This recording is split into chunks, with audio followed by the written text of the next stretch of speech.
Check 1, 2.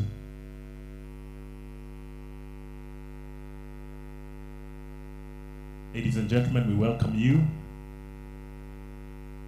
We needed to start on time at exactly 9, so we will kickstart the process because we have exactly an hour for the opening session, and we already have our guests on standby, and we request at this moment, because of our time issue, we will start. Our moderator in Arusha is running a little late, but he will be here in the next few minutes. South Sudan is also online. We have Mr. Leonard Onyonyi, who is the East African Community Peace Advisor. He's also on standby. We have Amy Langland all the way. She's also on standby. And so to kick us off, we will begin from opening remarks. Our host, who is actually hosting this day, the East African Community contact person here, Mr. Leonard Onyonyi. It will be up to you. Kindly, if you can unmute and give your opening remarks. You are welcome. I'll be stepping off stage right now. Thank you.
Hello, Mr. Leonard, can you hear us?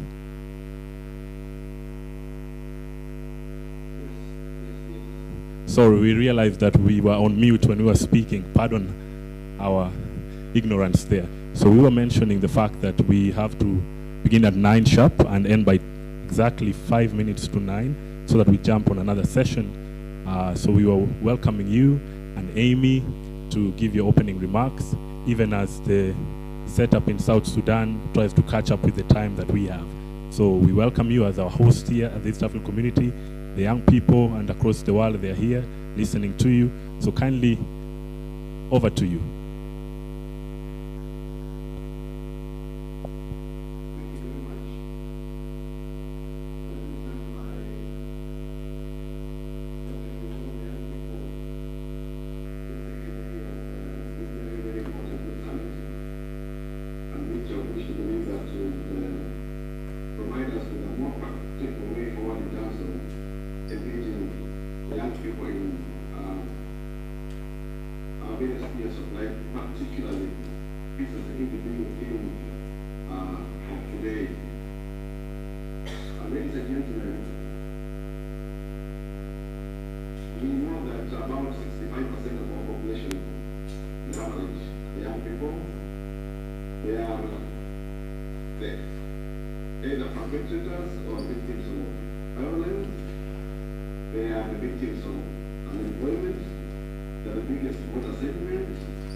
One of the strategic objectives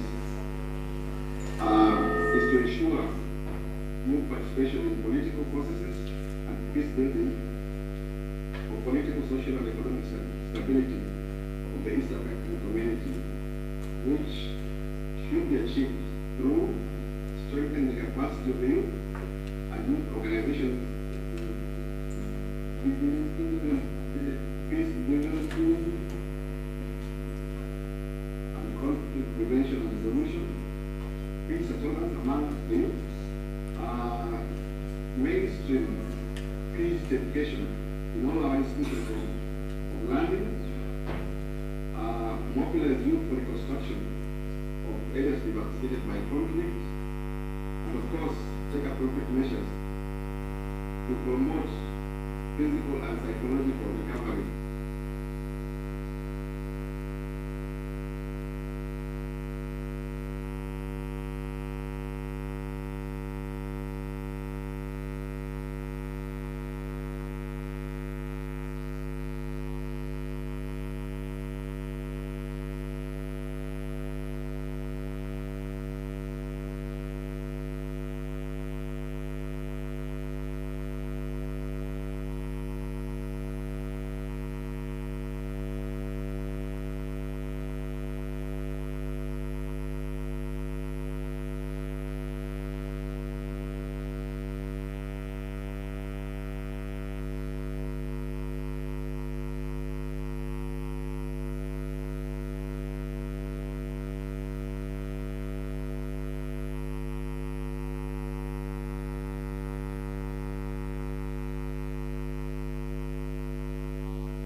about the direction that we are taking with respect to bringing youth on board.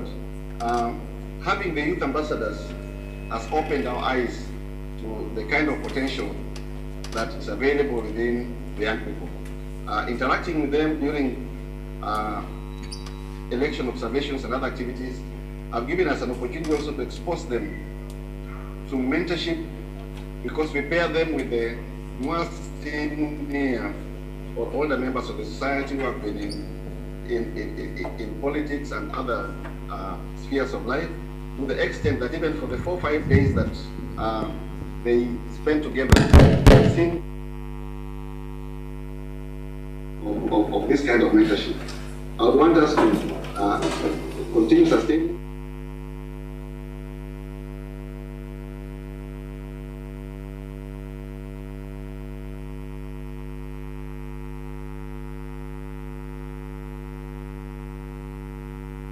Very much.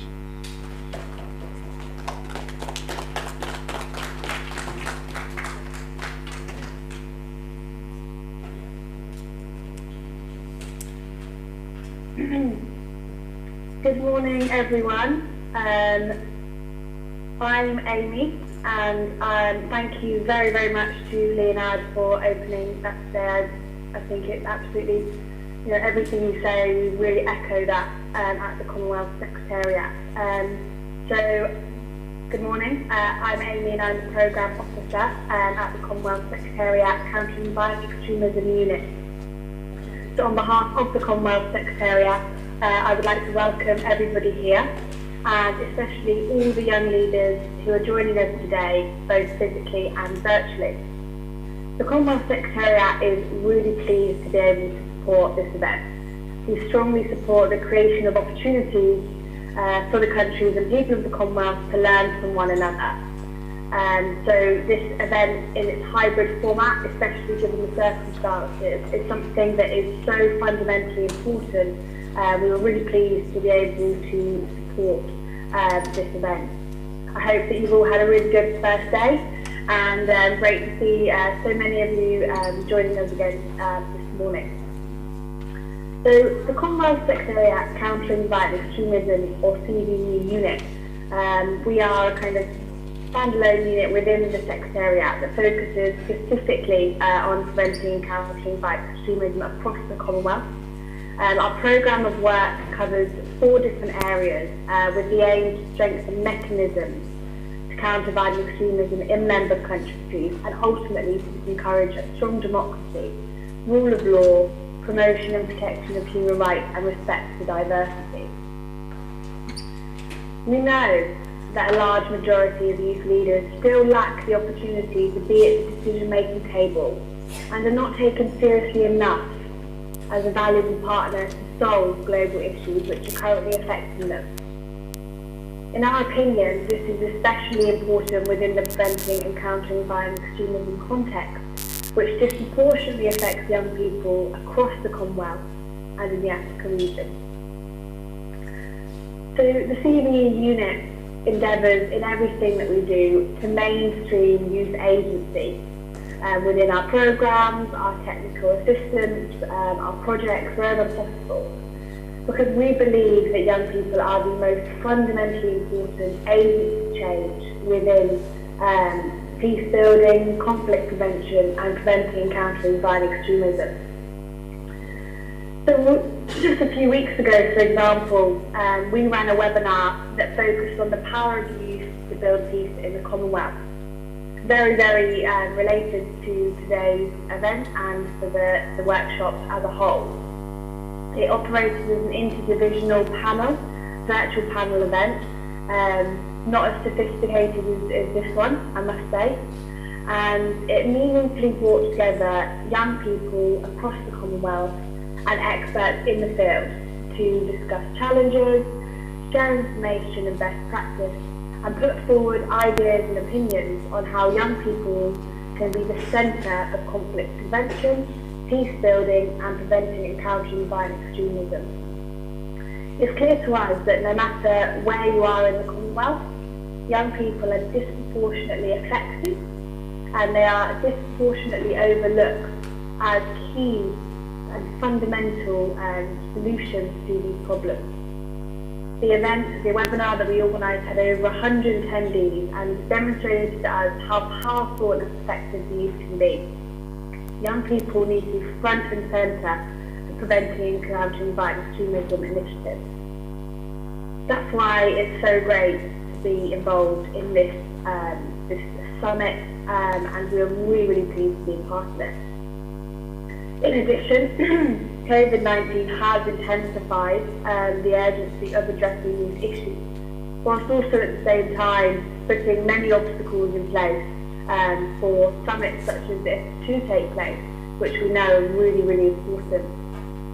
So it's great that this event has been able to kind of pioneer an innovative kind of hybrid approach, and I hope that it's going really well for everybody.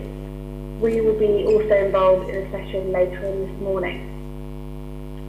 So I just wanted to end there by thanking the team at YouLead for reaching out to the Commonwealth and for organising or for persevering with the execution of this event, because despite the current circumstances, we can't lose sight of preventing and countering violent extremism. We need to be having these conversations on how the current circumstances have been exploited by violent extremists.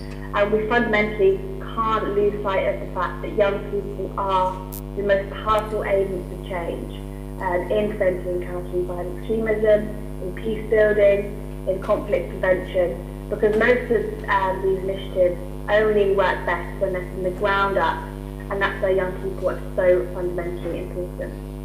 So thanks again. We're really pleased to be part of it, and we're fully support this YouLead Summit, and we're really looking forward to seeing the discussions, to being involved in our event later on, and we're really happy to see all of you here taking part. So thank you.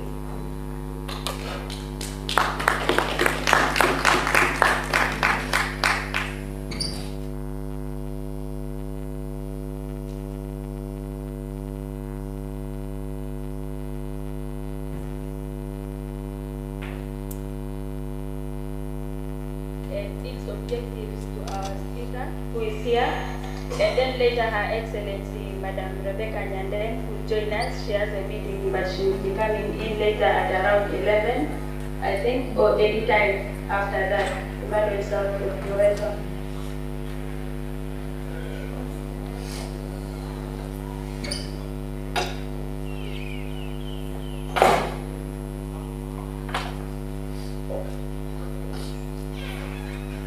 Good morning, dear esteemed delegates of the YouLead Summit 2020.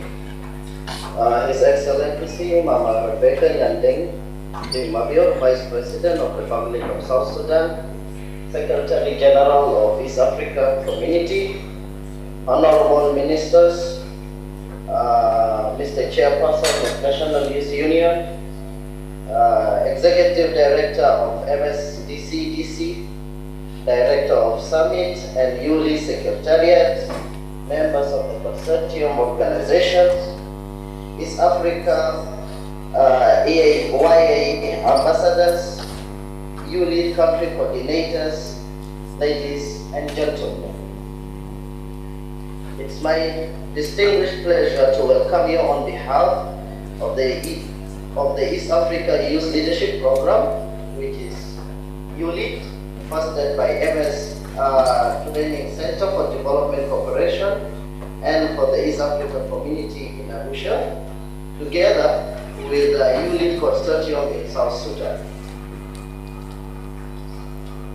So, to welcome you to East Africa Youth Forum on Peace during the East Africa Youth Leadership Summit, or we call it YouLead Summit. This will also contribute on the ongoing confidential discussion on the East Africa theme of the year, which is Silencing the Gun. As we all are aware, majority of the East African community partners in state and the Lakes and the Greater Lakes region, and as the whole are experiencing conflict since the independence.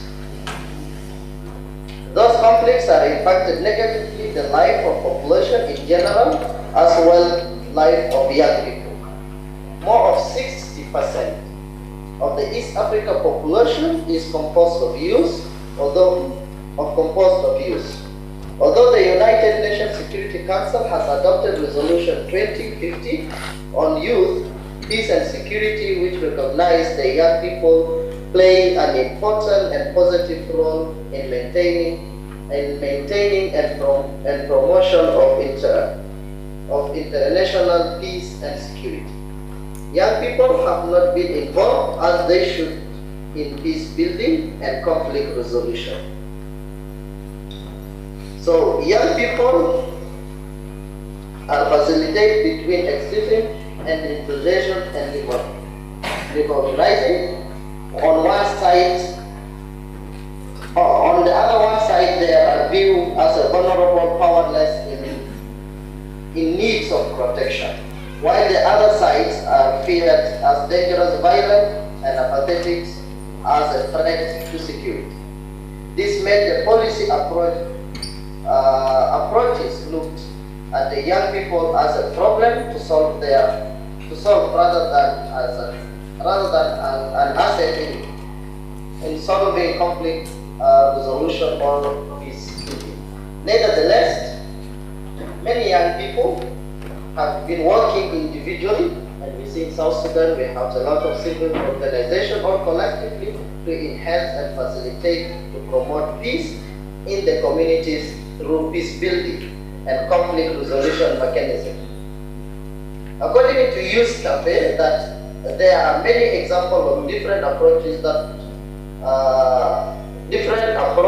tools, and intervention that young people use to contribute to peace building in their communities, such as strengthen communal cohesion and reconciliation through different religious ethics or dialogues that happen. Like in case of South Sudan, recently we have the national dialogue.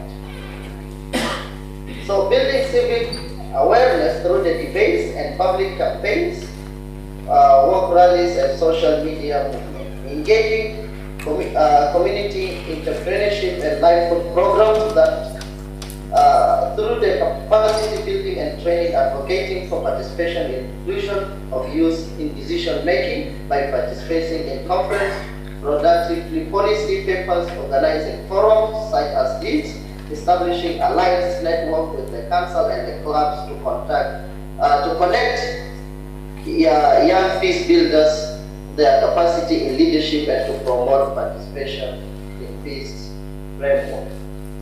So, with this, we are looking forward to achieve the objective for this peace forum. There is a lot of objectives. We are hoping that we will have nice interactions and through the sessions that we are going to have to achieve the goal of this day. Thank you, and I'll call the MC to welcome the chairperson.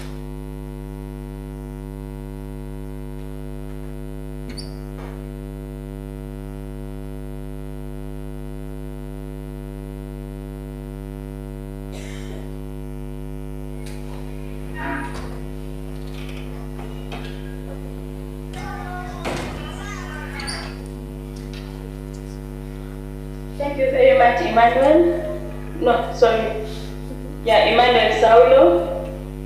Now I'll call on stage the chairperson to the Youth Union, National Youth Union.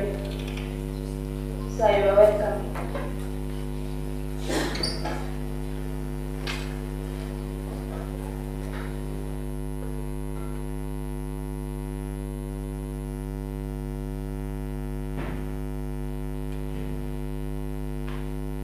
Thank you very much. Your Excellencies, the government representative of the East African states, honorable members of the organizing team of YouLead Summit 2020, distinguished delegates to YouLead 2020, ladies and gentlemen, with much honor and respect, I salute you all in the name of our Lord Jesus Christ. and indeed in the names of this joyful summit of young people in our beautiful region, East Africa. Dear beloved participants, allow me on behalf of the youth of South Sudan to congratulate the organizers of this event for making this day a reality. We have been held hostage by the COVID-19 for some time now, but thank God all of you are in good health and cheerful in spirit. Peace and security are interrelated and complementary terms in real sense. Context of stability worldwide. Without peace, there is obviously an imminent security as a result of lack of peace. In that regard, insecurity is a subset of lack of peaceful coexistence and reliable stability.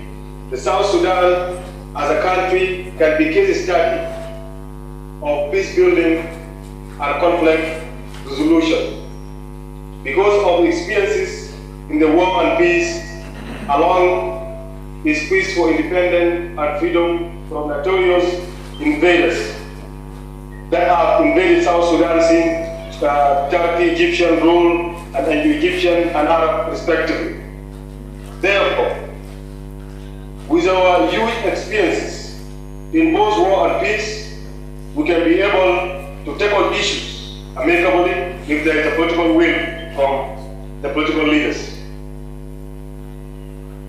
And youth has been doing a tremendous work in peace building and conflict prevention in South Sudan, and we need to encourage them in order to participate positively in peace building and sustainable peace in our region. Peace building and conflict prevention or resolution factors are achieved if we are able to understand these factors amicably. And we have to understand the root cause of the problem and set up a solution that can put the end to the war. As I mentioned earlier, the peace and security in our region is interrelated, whereby if one of the countries fall in war, the other countries will be affected. South Sudan, for example, during the 2013 and 2016 crisis, there is a lot of displacement, people to our region, Sudan, Ethiopia, Uganda, and Kenya, which has become part of the consequence of the war. The mismanagement of the post-conflict factors, such as illiteracy and poverty and tribalism, have become one of the contributors to the conflict in East Africa and Africa at large.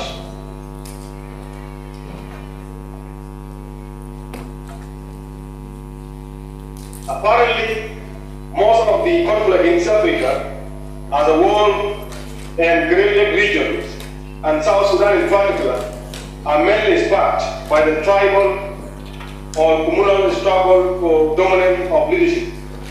In that particular country, this discussed tribalism is covered with political slogan as practice of the winning international recognition of the moment, but the reality remains that the struggle is all about tribal and not ideological imposition. Perhaps youth are to be blamed for their failure to avoid themselves being used in meaningful conflict in Africa.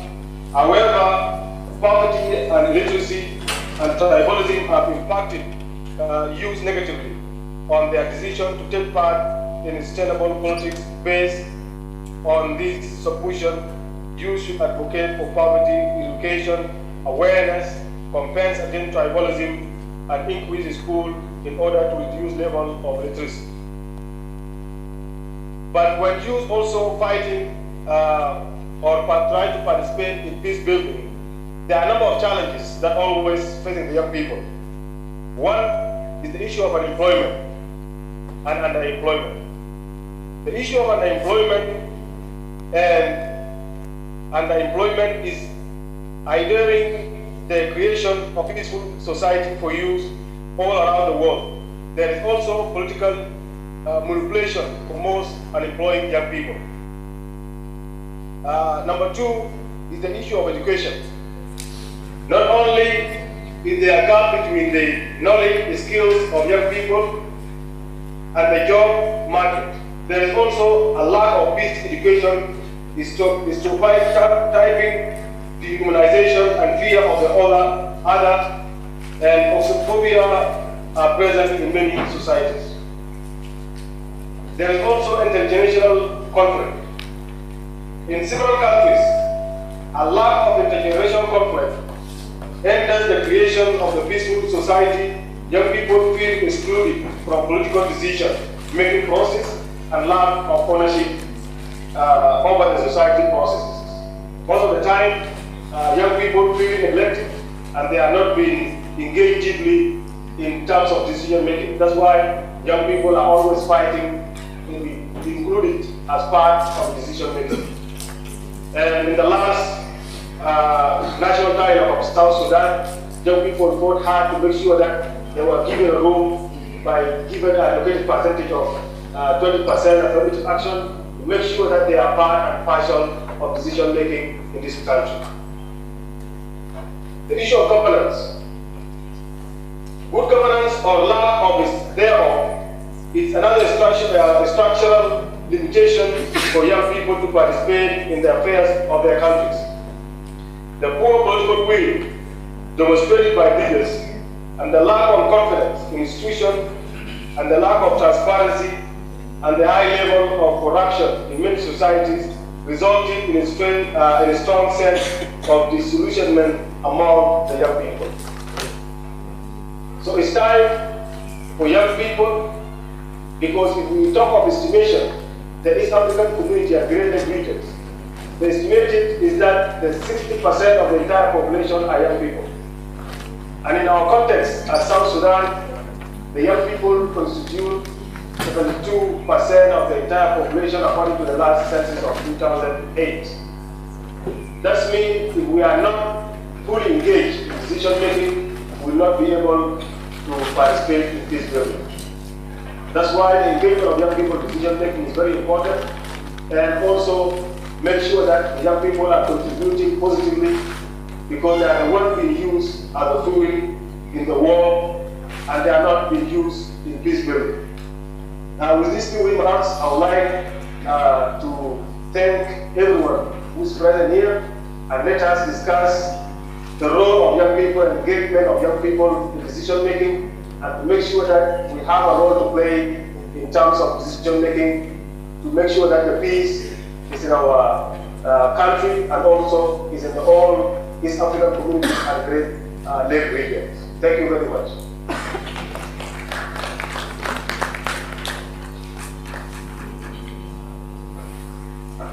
Thank you so much, Chairperson.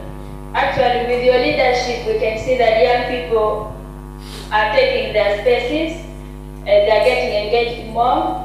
And the main point I take from him is that young people are the fuel in every economy, and they have to be used to the fullest. And we will now have an interlude from the Star Eagles.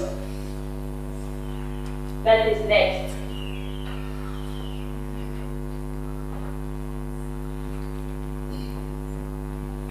Then it's Judith. There's another one.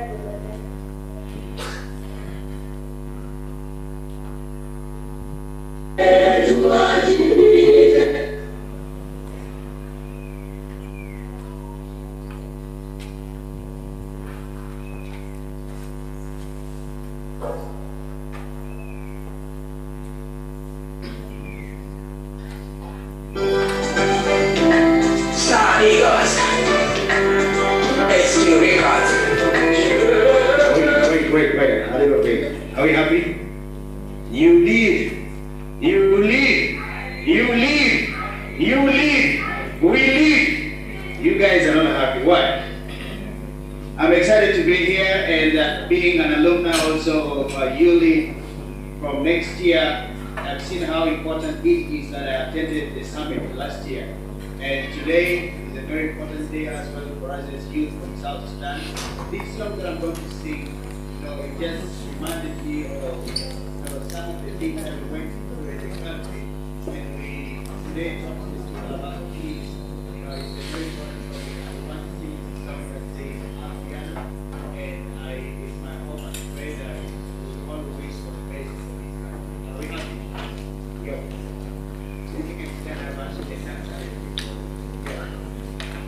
If you know the song, please sing with us. Give us. Stop, Eagles. Let's do Breakout.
we want to appreciate the team from South Sudan.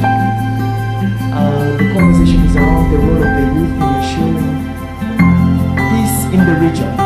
Good morning officially. My name is Solomon Serwanja.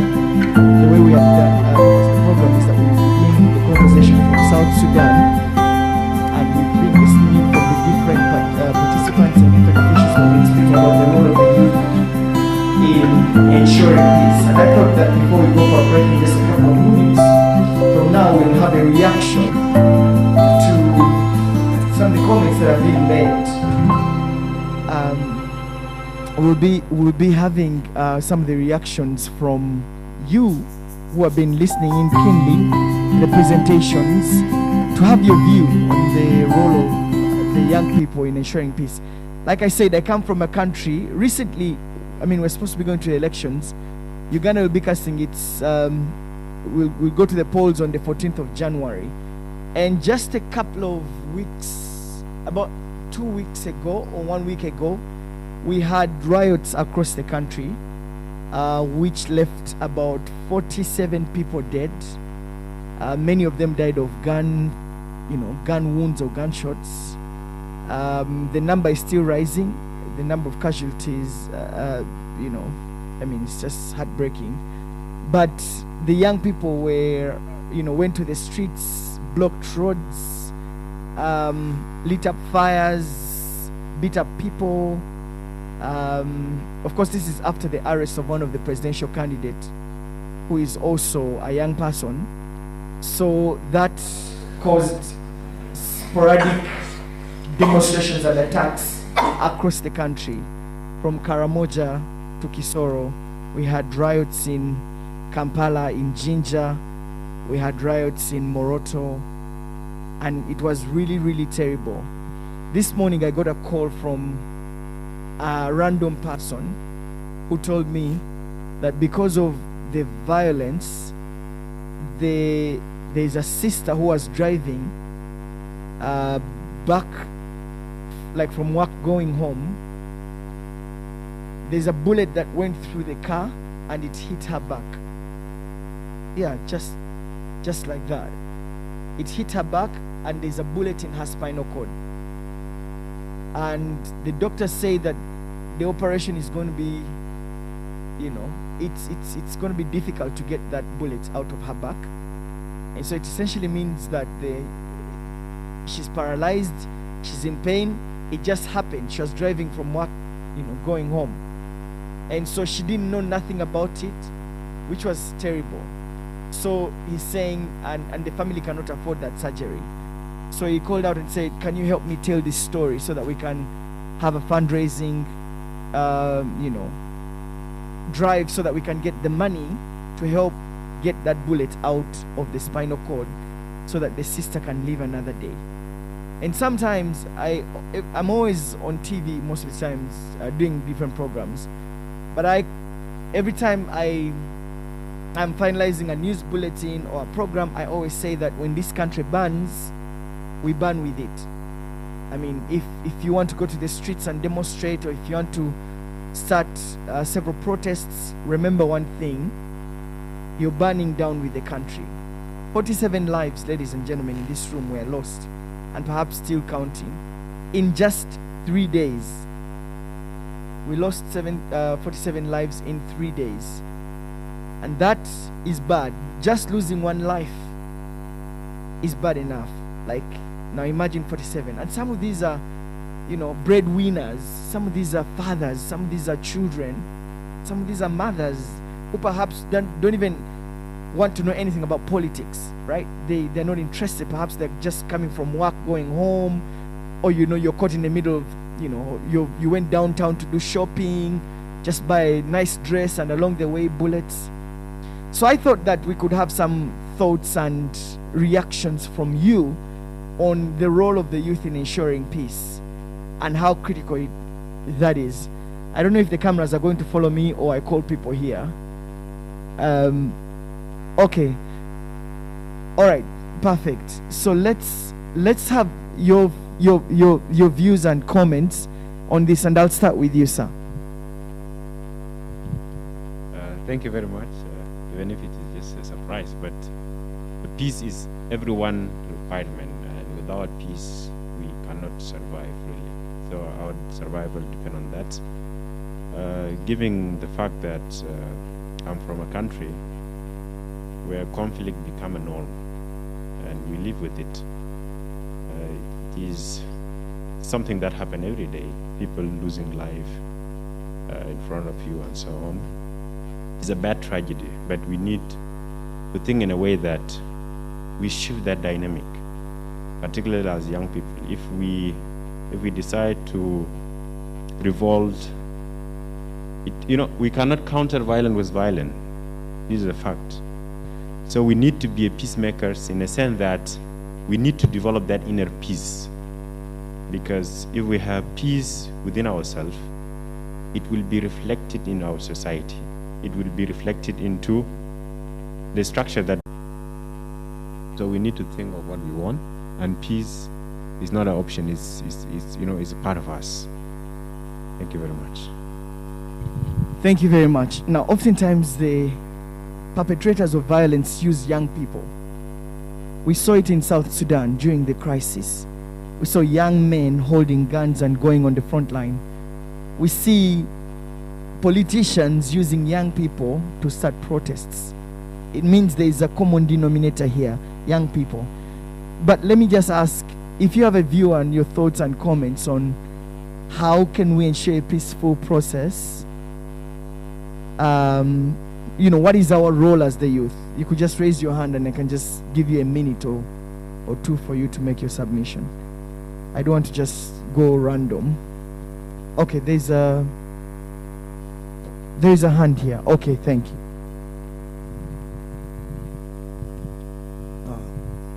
Good morning, everyone. First of all, I think we were clearly following the discussion as it was being upheld by the previous speakers. First of all, I would like to acknowledge what has been presented by the speakers visually there. But my views, I think we should the peacekeeping process, it is a strategical issue. Why am I saying it is a strategical issue? It is not just a thing of saying just merely we need to develop it as a behavior or just injecting it to in our society, or just nurturing the young generation, training them in that manner. But first of all, we need to examine what really is the source of losing peace in our African countries. Yes, well, the main reason is known, which is political aspect. And the violence in Sudan, South Sudan, violences in the Central Africa Republic there, and of the likes, are mostly based on the political issues. Therefore, I think the cardinal principle here to take on is the youth engagement first in at stake position, like political positions, taking part in leadership positions so that we can influence.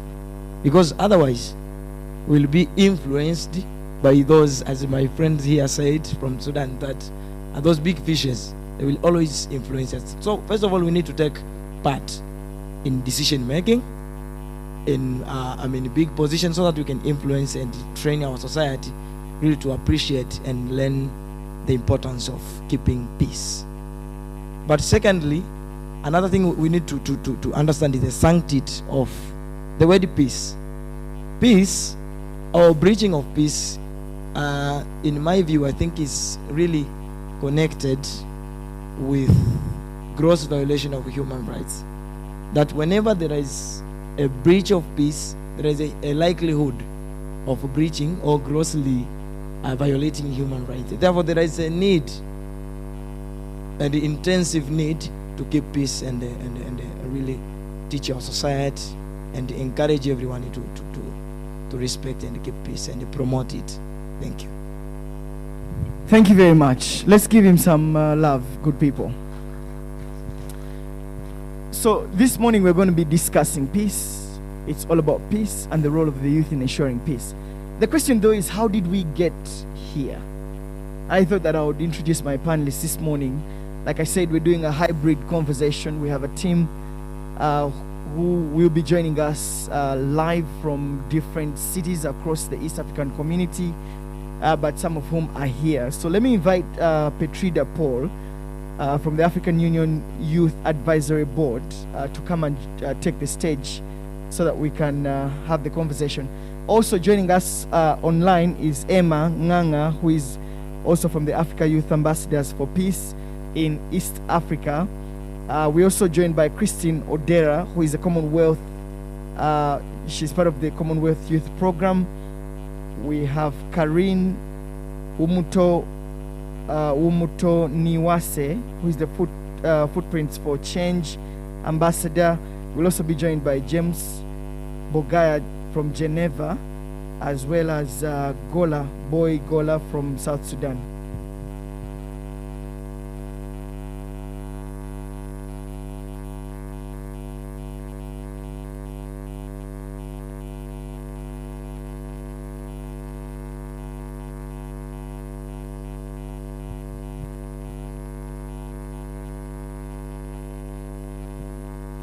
All right, so we also be joined by the Honorable Dr. Albino Ball, who is the Minister for Youth and Sports later on.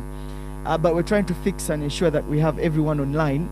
So in just about 5 minutes, we'll be setting off to have a virtual conversation. But I thought that the youth, again, who are in this place have a responsibility to ensure peace. The question, though, is how did we get where we are? For example, in South Sudan, what causes the youth to be agitated, to start an armed struggle, or to be involved in protests? And are those protests or armed struggle justified? So, like, how did we get here? I think it's the first thing that we always have. So I want to hear more of your views and comments on the role of youth in ensuring peace within the region, and your reactions to the different presentations that have been made. I'll give you 1 minute each if you have a comment. Good morning. My name is James, and I just want to contribute to the question that you have posed right now. Why did we get here? You know, as my colleagues has explained, they said the main reason is political aspect. But we used to get here simply because there is no equal resources use, especially for the young people. You gave an example of South Sudan. You know, South Sudan, there is violent because people think that the resources which are there in that country are not equally distributed to the beneficiaries.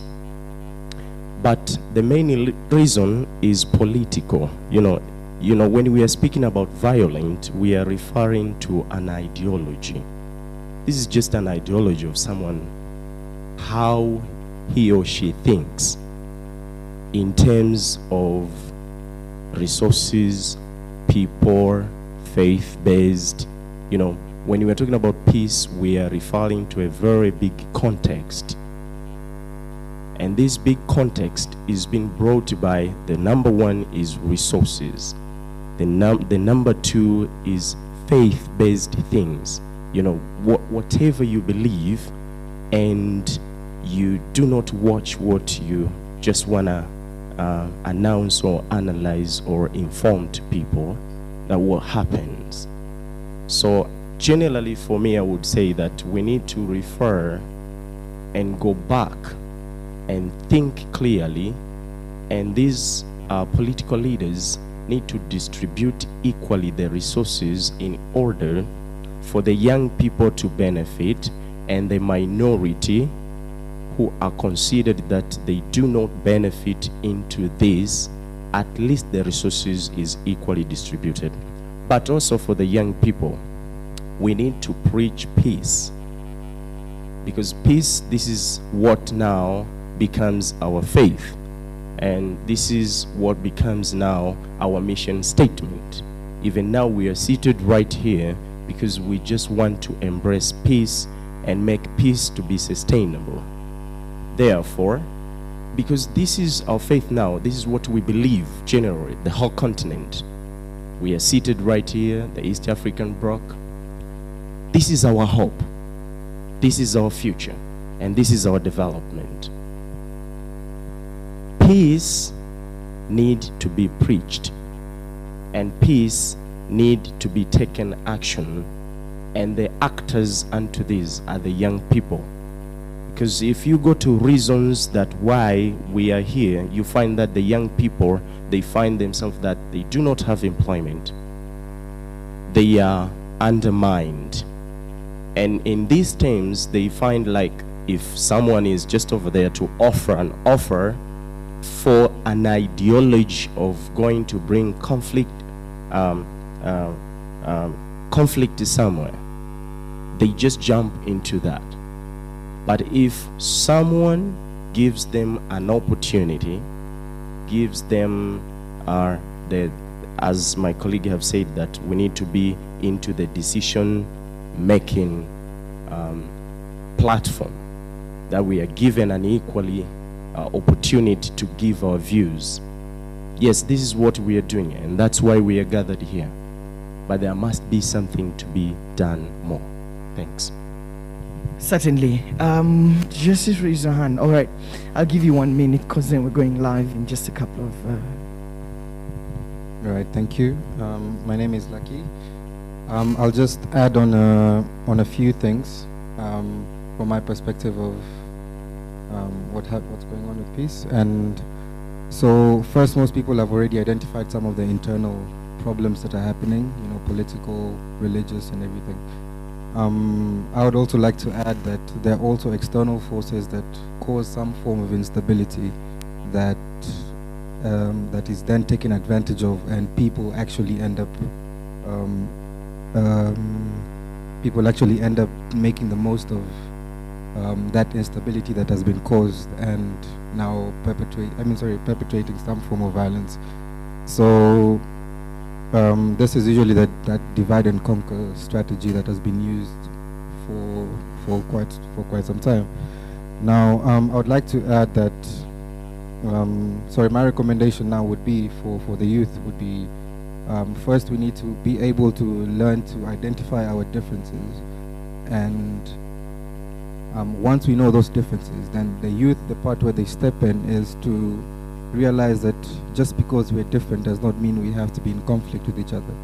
You know, we have to be that binding force between the different sections. So if it's religious, you should be the face of.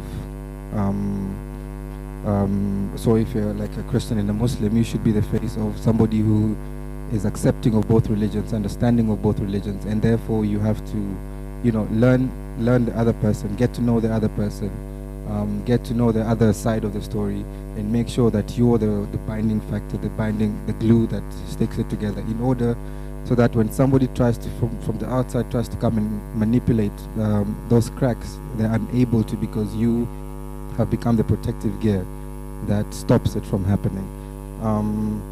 And another thing, as we're youth as well, we should also stop spreading misinformation about ourselves in order to not give people the chance to, you know, there's an adage that says you do not hang your dirty laundry in public, right? So sometimes when we are criticizing ourselves in a forum where we are being very negative towards one another, that also creates the space of somebody from the outside to come and take advantage of that. So we also have to be very protective of that particular incident. So those were my recommendations. Thank you. Well said. Thank you very much. I think you talked about the youth being the binding factor. I also thought that tolerance, you know, I think tolerance, the fact that we are different, you know, we're different in our political views, our religious backgrounds. Sometimes because we do not tolerate other people's views, we get into conflict with them. All right, it's time for us to get ready with our panel discussion. And once again, want to welcome our audience watching online for this conversation. This is the YouLead Summit Day 2, and today we're going to be speaking about peace and the role of the youth in ensuring peace. Again, I want to invite our panelists, some of whom are coming from different parts of the country, who are joining us online. So we'll be speaking to Petrida Paul, who is from the African Union Youth Advisory Board. Petrida, if you just come and take the seat there, and we'll be seated together up there. We'll also be joined by Emma Nganga, who is from the Africa Youth Ambassadors for Peace, East Africa. We'll also be joined by Christine Odera, who is from the Commonwealth Youth Program. We'll be speaking with Karine Umutoniwase from the Footprints for Change, James Babaya, who is from Geneva, Gola from South Sudan, and later on the Honorable Dr. Albino Boy, who is from South Sudan, Minister of Youth and Sports. Petrida, if you just come and join me on set here, I will be seated right here. Good. All right.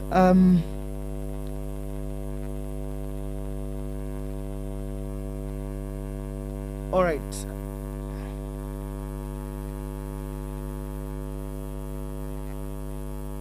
All right, let's go live to South Sudan first to join our team there. And then later on when we come back, we're going to be having a very serious conversation from here in Arusha. We'll also be going live from Nairobi and speak to our different panelists. Let's go live to Juba right now for some views and thoughts around the role of the youth in ensuring peace.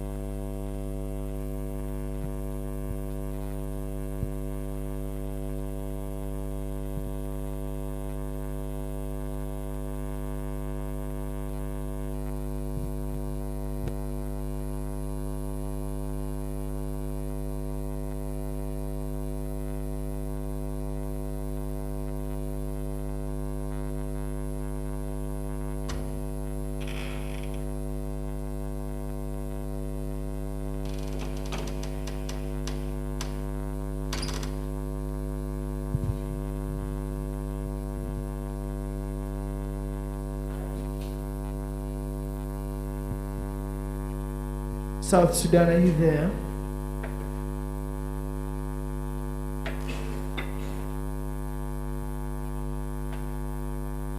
All right, we're officially handing over to South Sudan to start the conversation from that side, and then later on we can be able to fall back here and do a panel discussion.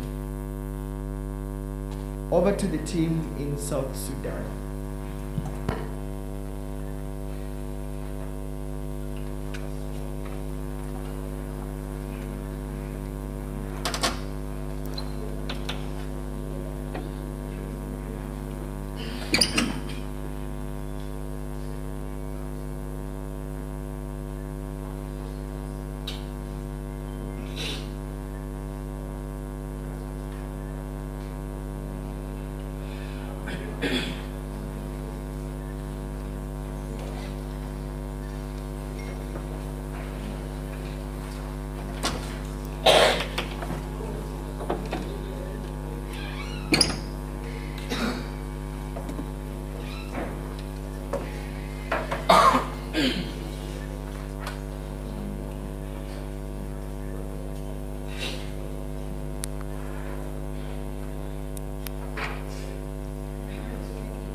Works with young people, because we know CBOs here are basically young people running all of that. So he builds capacity, he does a lot of facilitations, and he does all of that. And then we have Gola Boyoy.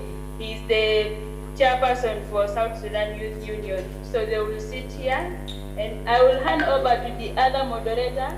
I think that way it will be easier. He moderates the session as I see, and I come in when required. All right, thank you very much. Let's take it up from Arusha, Tanzania. We'll be also going live from different locations across the region. Let me introduce again, I introduced my panelists, but let me bring them in officially. Let me perhaps start with Petrida, who is with us here. Certainly peace is very core. And I thought that we could start, first of all, with you on the issue of, you come from, you work with the African Union Youth Advisory Board, you sit on that board, but I thought that we could a little bit make it rather relaxed than talking about the policies and all that to the core issues. Why do you think that, the youth, the young people within the region, why do we always fall prey to the lies of politicians to get so much engraved into the violence and the extremism in our different communities? I'm trying to get to how did we get here? Yeah, I'll start with you. Can we also have a second mic, please? Thank you so much, Mr. Moderator. So ideally, just to dive into your question, it's a pretty tricky one, but for many young people across Africa, and especially within the East African region per se, they actually do engage and are victims of being recruited, especially recruited into different extremism acts and illegal acts, I could put it in that manner, because there's a lot of wave of young people who are still unemployed. We have a lot of young people who are still finding their day-to-day means and how to best try to be in that living standard where they can fit in the crowd and try to actually balance between the struggles of being a youth and getting into the job market. However, I would put a disclaimer to the fact that majority of the young people also themselves are putting themselves at risk. So early in 2018, our first mission for peace and security from the Office of the African Union Youth Envoy was to the Republic of South Sudan.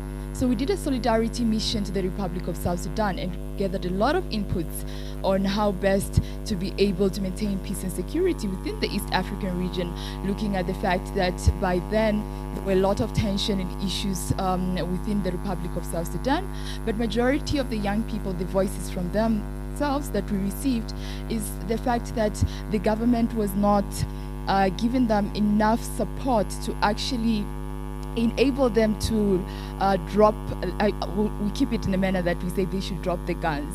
So we also launched a campaign that was Books for Bullets.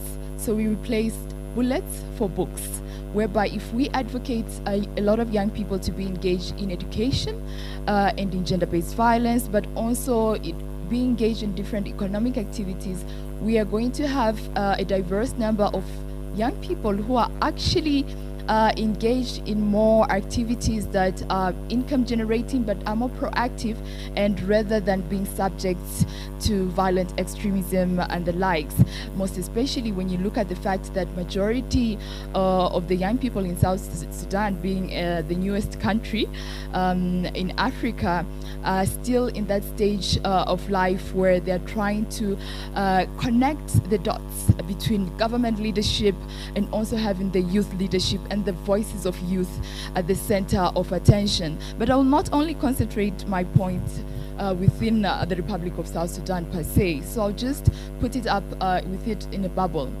We also have situations where young people from Tanzania have been recruited to be engaged in violent extremism, and this is because majority of the young people also in Tanzania, similar kind of situation where we have a lot of young people who are jobless. The job market is quite difficult for young people, but also the crowd itself that the young people engage in is quite intimidating, I should say. The pressure that young people are getting, majority of young people are frustrated with the current trends of our government, the politics situation that's happening, because the young people need to take office and actually be the change themselves. They're already tired and bored with the same kind of old system that's happening. And just to kind of sum it up a bit, I'm really proud the fact that even within our government in Tanzania this year, we have a lot of young members of parliament, especially one who's already with us in audience, seated from my far left. She's quite an amiable leader in real sense, and a good example of how best we can use the young parliamentarians themselves to actually advocate for the youth agenda within parliament. We should not be the ones to hold themselves accountable, but be the ones to actually give them the tools so as they can use them to air out our voices in parliament. Wow, lovely. You just allow me to you stand up and we see you. Ladies and gentlemen, this is a member of parliament in the Tanzanian parliament. We congratulate you and we celebrate you, and we sure that the youth agenda is going to be on the forefront in most of your engagements in the August Assembly. So it's good to have you and we celebrate you. Let's now join Karine, who joins us live from Nairobi. It's good to have you this morning, Karine. If you just come in, the question is, how did we get to where we are? I mean, the region as a whole has been experiencing violence, extreme violence within the region. I mean, when we remember the post-election violence in Kenya that left hundreds of people dead, we know what happened in South Sudan. I covered the South Sudan crisis, and it would really be heartbreaking to walk or drive by the streets and dead bodies are all over. Uganda in itself is not new to violence. Just I told you, just a couple of weeks, 2 weeks back or a week back, we saw about 47 people dead. In Rwanda, we all know the 1994 genocide. The youth were at the core of it. Burundi, we recently saw the violence that happened in Burundi that left hundreds of people dead. Again, the region is so, we have a history of violence. But Karine, let me bring you in. How did we get here? And perhaps later on we'll discuss how are we going away from here. Karine, come in. Thank you so much. I hope you can hear me. My name is Karine Mutaniwase, coming in from Kenya. And for me, I think it's really simple. We are talking about silencing the guns in 2020, the key mandate being not, failing to quit the burden of conflict to the next generation. Now, is this something that has been happening consistently throughout the history of Africa? You've mentioned 1994. We can mention 1992 in Kenya. We can mention so many different conflicts that have ailed our continent. And for me, the key question is, have the young people who we are now saying have been used to perpetrate violence, have they also been given agency to speak against the same violence, to act in a non-violent manner? I'll give you a simple example. We did a survey, a small survey earlier this year, before the pandemic hit. We engaged about 100 young people, and we were asking 4 key questions. One of them was, are young people used mostly for chaos or for peace? Now, majority of those young people, over 70%, noted that young people are mostly engaged to cause chaos. Now, are our governments and other civil societies saying that the only capacity and the only agency that young people have is that to cause violence? What we are saying is that no. We are saying that there's been limited documentation and limited investment into the agency of young people to be peace agents. Reality is that majority of us young people are not violent. We're not tribal, but we do not speak that out, we do not act that out, and there's been no investment towards that being made a reality in our societies. Hence, the consistent recurrent notion of wanting to address our grievances as young people through violence. You know, Martin Luther King, we're celebrating non-violence month, and Martin Luther King is a very, I admire him. He used non-violence to bring or to free his people. Are we saying that we cannot invest in young people's capacity to bring about peace in our communities? Can we not invest in non-violent mindsets? So I guess this is a question for all of us, and it starts with me and it starts with you. There's a lot of potential and a lot of capacity. Over to you, and I hope I've answered your question. Thanks. You certainly hit it where we wanted it. But let's also bring in Christine, who is also live for us from Nairobi. Christine, again, we're first of all trying to understand the problem and perhaps try to look for a way forward.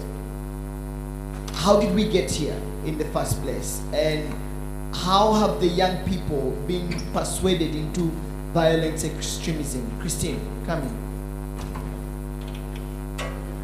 in. Excellencies, ladies and gentlemen, and fellow young leaders, my name is Christine Odera, and just to answer the question, that's the narrative that we've been sold in. I mean, look at what COVID-19 has shown to the world. A lot of young people have been the first people to respond during the COVID-19 pandemic. And we have seen a lot of young people volunteer in homes, volunteer to spread food around their neighborhoods. Young people have been seen making homemade sanitizers to make sure that all the vulnerable populations are actually taken care of. And so in that sense of urgency, we as young people have stood up regardless of all the exclusion that we have been experiencing. That is to say that as young people, we are not necessarily the agents or perpetrators of some of these atrocities. We are actually wanting to change the narrative, to paint a different picture, because over and over and over we have been used for violence. But now we are saying, you know what, we are better than that. And so much as we have experienced exclusion, COVID-19 has come out to show that young people are actually agents of peace. And you look Light Reference Center, you have seen young people, I don't need to give you the numbers, young people have actually stood up to the task and they have safeguarded all these issues. Young people within the East African, especially those from Uganda, Tanzania, and Kenya, the border towns. Because of our past experiences with pandemics, we were able to make sure that we have safeguarded all these loopholes and gaps that existed. And in that was a sense of resilience, was a sense of ownership, and was a sense of being better public servants. And so we need to start changing the narrative of young people only being used for violence and for all these extremists, because not all young people are radicalized. And those who are radicalized are now coming out to say, I have been there, and it is not a good thing. So within that is changing the narrative, and this is a narrative that a lot of us young people need to own up to. We are joining all these political seats. We are privileged to have a young member of parliament in the room. That is also to say that we are actually owning up to some of these spaces. So let us change this narrative of young people always being used as perpetrators, but agents of peace, because that's then how we start changing the mindset. I'll tell you this, in Kenya alone, 70% of the prisoners were actually imprisoned because of petty crimes. Crimes like not carrying a driving license, crimes like being found out late or being found drunk. And so what this does, it is not only a psychological jail, it is also a physical jail. And when they're coming out of this, you have already tormented these young people's mind. And if we are saying that 70% of our population is of young people, then what does that say about the future of where we are going? If we continue saying that young people are always the worst in our communities, what are we trying to also paint for the coming generation?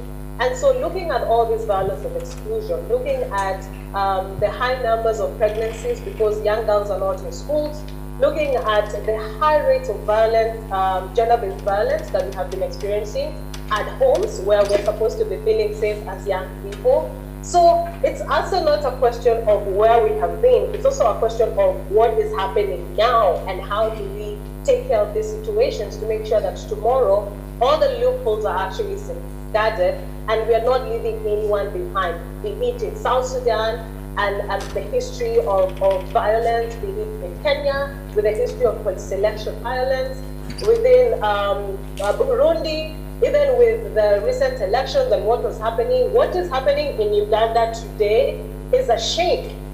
And this just speaks to how the leadership does not even take care of us as young people.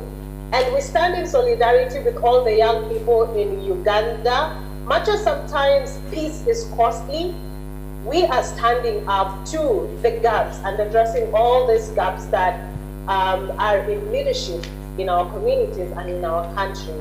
I thank you. Christine, thank you very much for that submission. But if you could just stay with us. Let's bring in Emma here. Emma, if you can just join us this morning. Emma Nganga from the African Youth Ambassadors for Peace in East Africa. Emma, if you could just hear us. Petrida here mentioned something that, and I love it that we are going to be shifting the gears on how we're going to promote peace in the region, just like Christine was trying to articulate.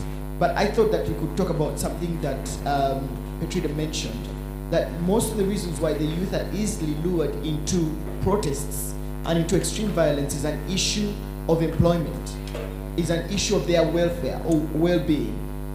Most of the youth don't think that they are not, they're not considered. But we've just been informed that Emma has dropped off. So we will perhaps get to Gola. Do we have Gola? Gola from South Sudan, from the Youth National Union. All right, Zaida, let me hand over to you because I know that Gola is with you. Perhaps you can have more, face-to-face interactions with other youth in South Sudan. Have they been empowered? Because I know that at the core of the crisis in South Sudan and how the young people were involved was the political issues that emerged between Salva Kiir Mayardit, who is the president of South Sudan, and the vice president, that is Riek Machar. Have the young people, first of all, moved on? And two, have they been empowered to say no to violence in South Sudan? Let me hand over to you.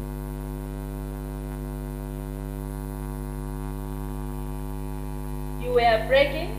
We didn't get what your question was. From the beginning, it was clear. Okay.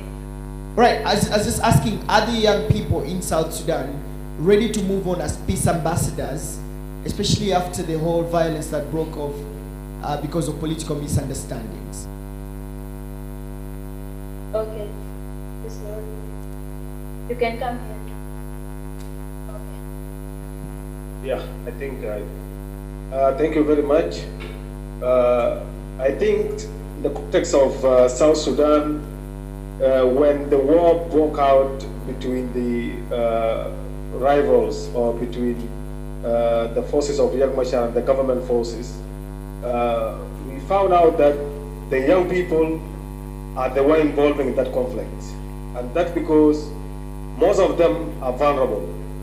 And the issue of unemployment is one of the issues that actually encourage young people into the rebel recruitment.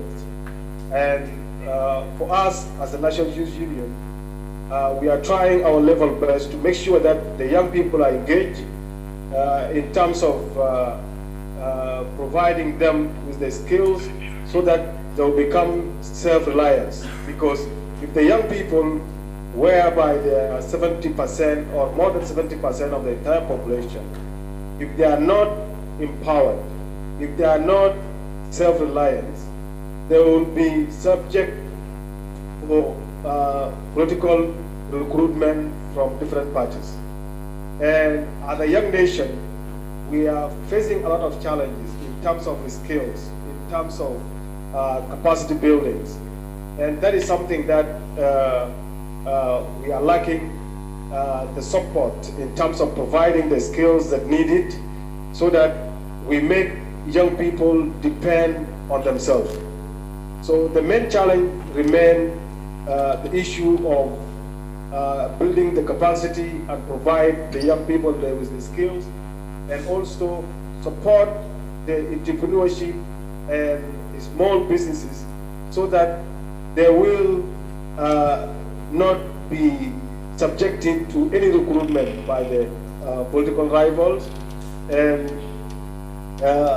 most of our young people in South Sudan are vulnerable. And that's why the politicians were able to use them during the war, and they were actually being used as a fuel of the war.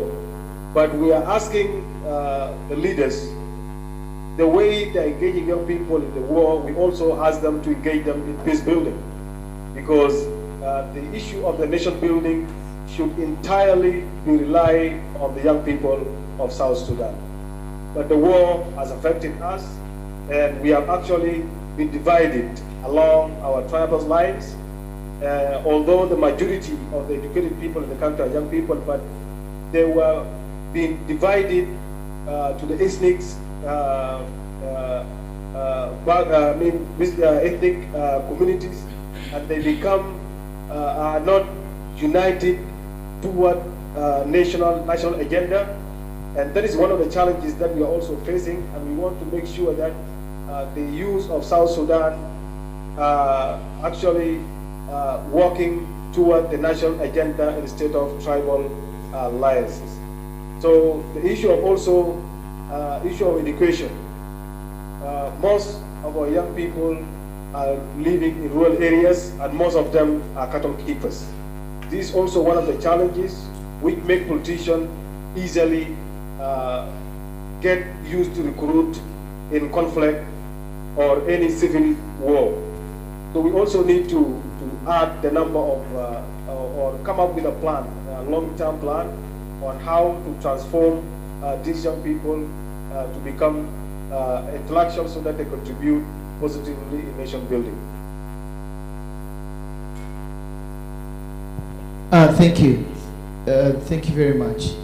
So again, the conversation around, I saw a second, I think there's a government official there who perhaps also need to tell us how is South Sudan choosing to move on, and the role of the youth in ensuring that they say no or silencing the guns in South Sudan, and what that will take.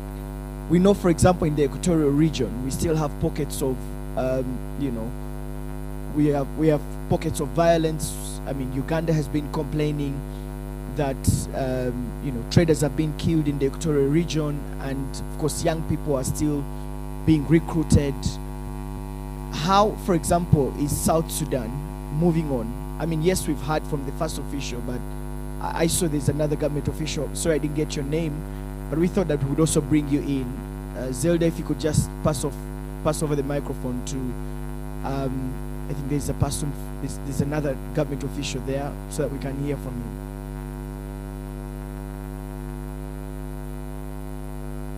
Zaida, if you can come in.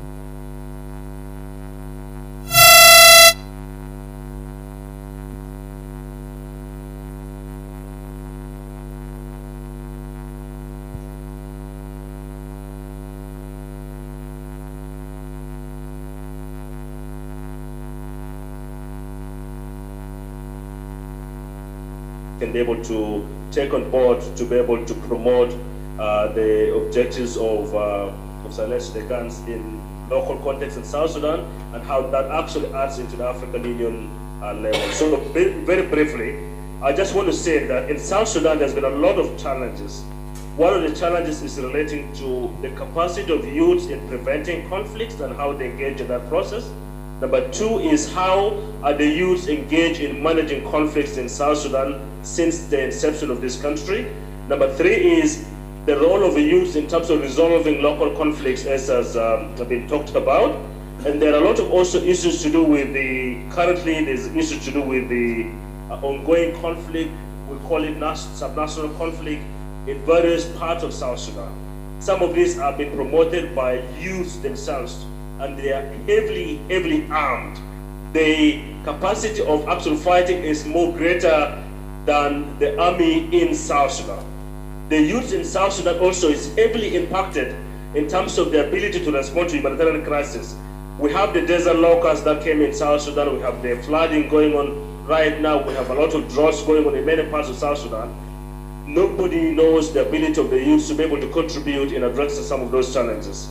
The other challenges relating to the implementation of the peace agreement. We thank to God that at least the government of South Sudan has signed a comprehensive peace agreement in 2018, and the government has been formed in 2009. But there are lots of reform issues that are supposed to be done in the peace agreement, and nobody knows until today what is going to be the role of the youth in the reform processes. We have a lot of issues in the peace agreement. Some of them are related to economic empowerment of youth, political empowerment of youth, social empowerment of youth, youth in the education sector, youth in environment, and all those issues. The government is not willing to allow the youth to take their responsibility and their capacity to begin engaging on those issues. We have in South Sudan the unions, the political parties with the SPLM structures or the other political parties, but the youths that are only engaged in those structures are the youths in the political parties.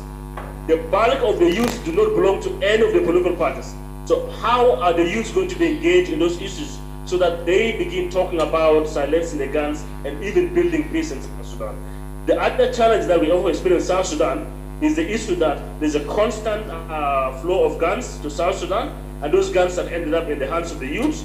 There's issues to do with the foreign involvements in the South Sudan politics through the different political parties, and this foreign involvement is now using the youth to be able to engage in some of those processes and actually impacting the country negatively. The other issue is to do with the youth have been impacted to report because of the rampant corruption happening in South Sudan, that the resources that would have been redirected to youth programs are not there anymore because the money has been eaten up by the old people who do not care about silencing the guns, and that has actually crippled the ability of the youth to be able to advance their participation in silencing the guns and peace-building process in South Sudan. So those are real issues that are impacting South Sudan that will make the conversation to see that guns are silenced in South Sudan, therefore it contributes positively to the African Union issues. So how do you address this issue? I would say very quickly that it's important for youths to continue identifying what identity they want to promote, because one of the issues, as one of my colleagues talked about here, is youths have been divided along tribal lines. So defining a common identity for youth is most important in South Sudan so that youth can be able to work across board. Number two is that when that happens, the youth can be able to define their common vision as national youths and contributing to African Union and the processes therein. The other thing is to do with creating a space for youths to engage in political processes. One of the political processes happening in South Sudan is the constitution-making processes. It's only a few youths that makes a lot of noise in terms of integrating their voices into the constitution-making processes. We wanted to make sure that all the youths in South Sudan becomes participants in participating, reflecting their voices in that process, because it's only within the rule of law that is where we will see youths be able to take some of the major decision-making processes that brings about the future of South Sudan, and therefore also the future of African Union. Almost to conclude, I would also want to say that it's important for youths to be able to engage and be facilitated to support issues of dignified livelihood, because one of my friends was talking about the youths have a lot of kettles, but they don't know how to even turn these kettles and other livelihoods into future economic development of South Sudan, given the fact that the economy of South Sudan has collapsed. There's a lot of conversation happening about change of currency. People cannot even understand how can they survive the following day. And the youths are actually the future of this country. We talk about it, 72% in terms of population. So those are real issues that needs to be tackled in order to allow the youth to become united in addressing some of those issues. Finally, I would want to say that it's important for processes related to facilitation of intercommunal dialogue and exchange. It's important. Of course, this YouLead Summit is one of the fundamental platforms to begin discussing ideas of uniting youths from different sections to be able to understand what can they do in order to move forward. I think let me end here. Thanks, James, for that submission. Quite interesting views that you brought in. Thank you very much. Let me bring in Petrida, who is also live for us from Arusha. Where do we go from here? What should we do?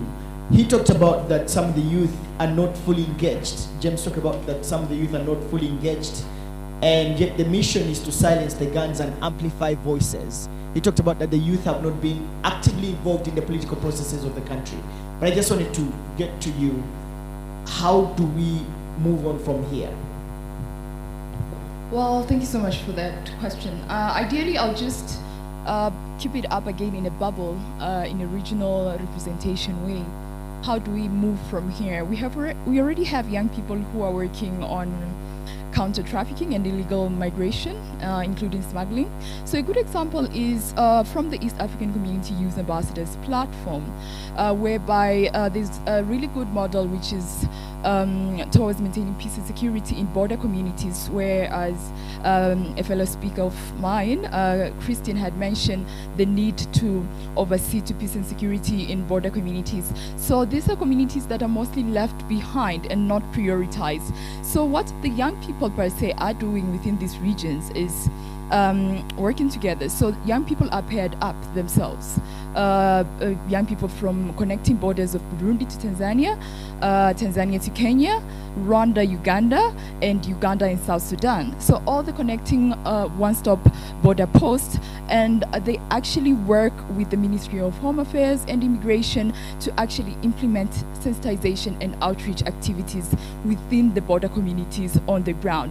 So a really good model of this, and the fun part of it, is the fact that young people get the real life experience of how the life situation and insights from the communities themselves on what are the challenges and things that perpetuate lack of peace and instability within the region. For instance, I was actually fortunate to partake in one of the activities in the end of 2019, whereby I joined the mission trip of Burundi to Tanzania at Kobero-Kabanga border. The interesting part is the Burundi government kept a disclaimer for us to not implement an activity within the Burundi soil. So what we did actually implement the sensitization of activity to counter trafficking and illegal migration within the border soil of Tanzania. And another fun part of it, where I mentioned that young people are actually disruptors and can bring about change. After the completion of the activity, the Burundi government themselves wrote to the EAC Secretary General and asked us to come back to their government and actually implement the same particular activity.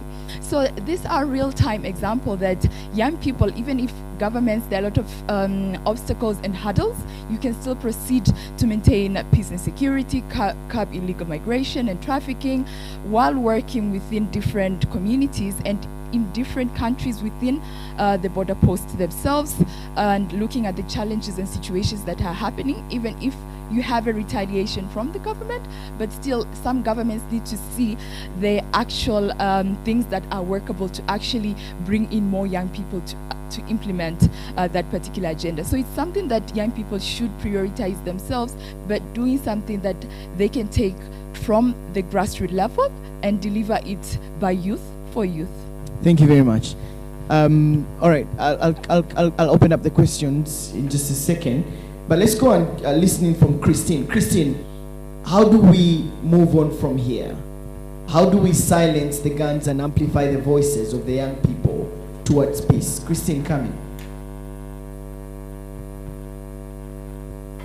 Also, just to echo what Petrada has said, we young people need to start mobilizing ourselves better and understanding the processes of how some of these issues are actually taken care of within our government, within the regional societies, the East African community, even at the African Union platform. So let us young people understand some of these processes are made, and also just come together to support each other. Because one thing we also experience within the region is a lot of duplication of some of these projects. If I say Petrida is doing something in Tanzania, I also want to do the same thing in Kenya. So how do we come together to combine our efforts so that what works in Tanzania, I can borrow a leaf and see how best to make it work in Burundi, in South Sudan, and some of these best practices will actually help us. A lot of us have a lot of young peace organizations that are coming in. We have a lot of other younger people who have been the space and understand and know how to knock some of these doors. So you have the support. At the Commonwealth, we have been championing a lot of networks And so we started the East African Youth Empowerment Forum, where a lot of young peace builders within East Africa can come together and share best practices and see how best we can form national and transnational peaceful agendas. The other thing would be to co-create, co-design, and look at how to transgenerationally implement projects. What we have been experiencing is a lot of government designing projects that benefit the young people. But I think we are at a point where we need young people to also design these projects so that they can own these projects and, in essence, implement them, and for sustainability of some of these really nice initiatives that are starting. I remember the Faith in the Commonwealth in Uganda and here in Kenya. And one of the key results that came out is, young people, we don't want to fight within tribal lanes and tribal and religious lanes. We know Al-Shabaab, for instance, has been radicalized to be a lot of Muslims, but we're experiencing a lot of Christians also joining some of these radicalist groups. So we need to start coming together and speaking together, because some of these issues, they cut across. They cut across Uganda, they cut across South Sudan, and because we are neighbors, we cannot afford not to work together, because if there's an issue happening in South Sudan, how do we make sure that the South Sudanese youth help the Kenyan youth and all the bordering neighborhoods not experience the same issue? How do we learn from each other and make sure that we do not replicate the same issues? If it's the clanism in Somalia, how do we make sure that in Kenya, we also do not start forming those issues? And so learning from each other as young people and understanding the peace processes will also help us. The other thing is for the East African community and the member states to make sure that we have grievances management and learning opportunities within our education system. Because you realize we are coming out with brilliant young people who are graduating with a lot of good degrees and enough skills, but we do not know how to handle and manage our grievances internally and externally. So if we have I know some countries are actually implementing some of this, but we need the whole region to make sure that we have it embedded in our education system so that we produce all-rounded pupils. We also know and cognizant to the fact that there are also a lot of young people who are not in schools. And how then do we see in our civil society organizations to form projects that will include all these young people's voices, and to also look transgenerationally on how to implement some of these key issues that we consistently continue to face within our government, our member states. Well, interesting thoughts there from Christine. I'll bring Karen here. Karen, you work with Footprints for Change. What do we do to change the narrative and silencing the guns and amplifying young people's voices for peace? Karen. Thank you so much, Solomon. And I think one of the unique things that I can bring to the forum is the generational aspect of our calling as young peace builders in today's nation. I love that we have Petriders of our generation. We have Emmanuels. We have Christians of our generation. But what about the next generation?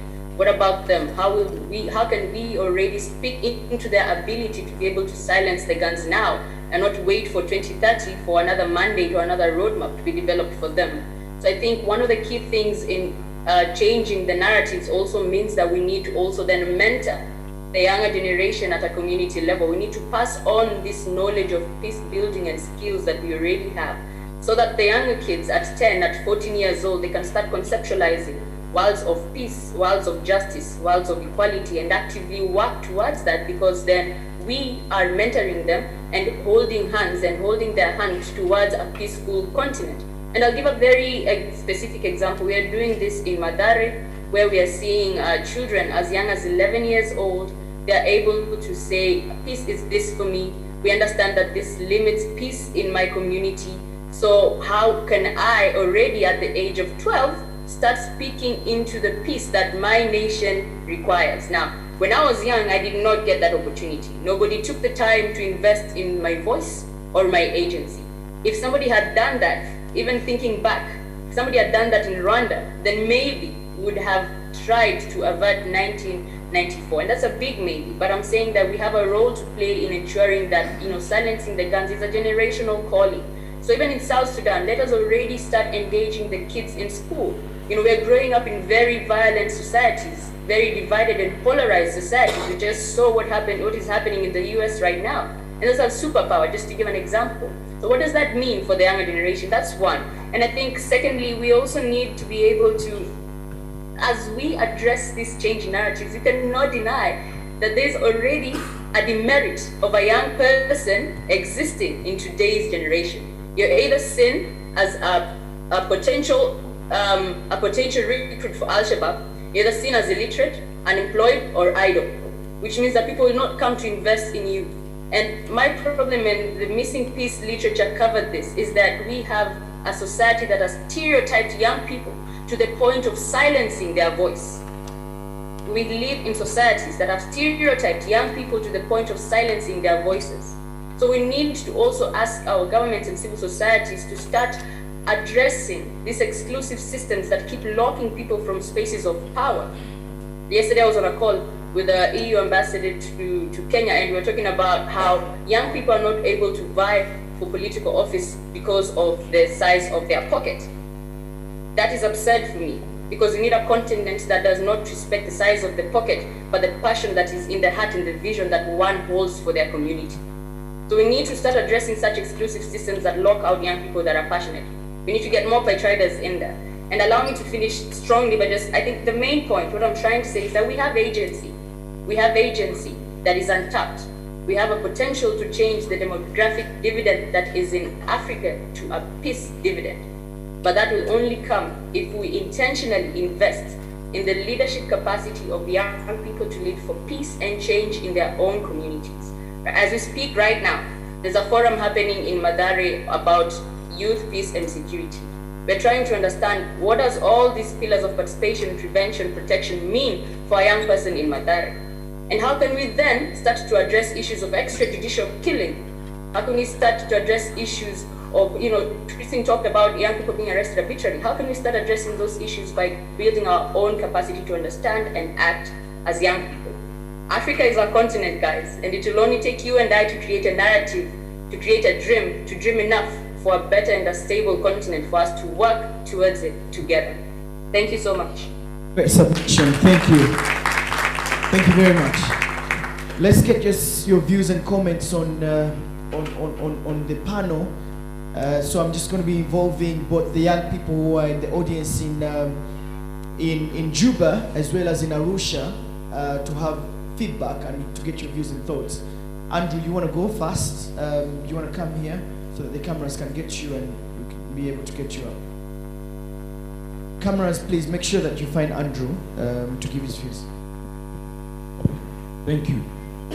I hope I am mistaken because I do not understand what is happening here. I have a dissenting view and would like to respectfully submit it. That's why I have written it, so that I'm not overtaken by emotions. Because I'm a human rights lawyer and I have seen what happens to people who have been shot, defenseless and unarmed citizens protesting peacefully. Young people do not cause violence. Young people are products of violence. And in this respect, I'm talking about structural violence of poverty, economic exclusion, and deprivation of opportunities. Law is a reflection of class relations. Law is not neutral. It is often a tool in the hands of the holders of the means of violence. In this case, the ruling political class. Therefore, I invite you, colleagues, to find our respective dictators guilty of creating the conditions that have made violence inevitable. We cannot ask young people to build peace, yet we are products of structural and physical violence. We young people do not manufacture guns. We don't command soldiers to shoot at peaceful protesters. We are not the ones who steal billions of dollars of public funds each year, all of which make life impossible to live.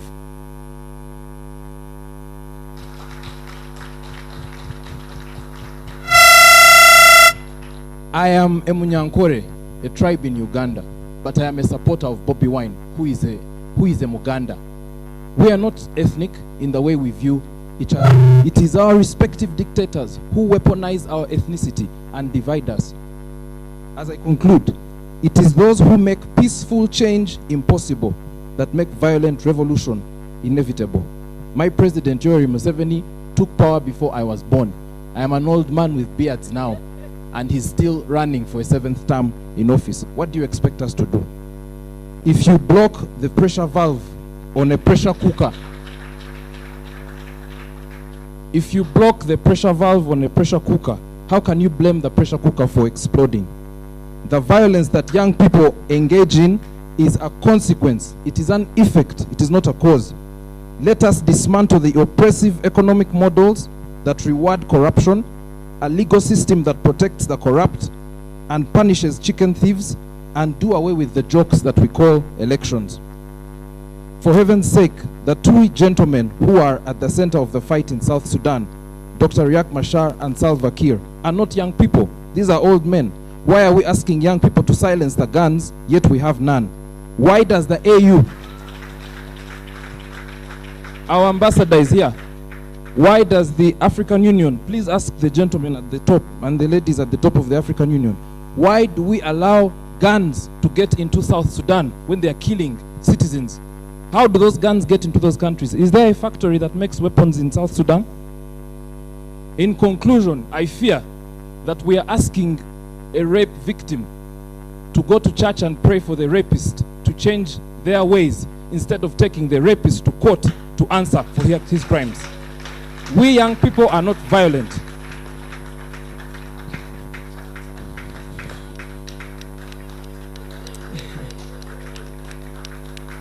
Wow.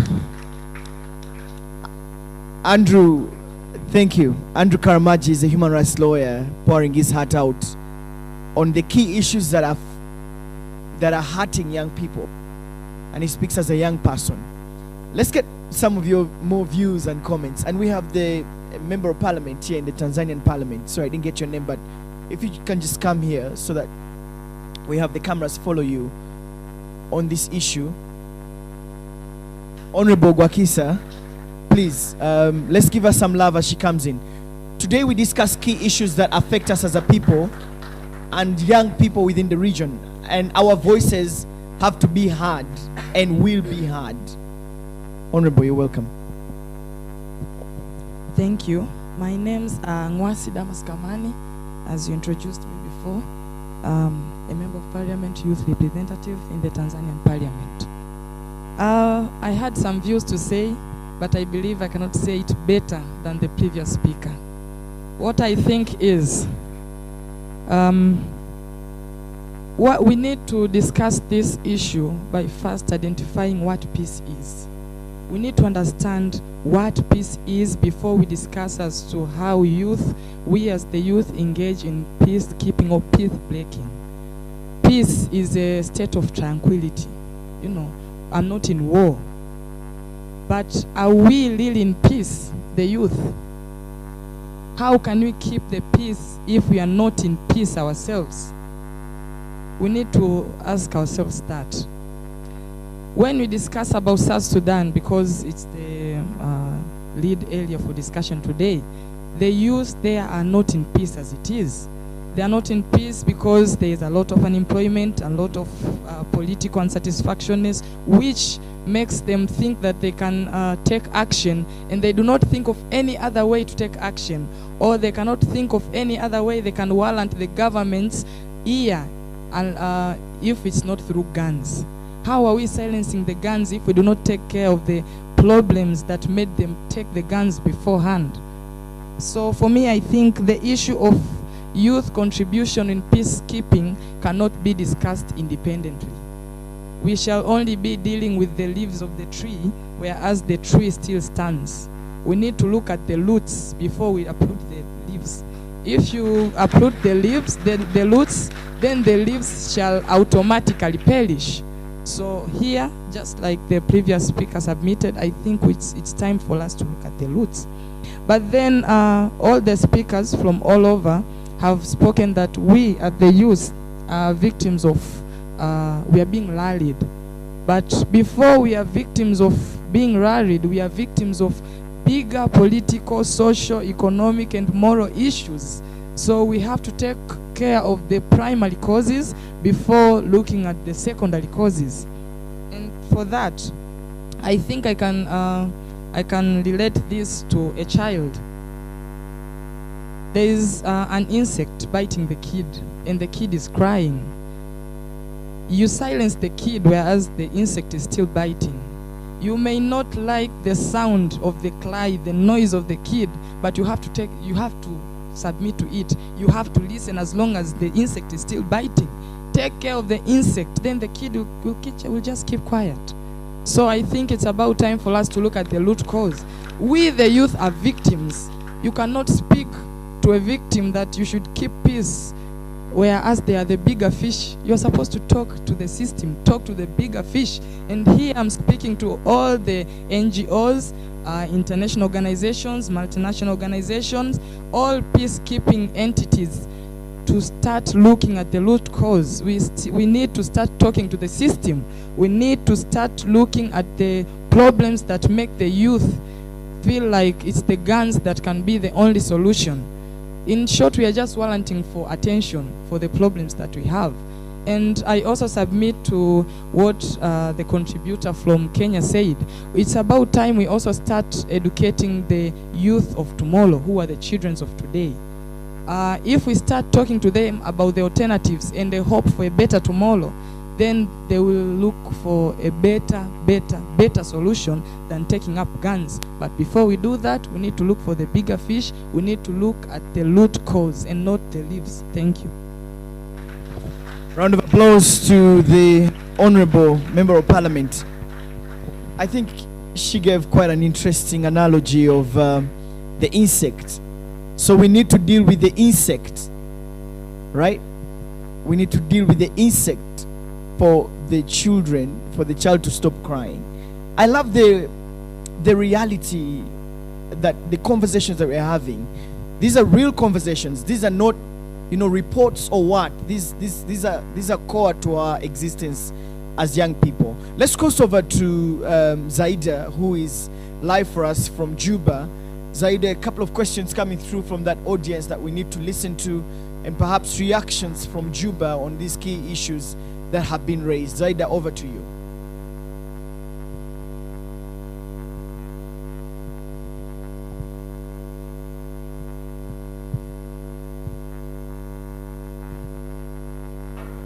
And then I will take and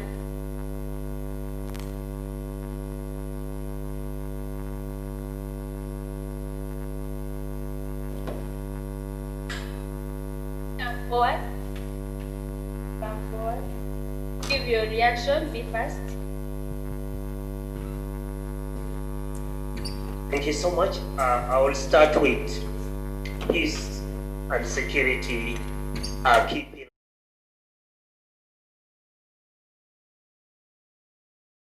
African Union. The values, the philosophy of African Union need to be retraced in terms of security architecture and peace in the region. Without it, it's not possible for us to silence the gun. Once, if we cannot address the hardware and the software part of peace and security, we cannot achieve the objectives that we need as a continent. Two, we look at the region. We need to borrow which model best works for, because a lot of research needs to be done. If we say the issue is unemployment, how can African Union address unemployment such that the youth put the guns down? Two, if the issue is education, because the poverty of the mind is a sickness to humanity. So once when you change the mindset, you change the humanity as one of the principles of Nelson Mandela, that education changes humanity. That brings in the aspect of education. Two, three, the insight of governance is very critical in addressing the issue of peace. We look at Uganda currently. It's a very good, it's on a test. the test of the institutions in regards to peaceful and respect to oppositions, in regards to working for their interests for the society. Lastly, as African Union, we need not to work on isolation as a continent to readdress some of these challenges. What are the entry points of guns in Africa? Whether it's through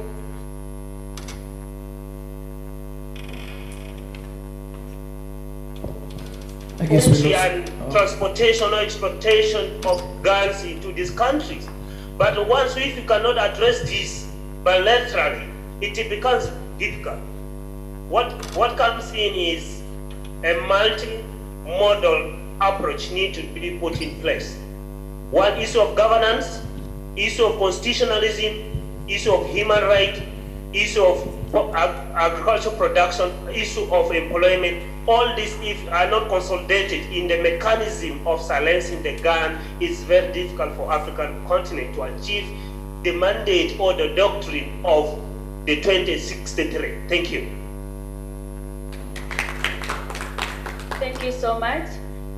Before I go to the next person, I wanted to know from the Chairperson Youth Union, you know, in our context, when we talk about youth or every activity that happens in South Sudan, we are centered in Juba most times, and CSOs have been accused of just centralizing all activities.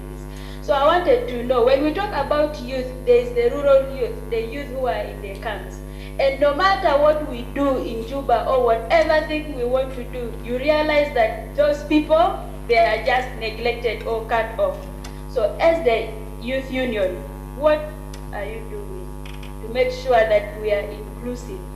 And so that, because if today, to silence the gun there is like a source of income.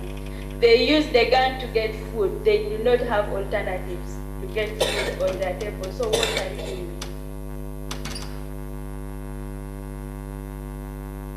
Yeah, thank you. I think we are on process of reaching out to the youth across the country.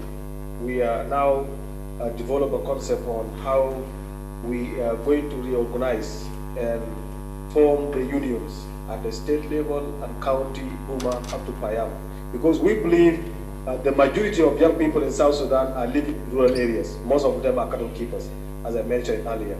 So the union have a plan of organizing the youth across the country, and we will reach up to the grassroots in order to bring them on board, because they are so far from us, they are not always listening.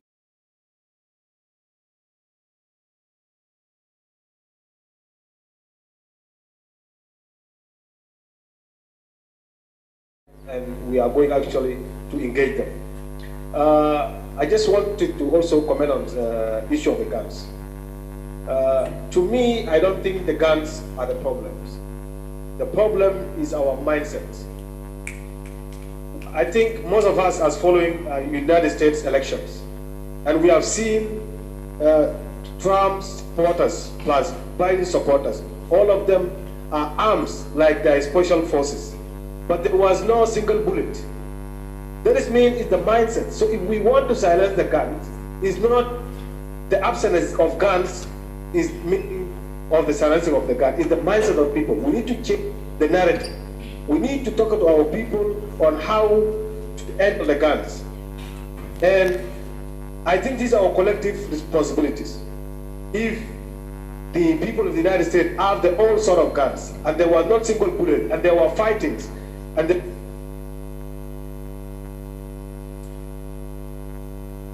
there were accusations of rigging the election.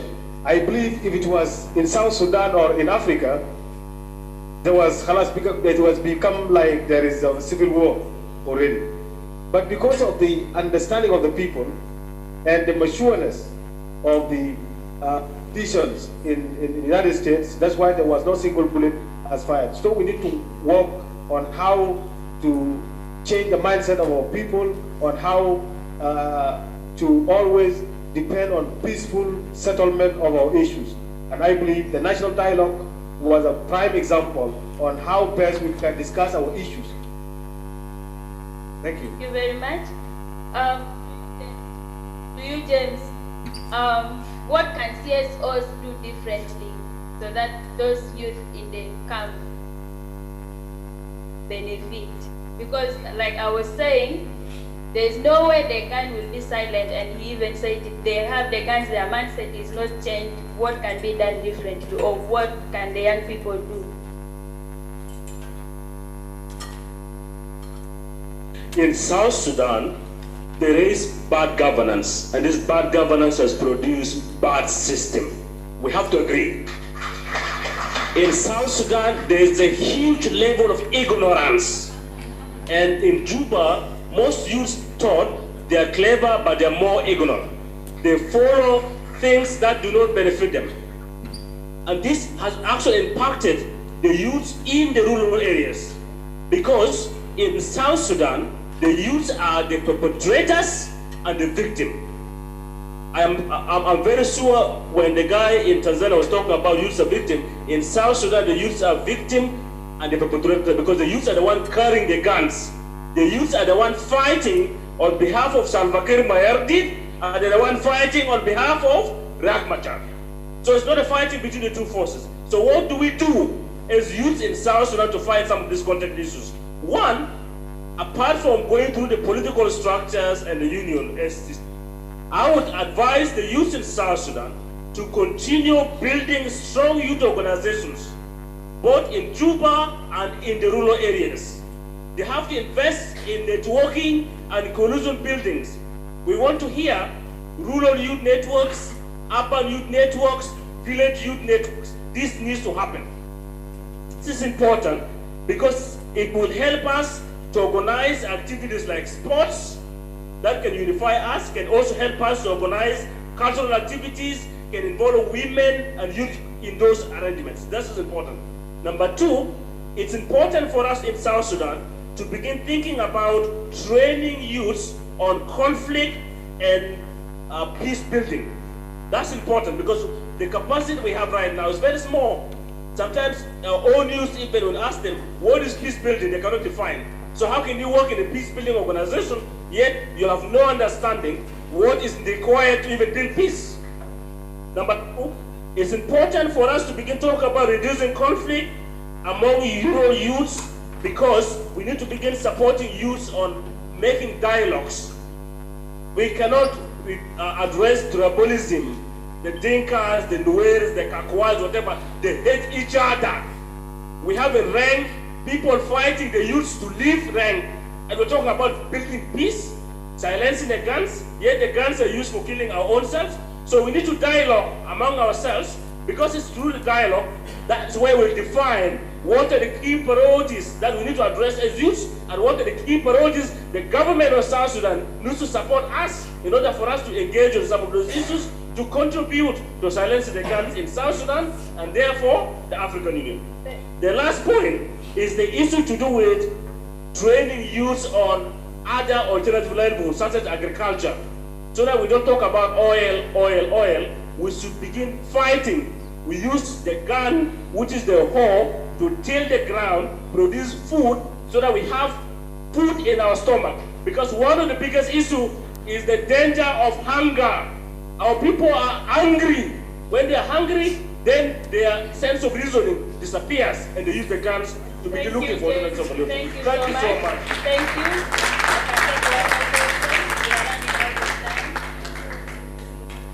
Reaction, please come.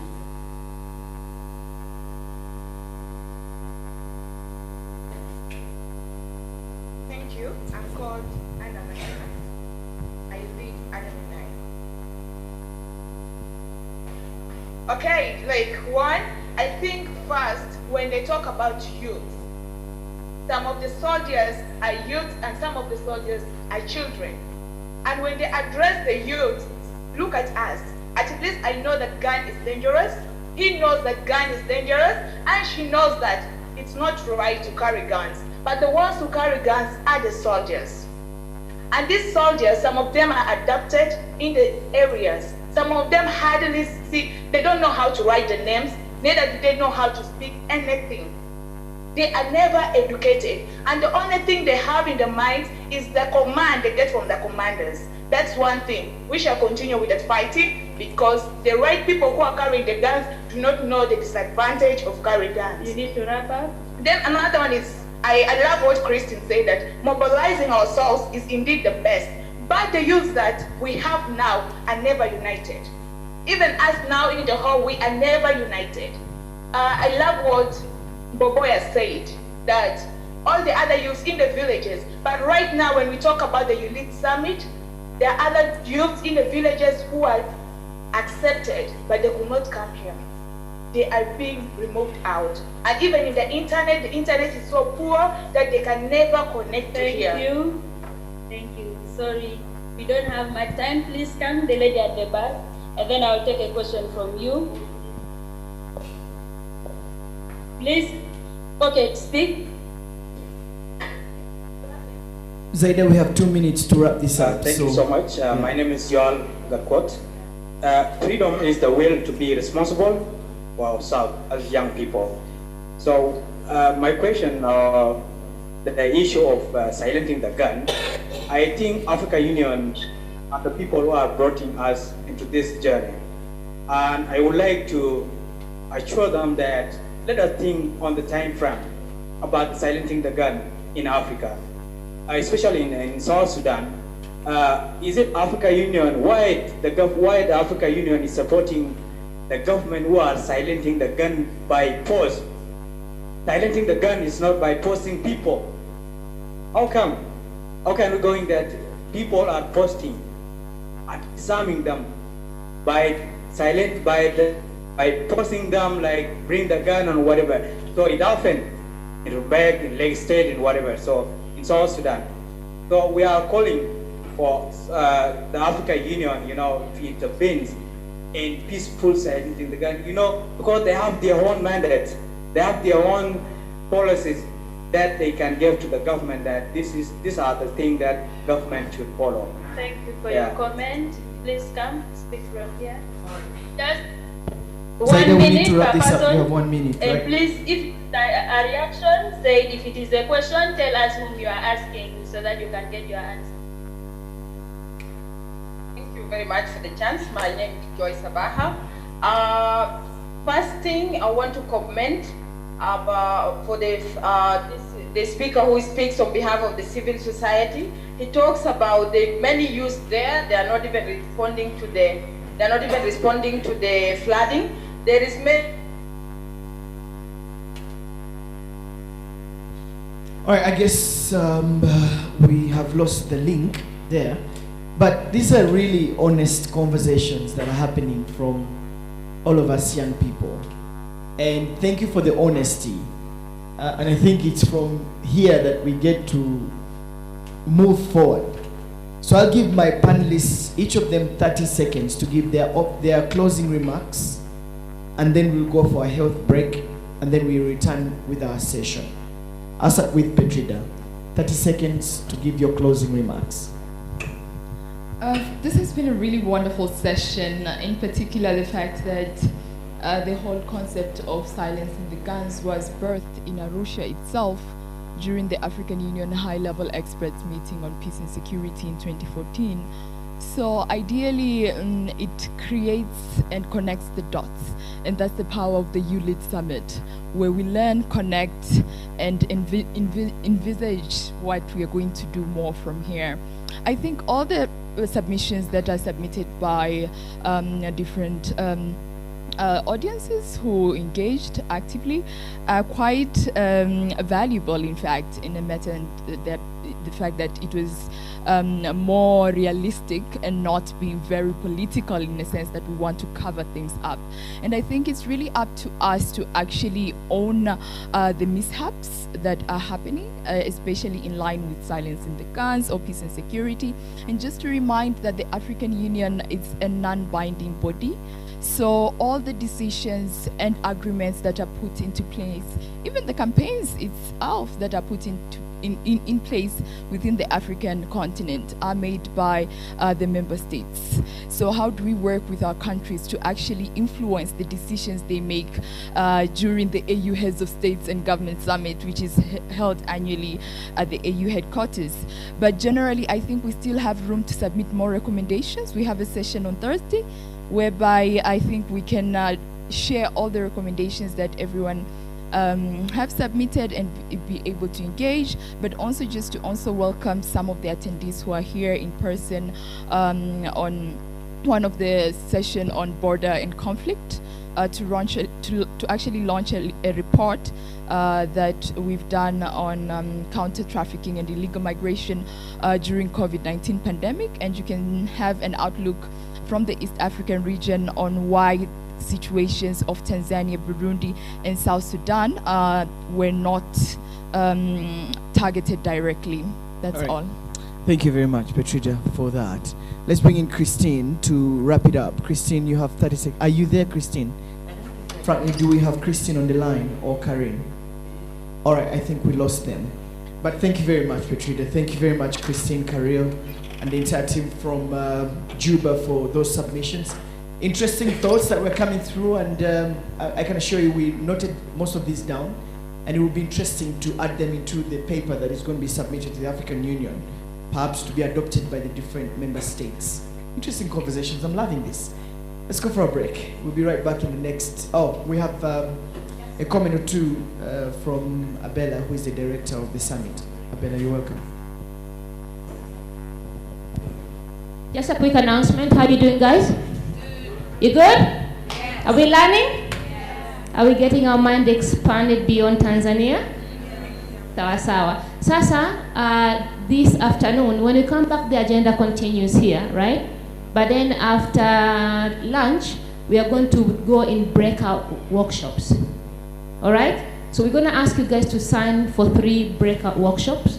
Workshop number 1 is going to be led by TYVA. Do I have anyone from TYVA here? Yeah, so TYVA will be leading workshop number 1, and it's about anti-corruption. Workshop number 2 is going to be led by race-based development. Badru is here? Badru Juma? Okay, so Badru will be introduced later, and they will be talking about SDG 16, which is about peace and security, all right? And then workshop number 3 will be by Tanzania Border Initiative, which I run, and it's about the culture, or building the culture of tolerance. Okay? I will repeat. Workshop number 1, SDG 16, leadership development. Number 2, building the culture of tolerance, Tanzania Border Initiative. Number 3, anti-corruption, TYVA. So start thinking where you do want to go. All right? Thanks. Thank you. Thank you very much, the director of the summit. Let's go for a break. We'll be returning in 10 minutes for our second session. Let's make it quick because we have more conversations going on. Good morning. And a special round of applause to our panelists this morning. Thank you very much, Petrida. I wish you a good health break.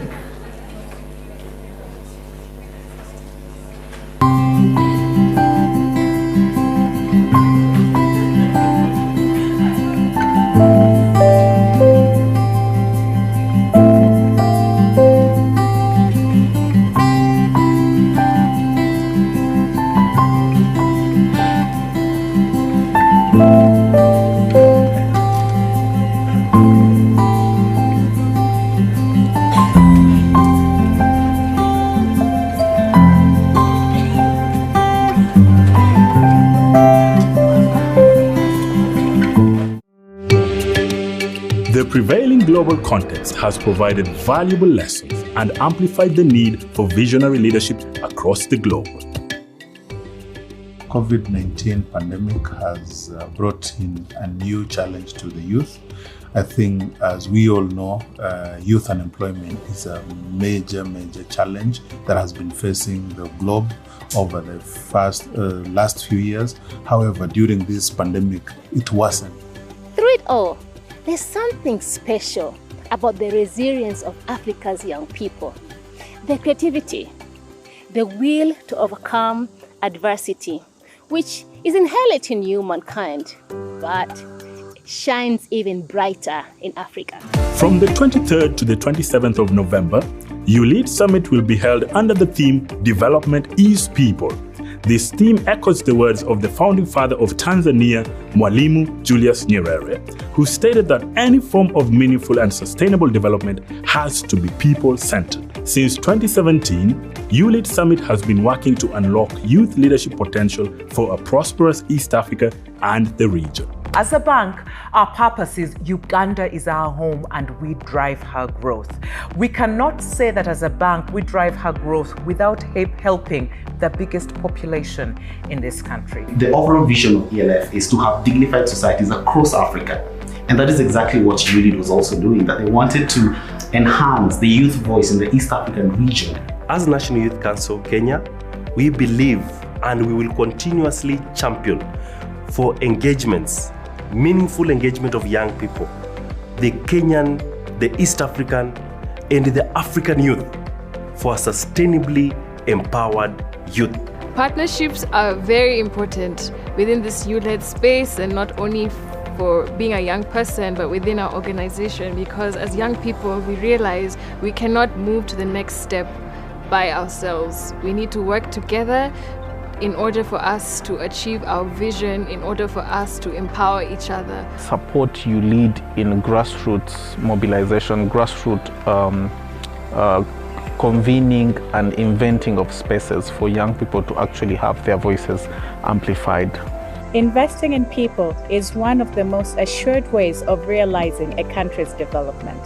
We're therefore coming together this November not only to talk, but to craft practical solutions for the prosperity and development of African youth. YouLead Summit 2020, which is convening for the 4th edition, will be a platform for the East African community, old and young, experienced and novice, to meet, interact, and discuss developmental issues without prejudice. The summit is hosted by MS Training Center for Development Cooperation and the East African Community in Arusha, and is co-owned and supported by the YouLead Consortium of state and non-state partners across all the 6 East African Community member states and beyond, in the spirit of United Nations Agenda 2030, Leaving No One Behind, and the African Union Agenda 2063, the Africa we want. YouLead Summit 2020 will be brought closer to you. We're making it possible for everyone to participate from anywhere. With qualified delegates, speakers, and mentors forming a limited physical audience under COVID-19 prevention standard operating procedures. The first setup will be the Regional Command Center, where sessions will be held at the EAC headquarters in Arusha, Tanzania. Day 1 will be dedicated for the Under 40 Political Leaders Forum, Reinventing Leadership for East African Millennials. Day 2 will be the East African Youth Forum on Peace, Youth at the Center of Peacebuilding and Conflict Prevention. Day 3 will be the Under 40 Business Leaders Forum, Accelerating Economic Opportunities and Decent Work for Youth, which will be crowned by the Youth Enterprise Awards Gala Night Dinner. Day 4 will be the Post-Summit Agenda, and Day 5 will be the East Africa Youth Parliament, popularly known as the Vijana Assembly. These platforms will enable 10,000 delegates to participate, network, and engage in real time through audio and video chats, as well as interact with key partners and organizations supporting youth development in East Africa and beyond. I personally look forward to the Under 40 Business Leaders Forum. Karibuni and all the nice words to the YouLead Summit 2020. We therefore invite you to participate in YouLead 20 by either applying to become a delegate or partnering with us to prepare for the summit and implement the outcomes. To apply as a delegate, simply visit www.youleadsummit.org and send in your application. To partner with us, you can contribute towards the overall budget, or you can support by adopting a booth, support a thematic day of the summit, or support a selected or nominated delegate to participate in the summit. I personally look forward for the Political Leaders Forum Under 40. Welcome to YouLead 20. I want to welcome you all to YouLead Summit 20. Yay!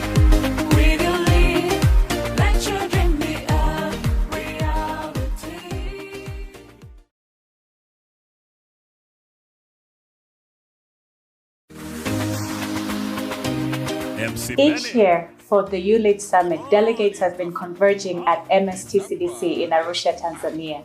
We know a lot of things have changed this year. However, one of the things that has not changed is the YouLead spirit of unity, togetherness, networking, and fun. So from wherever you are, be sure you share the story of hope of the African youth, as well as your experience on this online summit, using the following hashtags: Development is People and YouLead 20.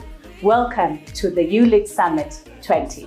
YouLead is a convening of young people across the 6 partner states of East Africa, where they come together in partnership with government leaders, development partners, business leaders, to discuss issues that are about young people's welfare, to discuss solutions for young people's challenges, and to find ways in which we can build a better country, a better continent, as well as a better region here in East Africa. So it happens here at TCDC. We would like all of you to come over for this week-long convening and be able to network, to share ideas, to learn from each other, and ensure that we can get the best out of this convening, because indeed this convening is something that will help to change Africa, but also change the way we look at young people's active involvement in development.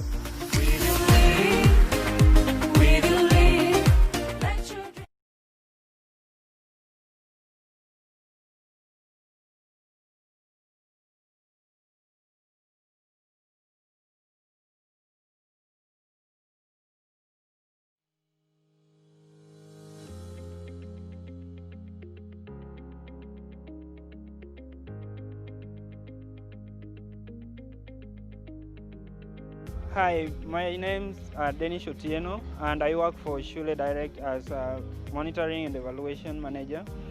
I also facilitate trainings at Ndoto Hub. So here at MSTCDC, we have partnered with DOT Tanzania to provide entrepreneurship training to 10 young innovative youths so that they can bring change in their communities. My experience so far has been one of the most amazing experiences in the startup ecosystem ever since I got into such challenges. And what do I really mean here?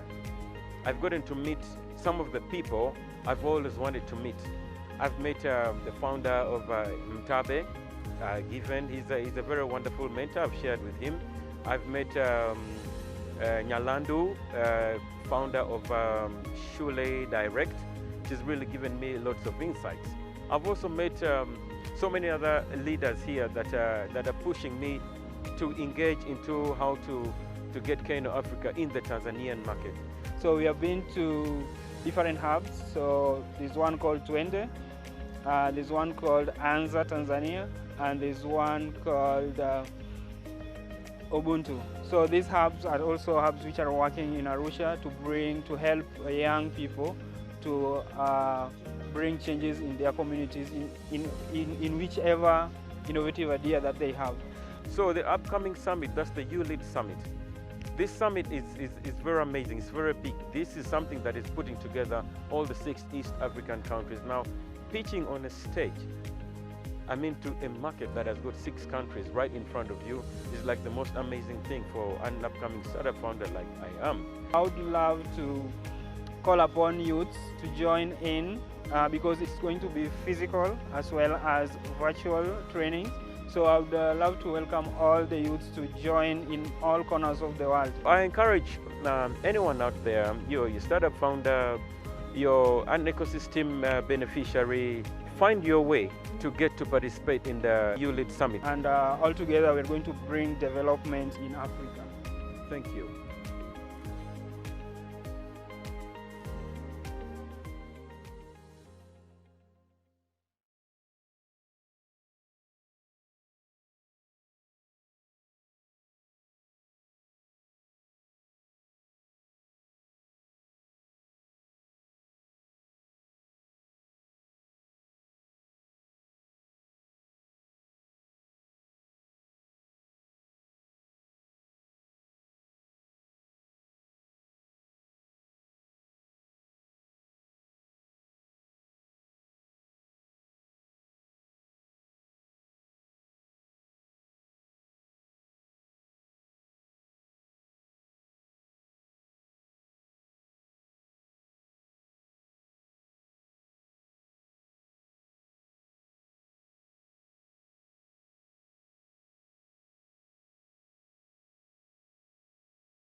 A good morning to all our audience in the East Africa region. We are going to our next session that is supposed to begin at 11:30.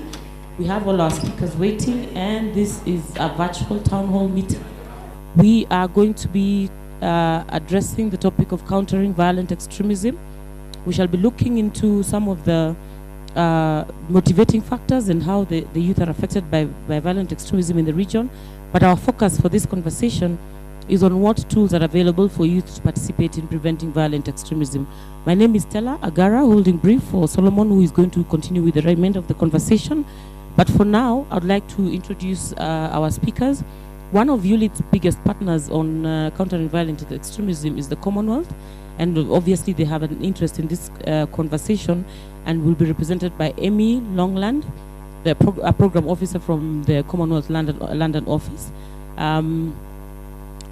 Amy is handling violent extremism governance within the Governance and Peace Directorate in Commonwealth London. Welcome, Amy.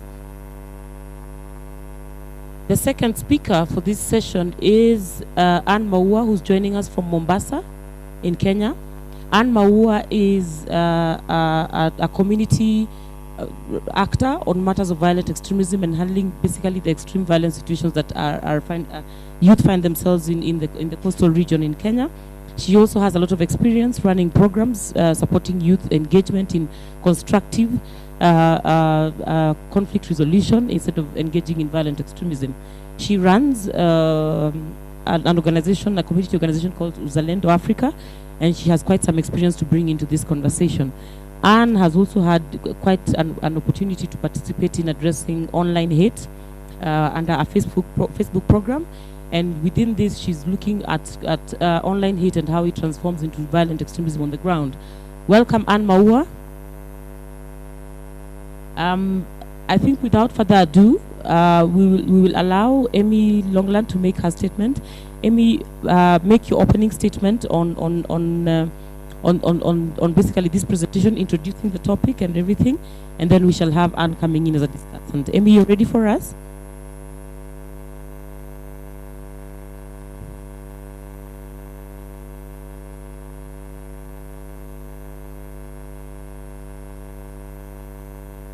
That's fine.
I've been in charge of running our online webinars, which has been focusing on providing young people specifically with the tools to combat violent extremism, especially within the areas that they encounter it most, for example, online, and also trying to give young people a platform to discuss with decision makers and be at the decision-making table.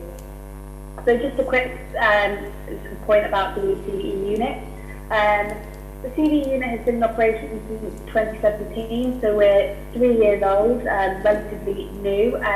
But the idea about having an actual unit within the Commonwealth Secretariat is that we are quite standalone, we operate quite independently, which allows us to work quickly and dynamically, so we can act in a way that is quite reactive to new developments in certain certain Commonwealth member states, and we're able to act quickly on that front. So we try and operate in a manner that is more dynamic than, say, the rest of the Commonwealth Secretariat at large, given the size. and the scope of what the Commonwealth Secretariat does. So we operate in 5 key areas. We offer in-depth technical assistance, youth and civil society organisation training and support, capacity building and awareness raising, research, communication and information, and advocating for small states. So that's the 5 areas that the CVE unit operates in. So why it's so important to us that we are involved in a session and a summit like this one is that one of the Sustainable Development Goals is to promote peaceful and inclusive societies with sustainable development, provide access to justice for all, and build effective, accountable and inclusive institutions at all levels. So this summit is incredibly important because violence is perhaps the most significant and destructive challenge to development, growth, well-being and the very survival of countries around the world. It's especially important that we focus on young people because young people are especially vulnerable. So 46% of all homicides globally involve young people between 10 and 29 years of age. For example, the majority of Boko Haram fighters are teenagers, the typical ISIS recruit is around 26, and most Jemaat Islamiyah members are young and male. So almost half of the 1.4 billion people living in fragile and conflict-affected states are under the age of 20, and 60% of the population of the Commonwealth is under 30 years old. So obviously it makes sense to zero in on young people, not only to look at how it affects young people, but also how young people can be the most effective agents of change.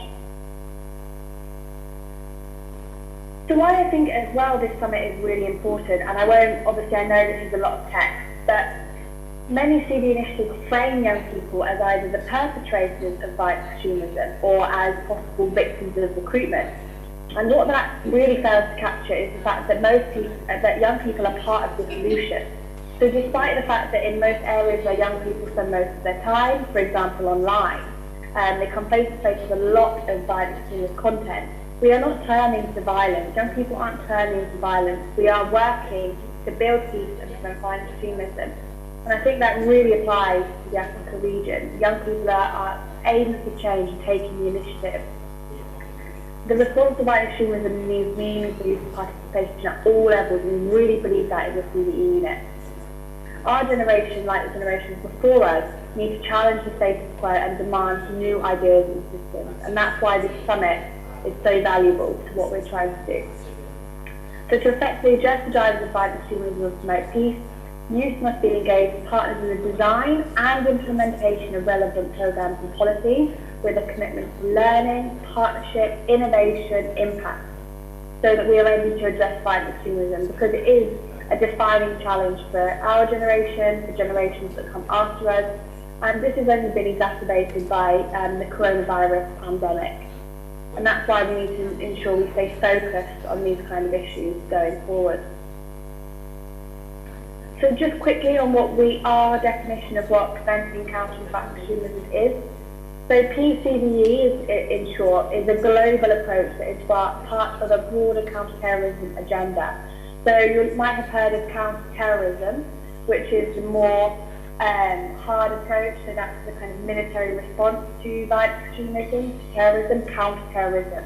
What we look at is, in PCVE, is how we can address the root causes that maybe result in violent extremism and acts of terrorism. So it's looking at that kind of soft approach, looking at the heart of the mind and how we can address these issues. So we're looking at how we can look at preventative measures that address structural, social, economic and political grievances that lead to radicalisation. So they often go hand in hand. So counter-terrorism and countering violent extremism go hand in hand. And what's really important, I think, especially with regards to young people, is the preventing violent extremism. So looking at how we can prevent it in a proactive manner as opposed to countering it in a reactive manner. So our approach as the unit is to work with member countries to develop, define and understand the phenomenon of violent extremism as it relates to their specific context, and then to help strategize, plan and act accordingly. And that's why I think it's really important that young people have a meaningful seat at the decision-making table.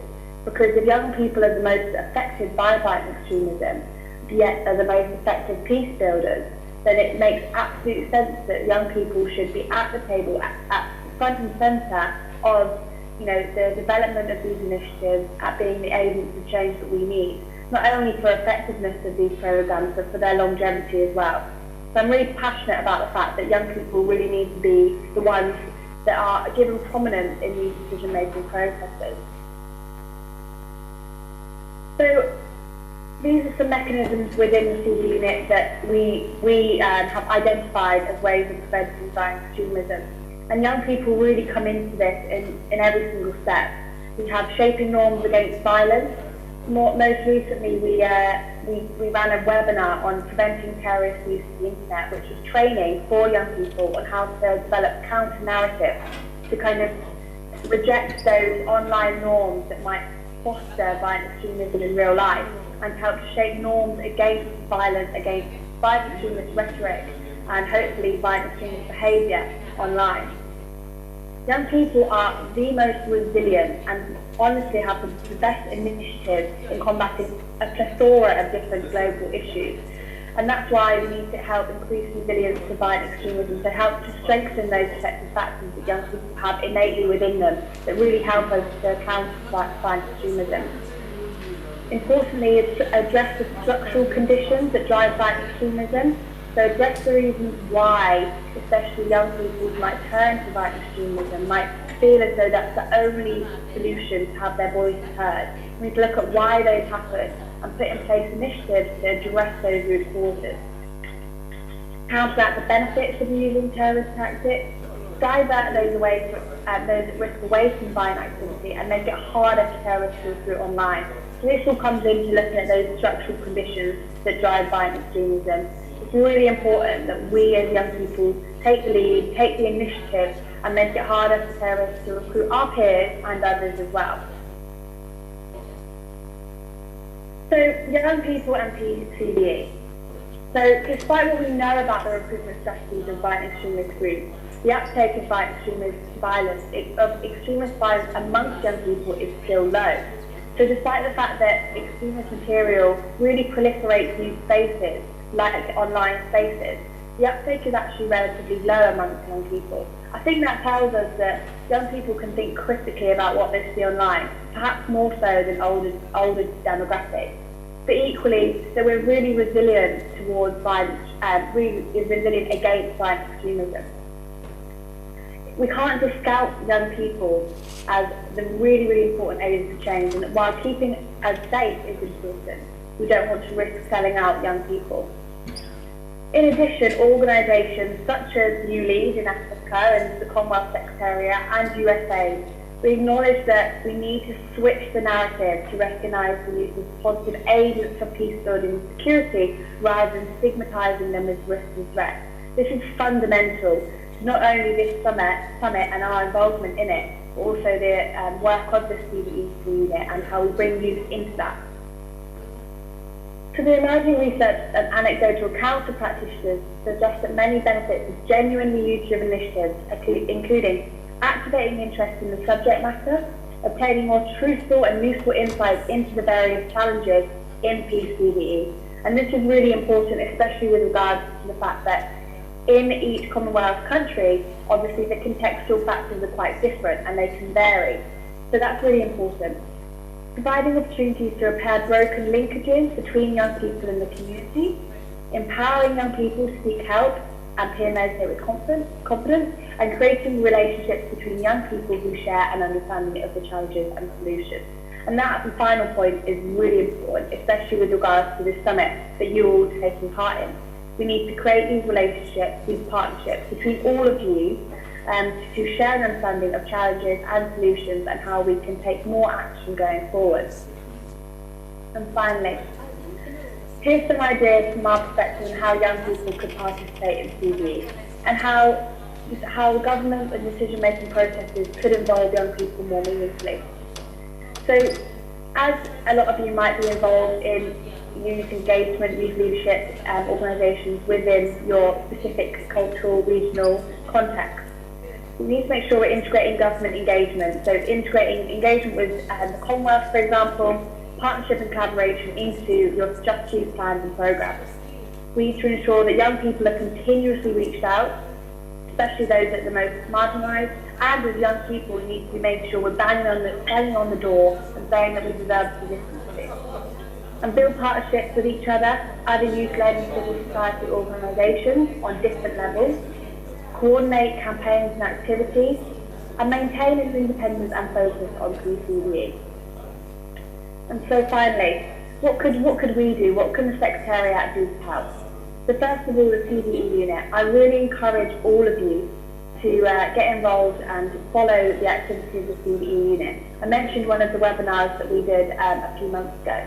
And more recently, we've done a webinar on actually providing a platform for young people and decision makers to come together, which is fundamental in peace building, conflict prevention, and preventing and countering violent extremism.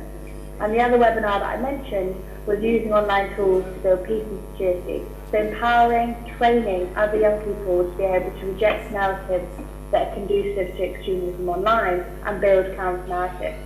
These events are all free. They're open to everybody, and I really encourage you all to follow the activity of the CBE unit. Feel free to get in touch with me and to participate in these events because they're really, really important. In addition, in other areas of the Secretariat, the Commonwealth Youth Peace Ambassadors Network, or CYPAN, which I believe few of the actual panellists are members of that or involved in that, and some of you might already have heard of it, run by the Commonwealth Youth Programme, and that brings together young people from across the Commonwealth to upscale and optimise grassroots, national, regional, pan-Commonwealth efforts to promote peace, respect and understanding and preventing violent extremism. Again, if you want to get in touch with me or one of your CYPAN representatives, that's open for anyone to join in with that. And finally, the ACU, or the Association of Commonwealth Universities, is also running a Commonwealth Youth Programme, which focuses on the role of student leaders in creating cohesive societies, or in other words, more peaceful, inclusive and societies less prone to violent extremism. So getting involved in initiatives like these and attending the summits like the one you are at today are great ways of championing the youth voice in PCBE decision making and approaches. So thank you all for listening. I hope that I haven't gone through too quickly. My contact email is there, and feel free to get in touch with me if you have anything further you'd like to get involved in or like to add. Thank you very much. Thank you very much, Amy. We really appreciate the presentation you've made. I have noted that you have highlighted the importance of the role of youth in engaging in preventing violent extremism as a first option. And then, of course, the responsibility of countering violent extremism where it already exists. Your presentation does a very good job of separating those two, and of course, prioritizing the prevention of violent extremism so that we don't find ourselves in the kinds of situations of human rights abuses that happen when we are countering violent extremism. I also heard you very clearly when you acknowledged that youth are the most powerful agents of change and that they definitely have a role to play in addressing violent extremism. Your suggestion of youth using an opportunity online to prevent mobilization online for violent extremism is also very powerful, and I think we are going to get comments from Anne concerning this matter. But before Anne gets to discuss this topic and maybe give her feedback on the address you have made, I would like us to move to South Sudan, because I'm made to understand that our speaker in South Sudan is ready. We are joined by a gentleman from the South Sudan National Youth Union who is going to be speaking as a discussant. Zaida, is Jacob Magai with us?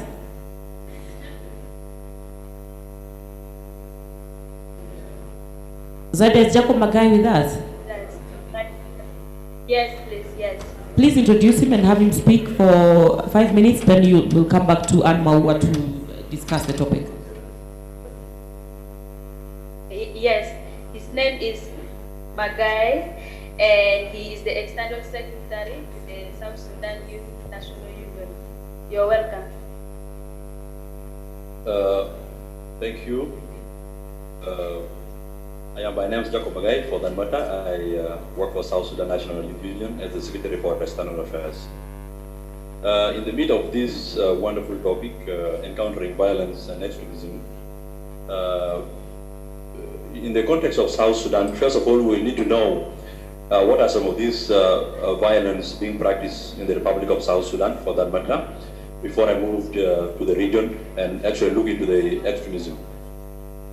In the context of South Sudan, if you see the elements of the violence, those things that triggers violence in the Republic, one of them happens to be what was mentioned actually by one of the speakers early today.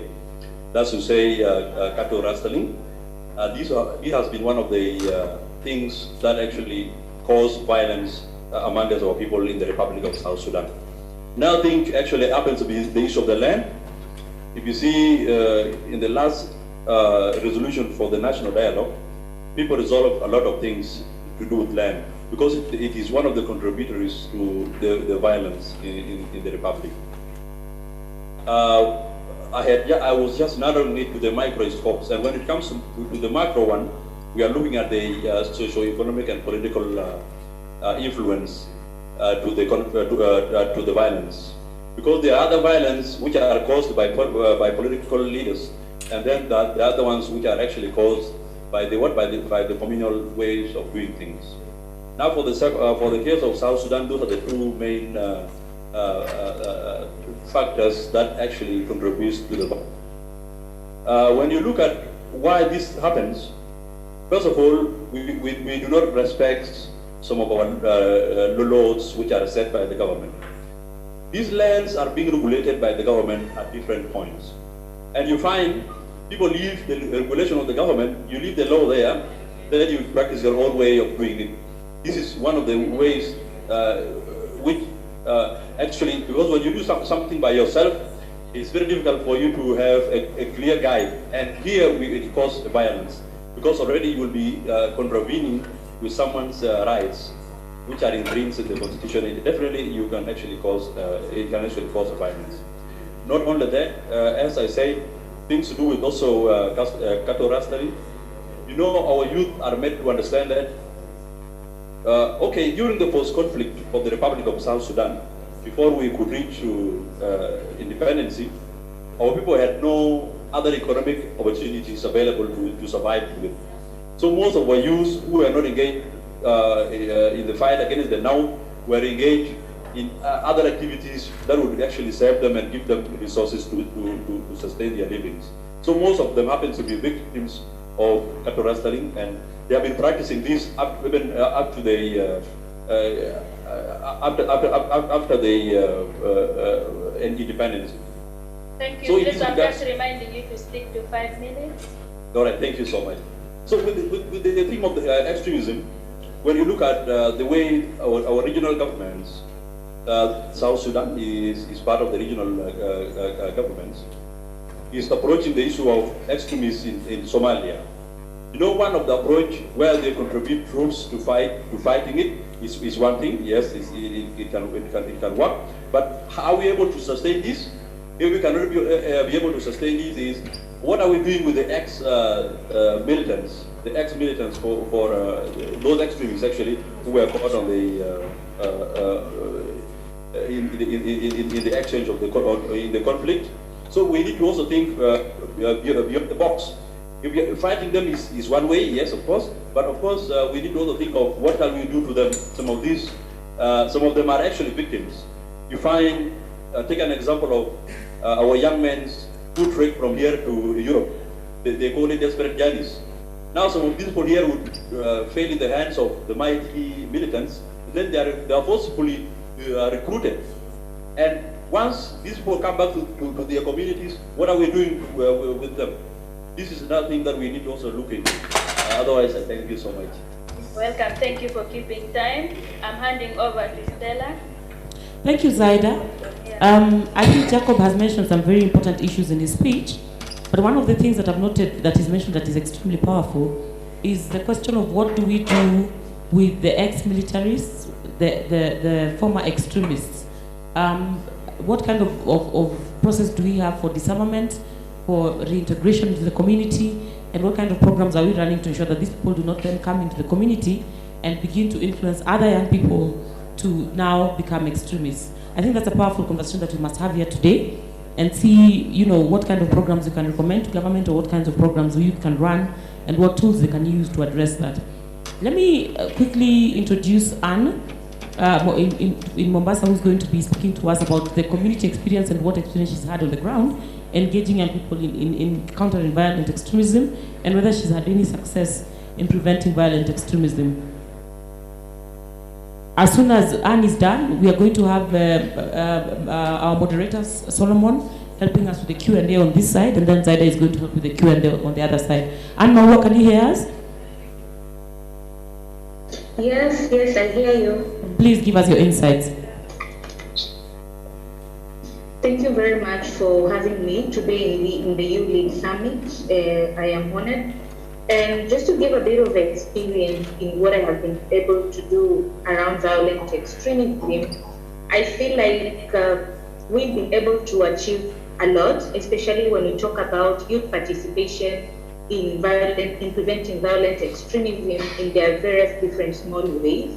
But I also feel like we cannot have this conversation without the need to reframing and recontextualizing on how these issues have actually taken shape.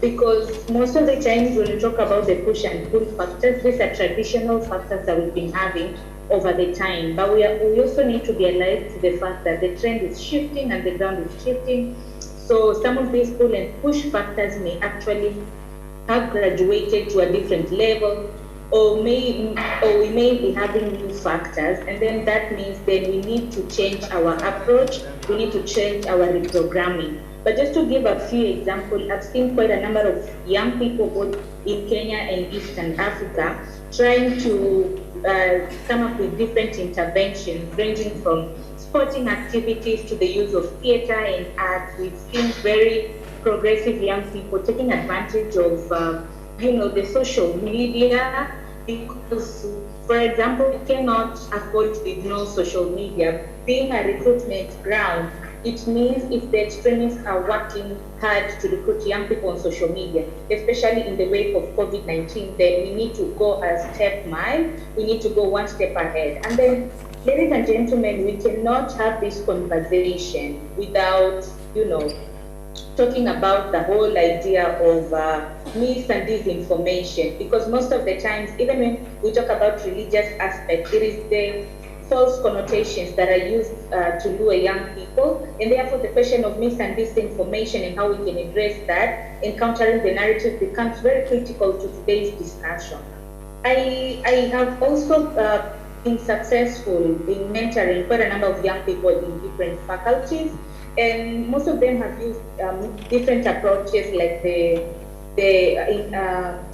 integrating the intergenerational conversation between young people and the older generation in terms of peacebuilding and violent extremism, because you do realize the other generation actually have the experience, but then the young people are the ones who are actually being recruited to extremism. How do we find a balance between the two? But for me, I feel like the core of this conversation then becomes, how do we get into the spaces where radicalization programming and the discussions around PCB and BEE is actually discussed. For example, we have the National Action Plan for the East African countries. I know Kenya has a national plan on violent extremism, and we also have domestication of those plans. For example, in Mombasa, we have the MCAP, and we have the CVE Engagement Forum, where this is a forum that brings practitioners together. How do we make sure as young people we find our way in such spaces where we are actually able then to plan from the start? I think we need to look at young people really not just as a product or as a problem or as people who are being recruited, but rather as active players and movers of decision in this piece of violent extremism. Thank you very much, Stella.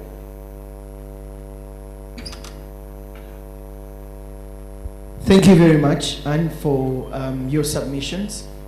I want to say once again a special thank you for all the submissions. And we earlier on had from Amy Longland, who is the Programs Officer, Countering Violent Extremism, Governance and Peace Directorate, the Commonwealth, and who are also our proud partners for the YouLead Summit.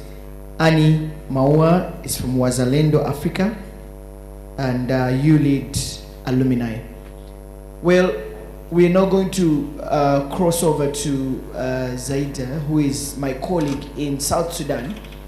We're officially going to be hearing from the Vice President of South Sudan, that is Her Excellency Rebecca Garang, to officially address us and the entire online team right now. Zaid, let me cross over to you. Solomon, we will alert you when she enters. She's not in. Please, we can proceed. I will alert you. All right. Let's now involve our panelists who are already into the conversation.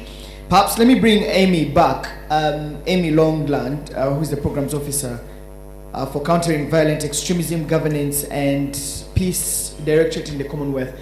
Amy, thanks a lot for having shared your thoughts earlier. I think what is critical, for example, for South Sudan is the reintegration of people who were, the youth were previously engaged in violent activities into the normal day-to-day living, and perhaps empowering them to move on, and perhaps for them to be advocates of peace rather than just sliding back into violence. What then can we do to empower the young people who were previously violent into, advocating for peaceful South Sudan, Amy?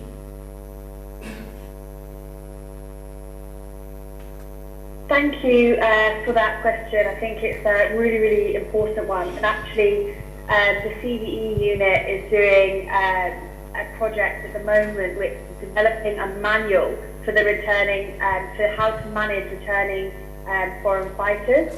And a key thing, and that manual was developed by an organisation that we have procured and we've been working really closely with.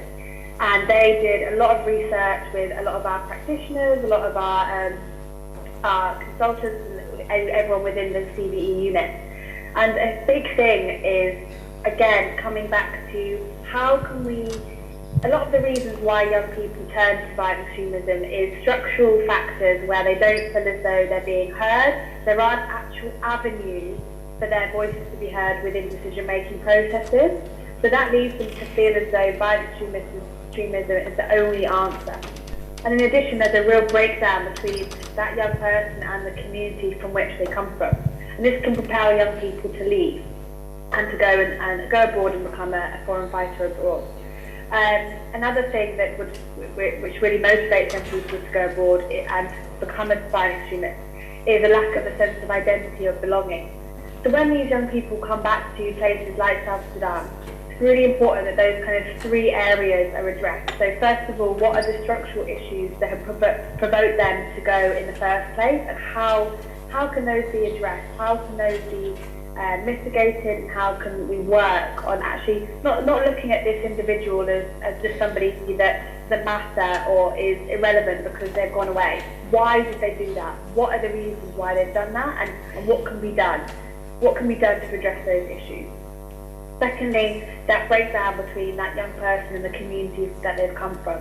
That community might shun that person once they return to their home country because the community feels betrayed, or feels as though that person has kind of gone and done something that they find completely, they don't want to welcome that individual back into that community.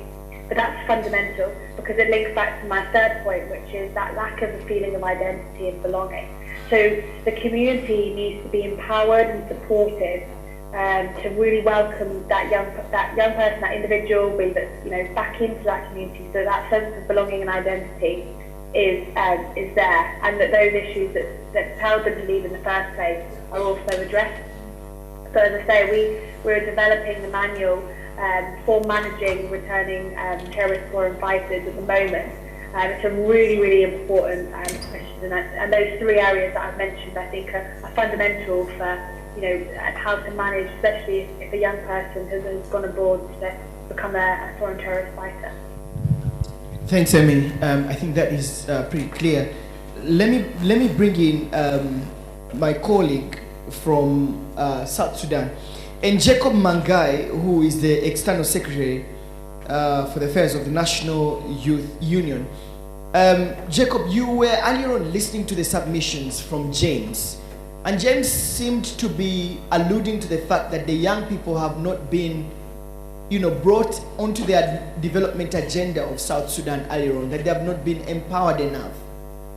We're talking about what tools are available to advocate for peace, and what tools can be given to the young people to advocate for a peaceful South Sudan, and so that they become change agents and advocates of peace. James. Yeah. Sorry, Jacob. Yeah. Yeah. Thank you much. I will try to be brief and precise for that matter, because we're waiting for the Vice President. In South Sudan, as we speak now, they have just formed the government of it's called Revitalized Government of National Unity, and it happened to be the first government that has recognized the roles of the young people. And of course, if you see in the formation of the executive, we have young men and women who have actually taken up the ministerial role for the first time in South Sudan.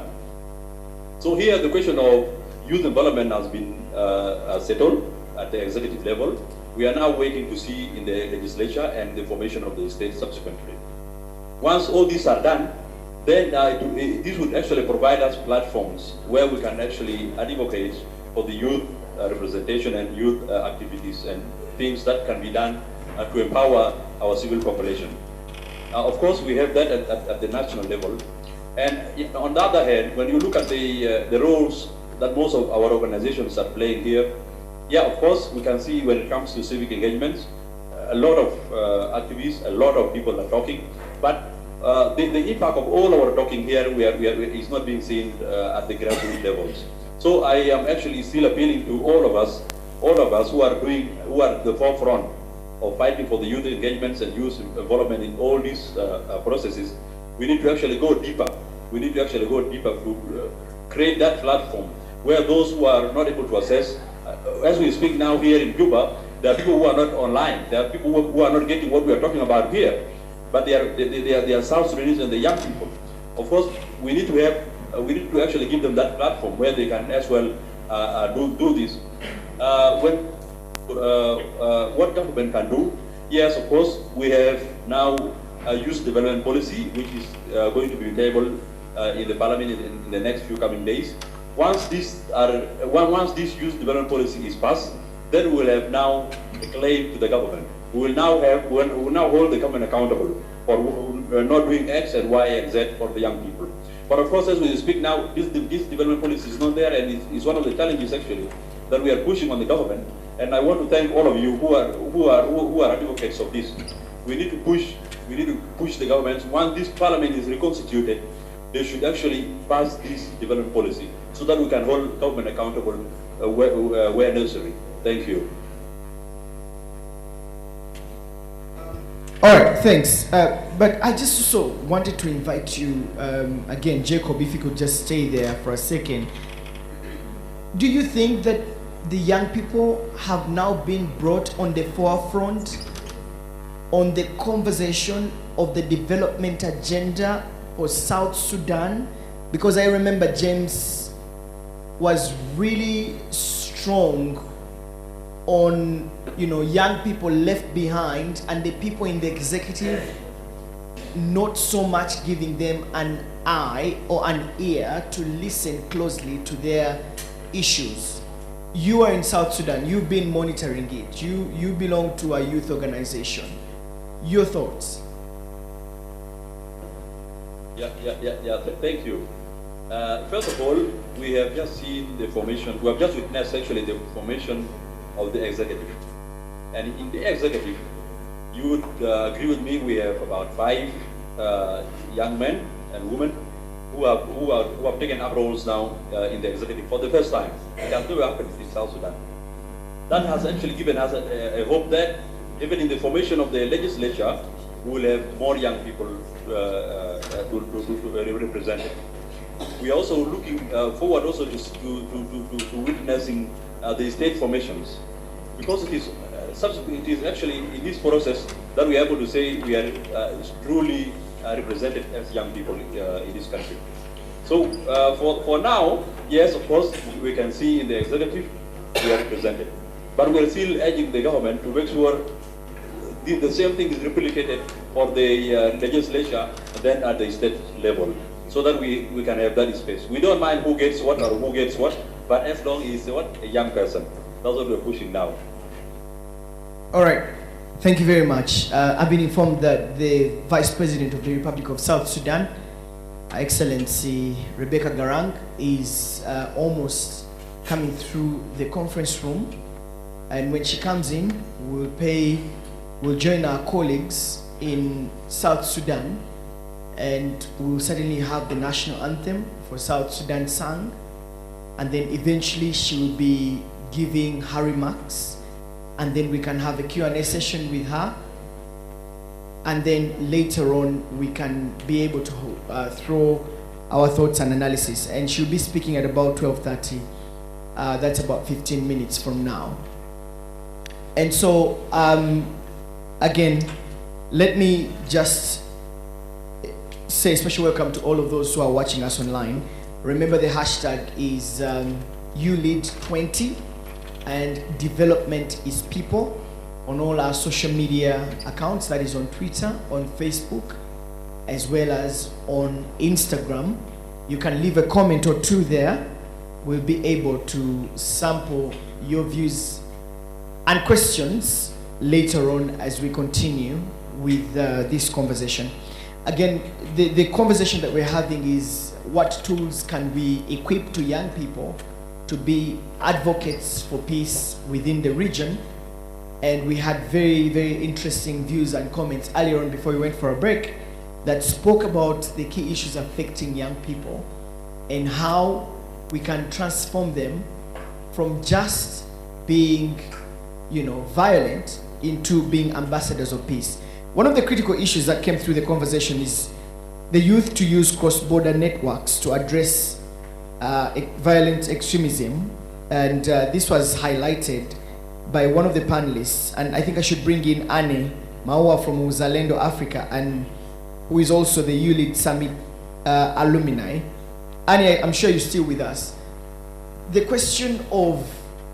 Yes, Yeah. So I thought that we could also have a conversation around tolerance. The youth being able to tolerate different political differences, their differences in their political sides, and a difference in opinion, because most of the times what has been really core to many of these clashes is the difference in political opinions or difference in other related opinions, that people do not get to tolerate each other. I thought you'd also talk about that, especially in a fragile state like South Sudan, which is slowly by slowly getting up on its feet and getting ready to take off again. Annie. Thank you very much for that question on the political tolerance. I think it's very, very critical when we are talking about violent extremism in all forms, in political forms and economical forms.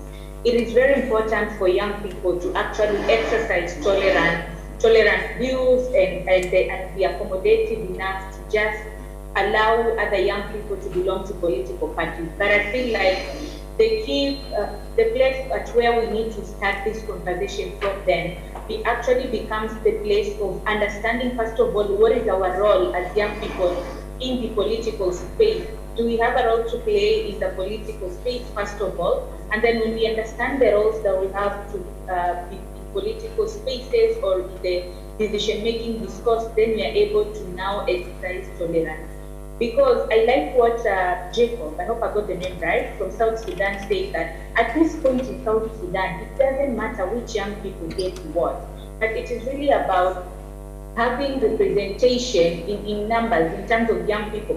Let young people be at the center of decision making. Now the role of, and I remember we were having this conversation in some online consultation in IGAD, where we were saying the role of the youth is in politics and in election does not just end at voting. how do young people organize themselves to even claim spaces in these political parties? So when we have the core issues or the core goal as young people being young people, then we will have no business in checking who belongs to what political party. Because I keep telling people, when we stand to go somewhere, it is not the name of our party that comes first. It is actually the word or the noun youth, which is a young person. So if we put youth at the heart of it all, then we are able to exercise tolerance. And also, being, we are liberal. The East African countries in Sub-Saharan Africa are actually liberals, and they're guided by law. For instance, the Kenyan Constitution in Article 38 talks about political parties, that everybody has a right to belong to a political party. And when you're alive or cognizant of such a fact, then you're able to exercise tolerance and to push youth agenda. Jacob was talking about the youth development policies and saying there's the need for young people to galvanize around pushing for that policy. And I would like to echo his sentiment, and also by saying that it is not just galvanizing, but how do the youth in Southern Sudan make sure what they want actually find their way into these youth development policies. So then tolerance becomes a subject that then needs to be very clear to our heart. And tolerance is not just political tolerance, but even religious tolerance, because one of the avenues of recruitment for violent extremism then is actually the religious beliefs and the cultural beliefs and everything else. So then, as young people, we just need to, I tell people here in Kenya that we are tribe youth, like we only have one tribe called young person. And once we realize that, then we galvanize to make sure our input, our views, and as much as we're pushing the government to, we must lead from us. We must lead from us showing that we can be tolerant of each other, whether political, social, or economically. Then the political class, who is very notorious for, using young people to actually start violence or anything else, we see that we are leading from the front. I used to run a campaign back in 2017 when we had the Kenyan election. Used to be called Kataku to Miwa, where we are telling young people, you need to refuse to be used to cause any political skirmishes and everything. How best do young people actually find their spot and fight for their spot? If the political class does not see the use or the need of including young people, the young people must create the spaces for themselves. I tell people, even when we talk about, for instance, stuff like public participation, if we do not have the invited spaces, we will rent the space. Thank you very much. Thank you very much, Annie, for your views and thoughts. I thought that we could get more reactions from young people in this room in Arusha before we cross over to Juba, where my colleague will take over once the Vice President of the Republic of South Sudan, Her Excellency Rebecca Garang, takes her seat.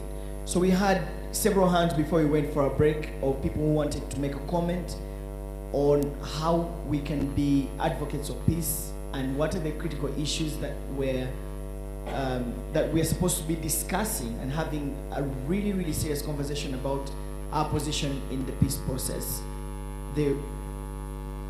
All right, I've received communication that we need to hand over to South Sudan. Her Excellency Rebecca Garang is joining us. Let me hand over to Zaida, who is my colleague from Juba, to take us forward. Zaida.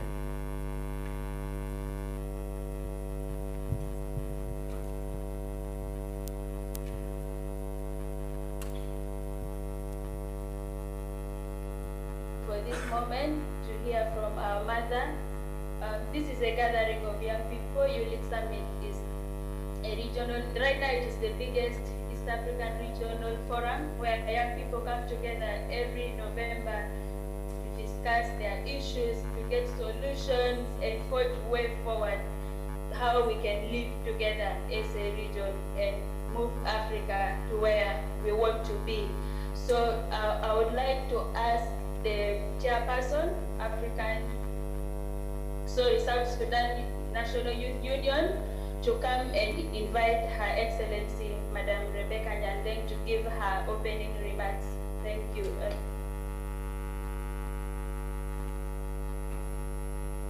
Her Excellency Mama Rebecca Nyandeng, the Vice President, youth leaders who are present in this summit.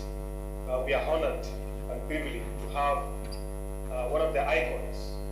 We call her the Mother of the Nation, to come and address the young people of East African community, because we believe our father, Dr. John Garang maybe on a term, is one of the Pan-Africans who always fight for the rights and unity of African community. I'm humbled to call the Mother of the Nation, Mama Rebecca Nyandeng, the Vice President, to come and address the young people of East Africa. Your Excellency, you are highly welcome.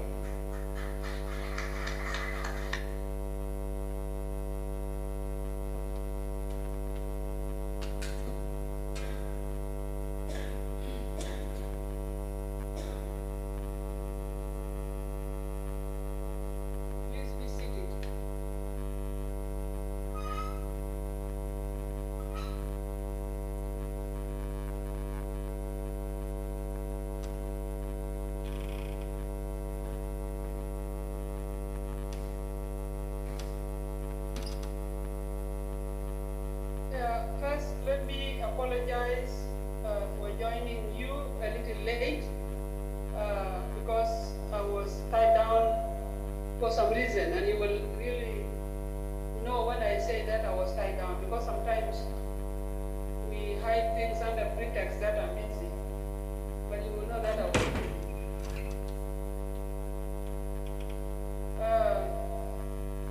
I don't know who are others who have come, because I thought there would be some ministers who would be here. They are not here. So, honorable members of the East African community, our NGOs partners, the organizers of and facilitators of this event, the media houses, distinguished guests, ladies and gentlemen, thank you very much for inviting me to launch this YouLead summit. I always value the opportunity to address the young people of this nation.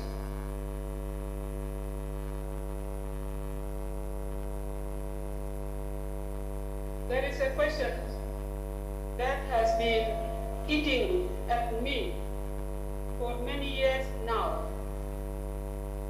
I ask my colleagues in government, I ask my relatives, and I ask almost anyone who will listen.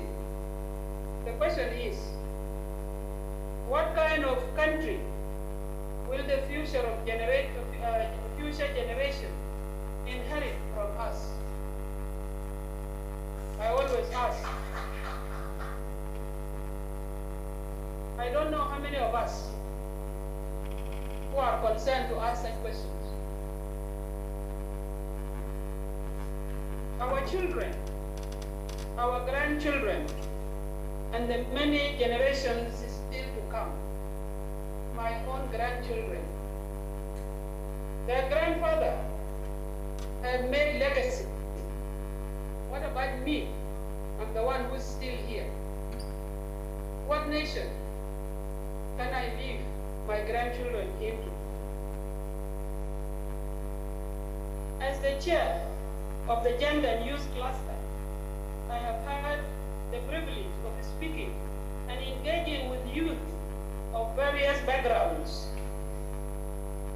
from sportsmen and women to community leaders and even my own staff, majority of whom are young people. I am eager to hear what is in their mind, how they think, and what kind of challenges they face. I know youth, and especially youth of South Sudan, face a lot of challenges. All these problems we talked about, all these crises, even the wars which are being fought in this country. The first war of Anyanya 1, the war of liberation, which has brought us here, was fought by young people. my own husband, when he went to the bush with our president, Salva Kiir Mayadi, they were youth. Dr. John was 38, and I know youth is 45. I cannot talk about myself, I was also a youth. Because we have a difference of 11 years with him. So I was a youth. So I have noticed common issues that come up time and time again. The young want to be included, recognized, and heard. Do we give this opportunity to them? No. And I know what I'm saying here is being watched. Even people here in Cuba, the leaders. I'm talking about us. And why not? This future that I keep talking about belongs to you, the youth. Our time as an elder and our elders is passing, and our role should not be to cling to the seats of power that we have acquired. It should be to mentor and pave the way forward for you.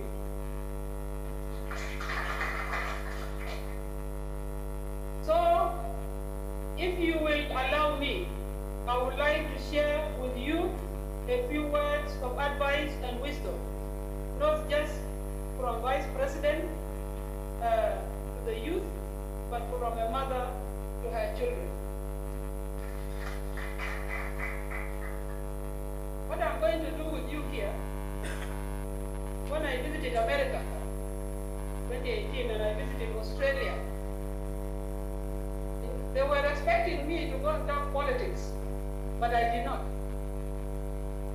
I really talk about the issues which are facing them in those countries. Some of them carry division, tribalism, 10,000s of miles from Africa to those countries. I don't know, they were carrying them in their boxes. In their luggages, I don't know. When they leave us in Nairobi, they carry some okra, dry fish, but where does the tribalism come from? So number one, in order to be a good leader, you must first learn to lead yourself.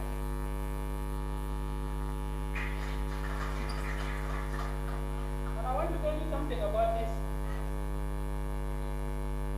You want to go into politics, you need followers.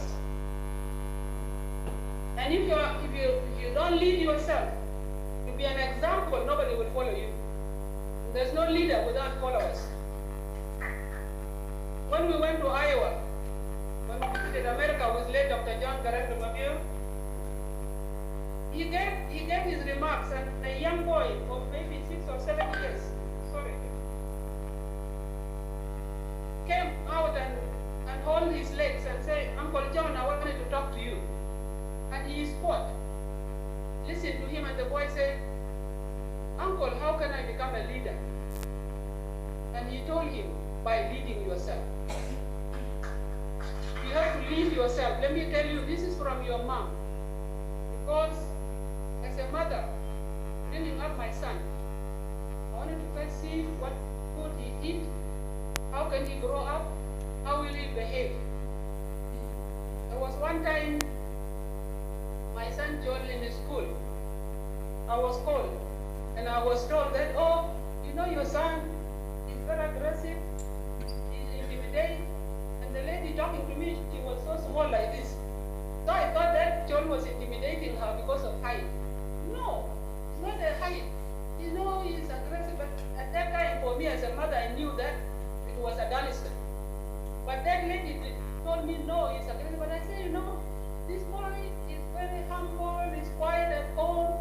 But I forgot that children hide their character from their parents, and when they go out in the open, they show it. The lady said, Mom, she hid it from the house. And I learned that day. As mothers, we learn every day as we bring up our children.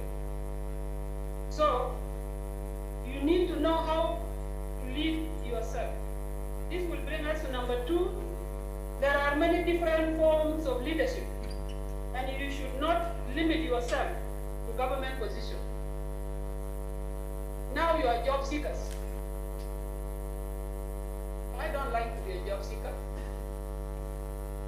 I want to create environment to bring jobs to others. I also wanted to hold my time in my hand. I don't want anybody to control my time. And you know your time is your life. You allow somebody to control your life, your time is controlling your life. Like us in this age, somebody is controlling my time now. I come to you here, I go there, I go here. But where you find me, I collapse in the chair. She collapsed. But if you are a private person, you control your time, you know when to do this, you organize yourself, you know what to do tomorrow, what to do next year. Nobody is doing this program for you. So don't limit your leadership to one. Yes, the youth have a role to play in politics. It's important. There is no question about that. But in order for this country to succeed and grow, we need to grow our private sector. I think I'm clear there. We need more educators. We need contractors and job creators. We need to reclaim our market places and grow our economy. You know, the economy of South Sudan is foreign-based economy. And now we continue talking, we're complaining in the houses, oh, market is very expensive, this one is like this. And when your government wanted to say something about the market, people close their shop. And I know if it is you, you will not close your shop. You will go and seek the government, why are they doing this? You will have chambers of commerce to lead you in this. Those small businesses does not belong to those people. We are not chasing them away, but they should come doing big businesses. Then you don't have capital to do. Building hotels, big supermarkets, but this small kiosk, is it for foreigners? No. Do we have one of our people having kiosks in these neighboring countries? No. Do we have somebody cleaning the roads in those neighboring countries? I don't want to name them, but I will just general. Do we? No. No, these small businesses belong to you, but at the same time, you build your economy. Your late leader, Dr. John, said that a poor country or a poor government is the government where his people are poor. A rich government is a government where your population and your people are rich. How does the government get money if you don't have money in your hands for me to come and collect, to go and build the roads? You will give it to me because you know that I'm going to build the road. You will give me the taxation because I'm going to put up the school and the hospital. But from foreigner, how do I get this taxation? From them. I'm not discriminating because South Sudan belongs to us. They are our brothers and sisters, but there are some areas where there is limit to everything.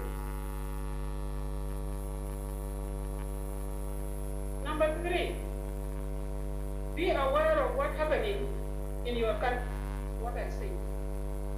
Familiarize yourself with the news, the laws, legislation, agreements, action plans, and the many texts that have grown dusty on our bookshelf. Educate yourself. Even this issue of tribalism, it comes because we don't know one another. We walk tall and we think that we are better than the other one. We are not. Read the books. They are there in UK. Look for them. Know about what is. There are books about Nuer. There are books about Dinka, about Murle, about all these tribes of South Sudan. Read them and know in that long time what happened. And if there was no problem, why create problem now? Who's responsible for that? Read books. Go to archives. We have at least a small archive where you can get information. If I ask you about what happened during 50s and 60s, none of you will know because you did not equip yourself. You don't read. And the English people say this. If you wanted to hide something from Africans, put it in the books, they will not read it. I will not tell you you are too late to work, but I will say you are too late to do it. You read. Right now, do your own findings. Don't let Mama Rebecca come and stand here and tell you things that maybe I'm lying. Even the CPA, that is now a historical document, is still very meaningful to us. The CPA, very important and very relevant to our situation. You talk about power sharing, it's there, and this is the problem now. You talk about wealth sharing, it's there, and it is a problem now. But you are not looking at it. This depth is somewhere, I don't know, even if you will not look, you will find it.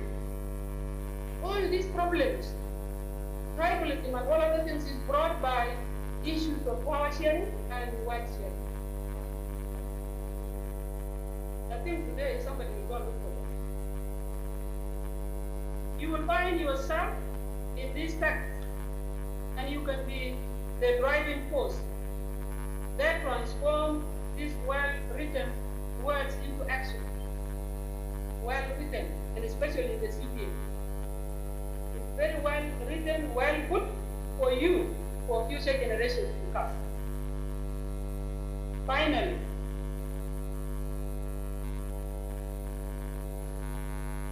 and most finally, education is the key to your future. Learn without discrimination. Seize whatever opportunity you can. Wherever you may find them, and use them to develop your home, your own home. This is what I was telling people when I was in Australia or America. I tell them they're going to come here, you work, you sweat. A woman is working, a man is working. Later the man will come and go to sleep, and the woman will come from the work and do the job. But it was different. Our man goes and play cards, and the women are the one working, and later he comes from where he went to play cards and tell the woman, where is the food? Why you didn't wash my clothes? But you are very effective. You have to share things when you go there. Leave Kalam than as Dinka gentleman, or a Nuer gentleman, or a Murle gentleman, or a Bari. Kalam de Khaliu fi Belet. Nas Nuer Zak Bugul. Ajadi Khaliu fi Belet. Kandi fi Belet Dani, you must get yourself. So, when you are with your wife, you must share a lot of things together. Help her. Even your own leader, John Garang, he used to cook. Not only cooking for anybody, cooking for me, because he was forcing me to go to school. So he will go to the kitchen, make my breakfast, pack my lunch, and bring my bike to the door and say, okay, if you don't want to go, your things are ready. Nobody forced him to do that. But he loved his wife. He wanted his wife to be somebody. So if I have a picture in Nairobi where he was cooking in the kitchen with one white lady. When I go to Nairobi, I put it in the Facebook so that you see it. I don't have Facebook, but I'll put it in somebody's Facebook.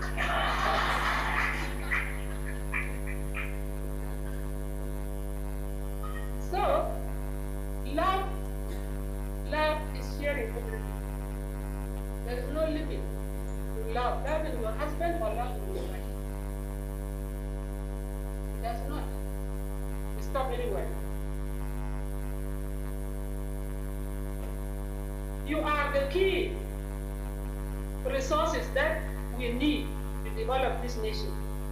You are the primary resources of this nation. Then now you will develop this country.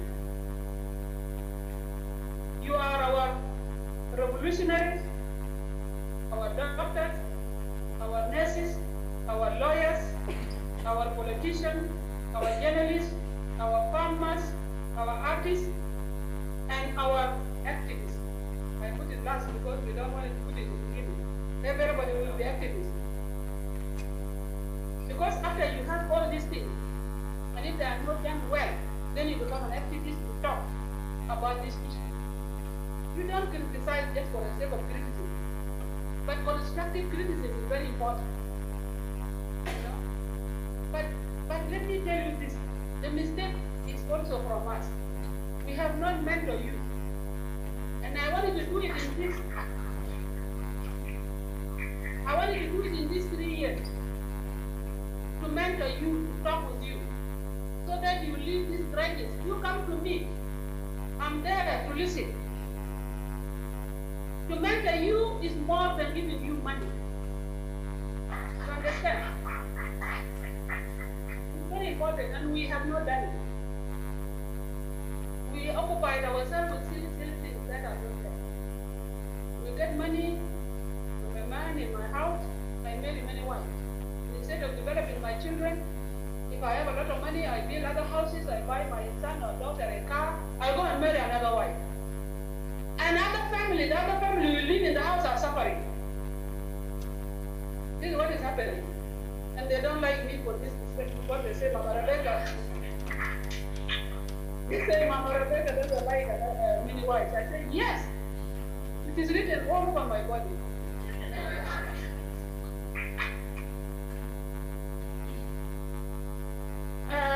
Walter Rodney, a great revolutionary thinker from Guyana, and a mentor to my late husband, Dr. John Garang in Mobile.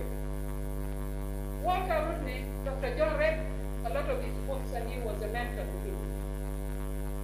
When you consult books, you will find mentors. Even if they are not alive, they will mentor you in their grave.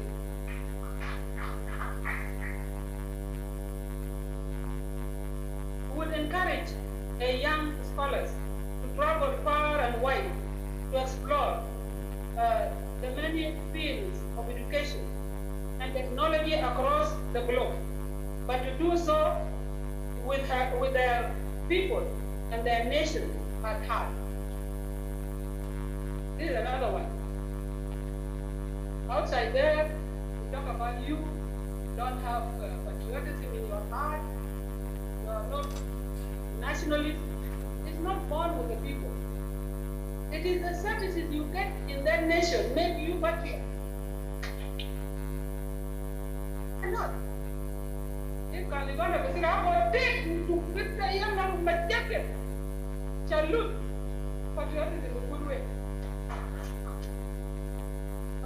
But I wanted to tell you one thing. No matter how angry you are with us, please don't burn your flag.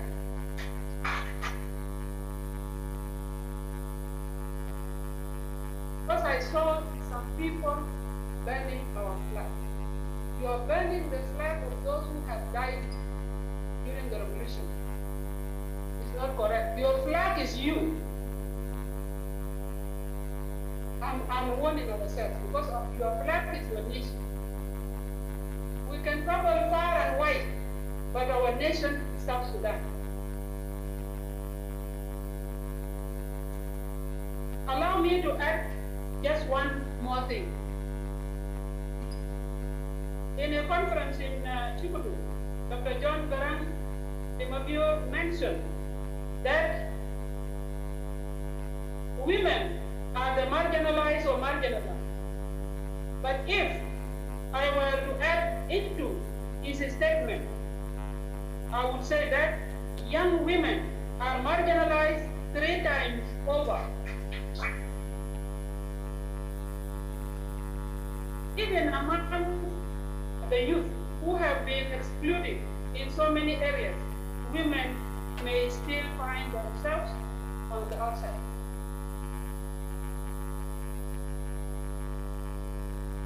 Because young women, I say this, lift up your head up high, raise your voice and occupy a space.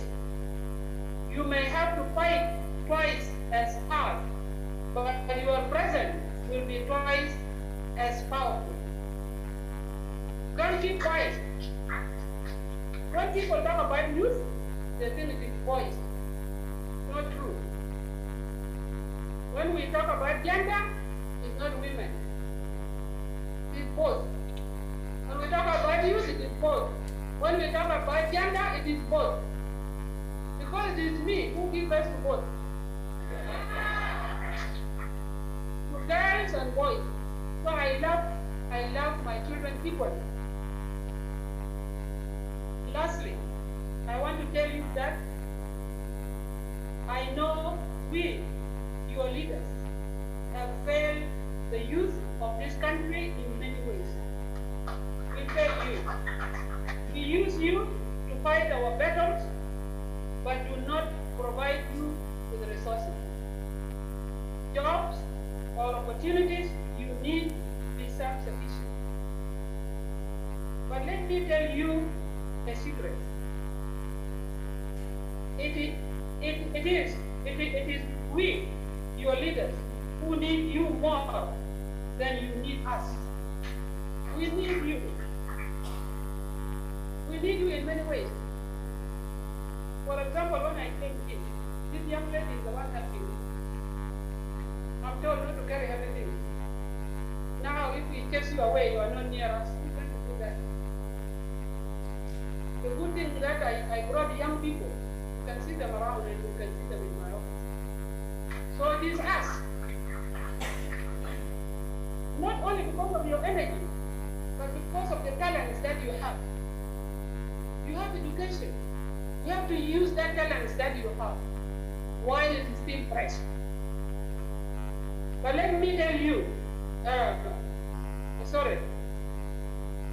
because what good is a leader if they have no people to lead? If I don't have people, what good can I do? Now I'm proud to be here and I'm being watched everywhere talking with my own kids. So whatever you do, whoever you lead, wherever you may go, you have the confidence and the knowledge that not only are you valuable to this nation, not only are you our primary resources, but you are essential to our very existence. You are essential to our very existence. Because I will go, but you will be here. You are the nation, you will remain. The country is not buried with the leaders. Leaders come and they go, but the nation remains. So long live South Sudan, long live the youth of South Sudan. Thank you very much. God bless you. God bless our nation. Thank you.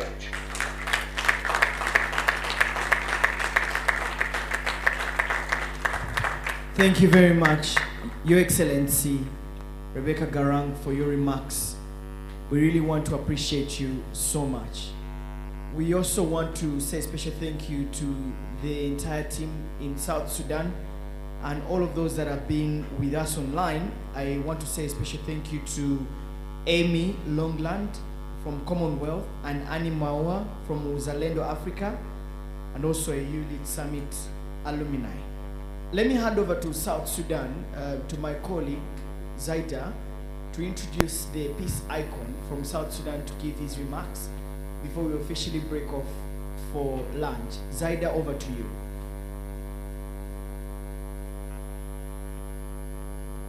I would like to repeat what our mother said when she was off microphone. She's saying, she's reminding all of us to wear our masks. I'm a victim. She says Corona is not in the pocket here with us. So please, you're reminded to wear your masks. Thank you very much, our mother. And I would like to say that thank you for your encouraging words. I would say, she said, if you want to be a leader, first lead yourself. And then she also said that our leaders need us, the young people, more than we need them. And then she also left us with a question to go with. What good is it of a leader if we do not have people to lead?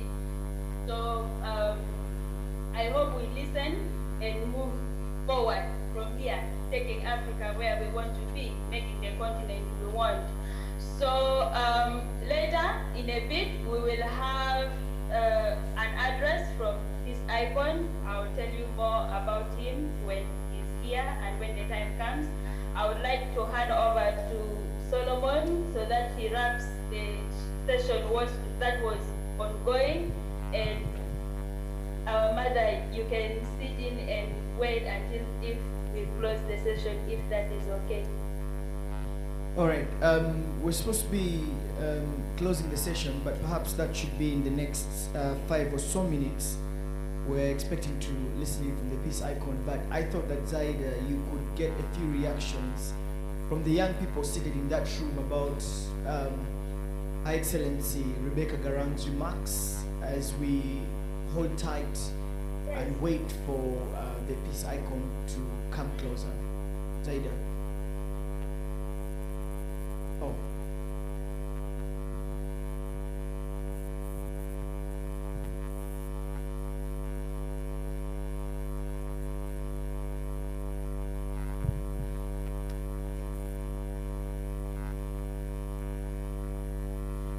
All right, I think that Her Excellency Rebecca Garang has left, but we're so grateful. We want to thank the government of South Sudan for being part of the YouLead Summit 2020. We really appreciate them for the time. Let's give them some love. I think for me, what has really stood out from Her Excellency Rebecca Garang was the fact that she comes in as a responsible leader to say that the leaders in South Sudan have failed the young people by not providing them with the resources. And I thought that it's a turning point for the young people in South Sudan. Earlier on, we were having a conversation around what is it that makes young people volatile and violent. And that was, they're not empowered. They're not given the skill sets, or they're not given the opportunities to be able to do what they want to do, or perhaps even their voices be heard in the international agenda or even national agenda. So I thought that we could get a few reactions from the audience here, from Her Excellency Rebecca Garang. There's about 3 or 4 reactions. Please come over here so that we can be able to have you on camera. Your reactions and responses from Her Excellency Rebecca Garang, the Vice President of the Republic of South Sudan. I think she also said that young people need to invest in education. Read, read, read, read. All right, you can come over here, and then I hope the cameras can find you so that you can make your remarks. Here is the microphone. Thank you, Solomon. I think, thank you to Her Excellency Madame Garang. Her speech especially highlighted the fact that inclusion is one of the most important things, and she spoke about economic inclusion, just like you said, making sure that everyone that is supposed to be expected to drive their nation forward has to be given what it takes to be able to do that. And I think one other thing, that drawing from the conversation that we had before we broke and came back from this session, the fact that we said that the systems that are in our nations that are driving the youth to extremism, because they have not been given opportunity to engage in any kind of meaningful way, like was mentioned yesterday by the East African Youth Ambassadors platform when they were launching the manifesto. They said that they want to bring forward participatory inclusion of the youth, and not just representative, that you do not just give us position and title without giving us an actual voice. And earlier, when one of the delegates was communicating and saying that the fact that we have a political system that that always reigns in the youth and makes sure they do not have an actual voice to be able to convey what it is that they need for themselves, for their nations, is one of the things that we have to look at, especially going forward, that civil society answers how, and I do not mind getting answers to this question from anyone that is willing. How do we move forward if we are not taking the path of extremism, which people have retaliated and say that we are being forced to? If we are not going the way of violence because we have been pushed to the wall, and if the system has locked young people out and they are not able to go up using that route and to have their needs taken care of and their nations taken care of in that way, what is the next step, especially that we can take as youth, especially in civil society? Thank you. Great, thank you very much. Someone in the audience will be able to answer that question. Maybe Barbara, you should get ready to answer that. But yeah, more reactions and thoughts. Yes, you could please come in and introduce yourself and then make your reaction to the Vice President Rebecca Garang's remarks in a minute. There's a microphone. My name is James Leonard Magumba. I just want to give my compliment to Her Excellence Rebecca Garang for her very nice speech, especially a direct one speech to the youth. She spoke about if you want to be a leader, you need to first lead yourself. And for this one, to me, I would say she actually spoke to us directly when I tried to refer this even with our former President Jakaya Kikwete yesterday when we were having a dinner gala at a TCDC.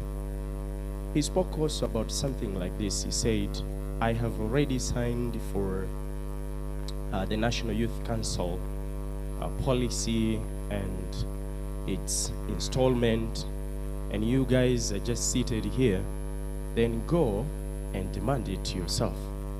So because we, the youth, are the stakeholders of this, and I think we need to lead ourselves, but not only in this context that I have grabbed her idea. I grabbed her idea also in another new dimension, that some of us, especially the young people, are used by other people to deliver their interest. If we go and lead ourselves in a nice way, we can avoid corruption to be used by political actors in order for them to deliver whatever their personal interests are. Then if we take this trait and lead ourselves exactly, indeed, we'll reach to our destiny and even counteract and prevent violence in our communities. But also she spoke about there are so many positions out there in many sectors, in different careers. I think she advised us again that we should go and grab these opportunities in many sectors, in an economic way, in the social way, in political way, in faith-based ways. I met a certain person who said, if you just want to be a leader, make sure that you are a leader in 4 ways. Either you're a very big business person. Personally, I got an opportunity to meet Jack Ma when I attended the Youth Connect Summit in Kigali. This is what he advised. He said, if you fail to be a political leader, please at least be a business leader. If you fail to be a business leader, please at least make sure you reach a very high position in a faith-based organization. In that way, you can be a leader. And if you fail to be a leader into that, at least in your family, in your community, somehow, somewhere, you are recognized your contribution. Try as much as you can, be a leader right over there. And just to wind up, she also tried to insist on something which I saw it was very vital for us, especially the young people in Africa generally. And as I speak, I want to speak generally in Africa because also I'm engaged with the African Union. She said, be aware of what is happening in your country.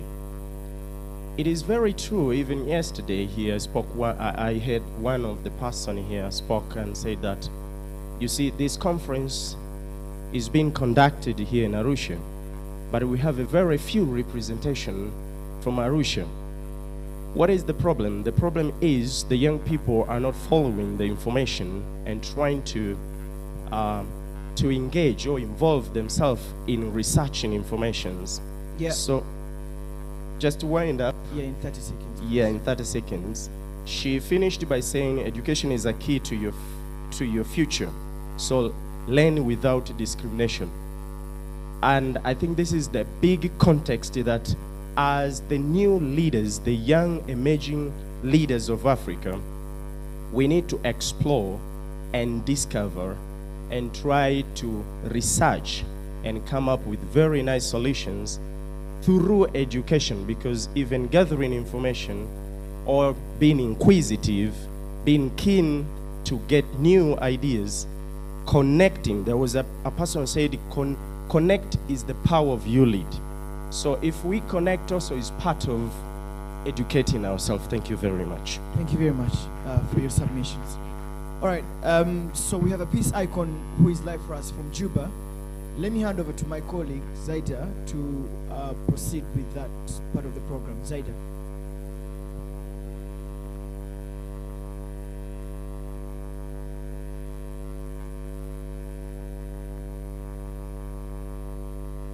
An address. Nelson Kwade is a South Sudanese technologist, a human rights campaigner with over 7 years of experience in ICT and digital rights advocacy, executing projects in Kenya, Ethiopia, Sudan, South Sudan, Uganda, and Cameroon. He is the director for programs for Defy Hate Now in South Sudan, and that is an organization that focuses on promoting digital rights. I know you people have heard about 211 Check organization. It is the first fact-check organization in South Sudan, and he works for them. And Nelson was listed among the 100 most influential young Africans for the year 2020. So his work has been tremendous in making sure that South Sudan reaches its goal, actually the region of fighting misinformation, of making sure that people get information because of his ICT work. So that contributes to peace, and that is why we have him here. Nelson Kwade, you are welcome. And come and take the podium.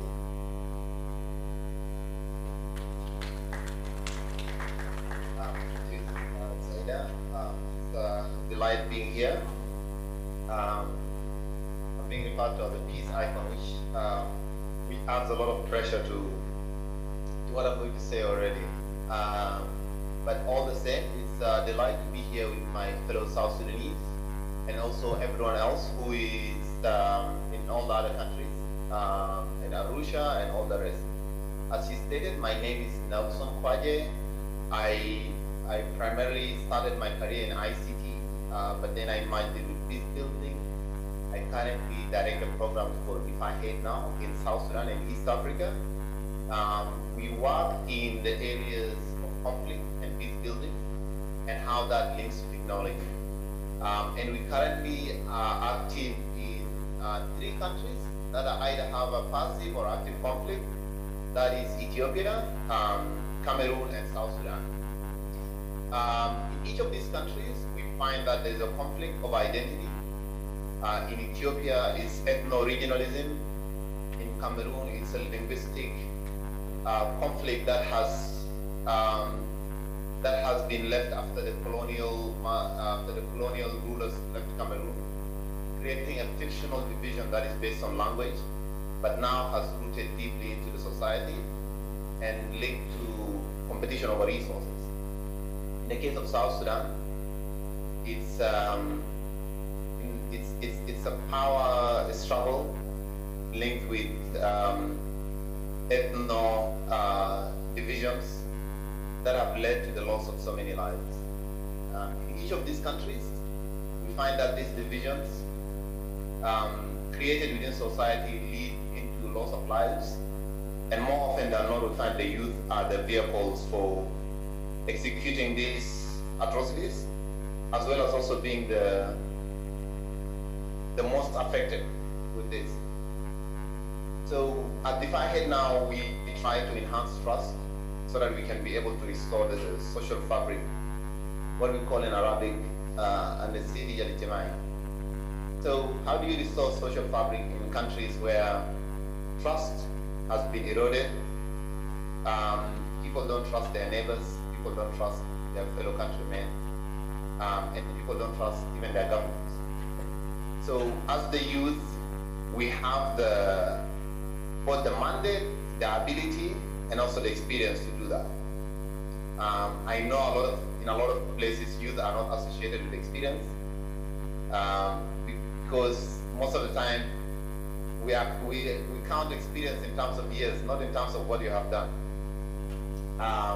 And this is a bit of a tricky situation. I remember I've been in places where someone started by putting a disclaimer to me, telling me, you know, Nelson, I know you don't have a lot of experience. I was like, no, sir, I actually do. So it's not trying to say that as a young person you should be arrogant and inconsiderate, but you should know your value in the room. No one should come and tell you, no one should come and preempt you and telling you that you don't have experience while you have not told them that. And I usually say also as youth, you're deemed, you're deemed incompetent until you explicitly prove otherwise. But as an elderly person, you're deemed competent until you explicitly also prove that you're not. So walking into a room as a young person trying to offer your value, a lot of people think at times, they have not met you before, but a lot of them think like, I think this person doesn't know anything. So probably I can link it to this in stating some of the work that we're doing, and probably I can say what I think our role as a youth should be. So like currently in the work that we're doing at Defy Hate now, we're trying to kind of restore that trust. We're trying to combat hate speech. We're trying to bring communities together using art, using activism, using technology. Also trying to create a sustainable peace among communities.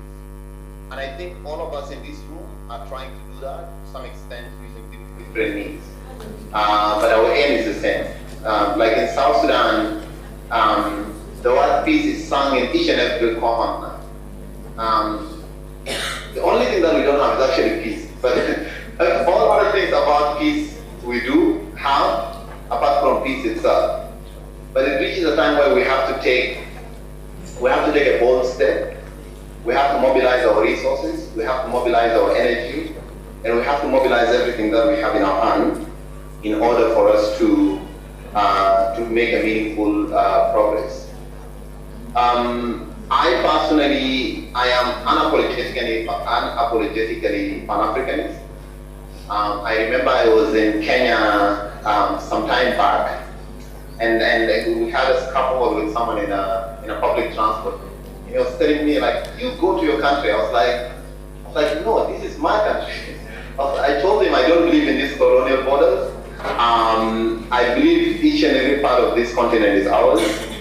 And as South Sudanese and even as Africans, we have the right to raise the banner for this continent. I know, understandably so, as South Sudanese, we have a lot of problems within our country, and we might think that should be our focus.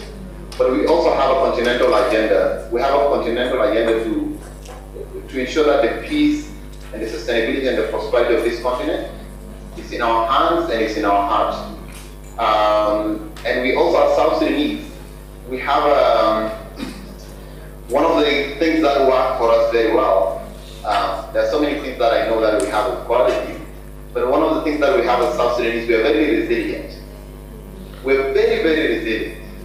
And that is something that we should be proud of. I've been to the refugee camps in northern Uganda, to the Riots refugee camp in northern Uganda. You can see things are tough. There are places that you cannot earn money, not because you are not hardworking, just because there is no money. If you're in the refugee camp, the only way to get money is either to sell your food or someone sends you money from outside. Apart from that period, there is no any economic activity. But despite that, I see South Sudanese still going to schools, getting good grades, getting scholarships, being accepted to other universities, and even building houses. I've never seen a community with this level of resilience. And this is an asset that we can also use to export it to other places. We're a very resilient nation. We have a very resilient youth. I have been to places in this country where people are like, there are no resources. But on Sunday, you find the way that someone is dressed to church. You might think that they're coming from a high-end hotel. People still put on their dignified clothes, iron it, and come in their best self.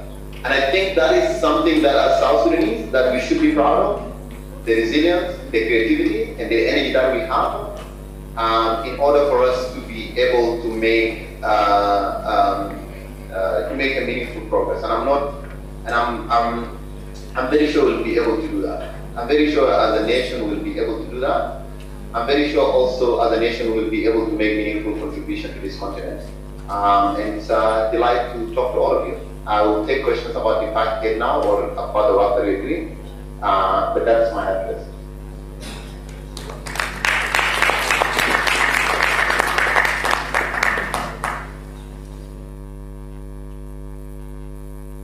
Thank you very much. I will ask the first question. And what level or extent can we build and change our approaches to peace building? I think that is, I think it depends. Like for example, I think there are so many levels and that we can use to change our approaches. Like especially in the case of South Sudan, I think national ownership is one of the things that is so much needed in the process. Because a lot of the peace building that has been happening in this country always has to happen through a third party. So that has created a sense of that, like, we cannot make peace unless someone comes in and helps us in doing it. Okay. So we don't talk to each other directly. So I think there is a lot of extent in changing the ownership and also the level of national engagement in the process. Okay. So I'm going to ask you a personal question. You know, you are a young man who I'm sure is inspiring many of us personally. I didn't get to know you until you made it to the top 100, and I got to know that you're influential and you are creating a lot of impact. And I know there are young people here who also want to create impact. They are struggling, they are doing their best, but there are a lot of obstacles. How did you get here? What is your secret with them? I cannot tell you enough how much of this question I've been receiving over the last 3 weeks. What is the secret and how do you get there? Probably what I will say is that, like, there's something that someone says is that laps on the track is time well spent. I do run, so I'll give an example with running. If you want to run, I run 5K, that's 5 kilometers. If you want to run a marathon, before you go into like running the full marathon, probably you have to do 5K 10 times. And you have to do the 10K, and you have to do the half marathon, and then you have to do the... If someone tries to do a marathon, having not run before, try to run a marathon, you will not even reach 5 kilometers. The idea is that, like, you need to spend a lot of time on the track. You need to spend, actually the best way to kind of engage in high level is to do a lot of community work. I've spent a lot of the time doing community work. I know for the other people, for the media observers and what, it just seems like as if I popped up on the list. But I spent a lot of the time doing community work in Kenya, in Uganda, here in this country also. engaging in the Internet Governance Forum, engaging in all that. Basically, my advice to that, you really want to run a marathon, spend a lot of the time on the track, do your time, do the energy, and then you'll be able to run the marathon. But if you attempt to go at a marathon from the first start, you usually wouldn't be able to finish the whole thing. It brings us to the word that says that practice makes perfect. So I wanted to ask about the ASIS. We know that the biggest obstacle to peace in this country is the fact that there is a deadlock in the implementation of the ASIS. And what do you think are the root causes of those challenges? And how can they be countered? Yeah. I know that people go online, so she's talking about the revitalized peace agreement in South Sudan. In fact, the very fact that it is revitalized, it shows that there is something that messed up in the first place. Like the peace agreement, just like all other mechanisms in South Sudan, it doesn't have a lot of problems in the text. The problem is in the political will and the intentionality behind it. Because, like, for example, in South Sudan, we have very good laws that will enable our parliament to hold the executive accountable. We have laws that will protect the media freedom and what. But what we don't have is the political will and the adherence to the rule of law. So what the peace agreement is suffering from is what all other laws in South Sudan are suffering from, is some level of disregard to things that we have agreed to, and also a lack of political will in order for us to move forward. And then the other bigger problems, which is kind of like overshadowing the peace agreement, is that the idea that it was set up in a way that those with the biggest guns and the biggest ability to cause chaos are usually rewarded. I'll leave it there. Thank you very much. Yes, this is there are people who are virtual, so I would like to hand over to my co-moderator, Solomon. I can give you 5 to 7 minutes to ask your questions, and please try to respond in the shortest way possible so that you can give many questions. Solomon, you're welcome. Thank you very much. Thank you to the team from Juba. I just have like 2 quick questions. One of which is that, do you think that the youth in South Sudan are actually failing themselves?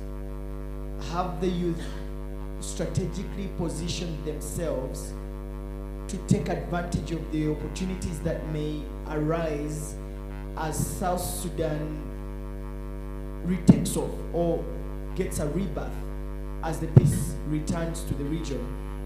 And the second thing is, do you think that the youth have a responsibility of holding the key leaders? I mean, you've just formed the executive, but do you think that the youth in South Sudan have a critical role to play to put the leaders to account as they effectively start on their different roles? And how can you be able to do that?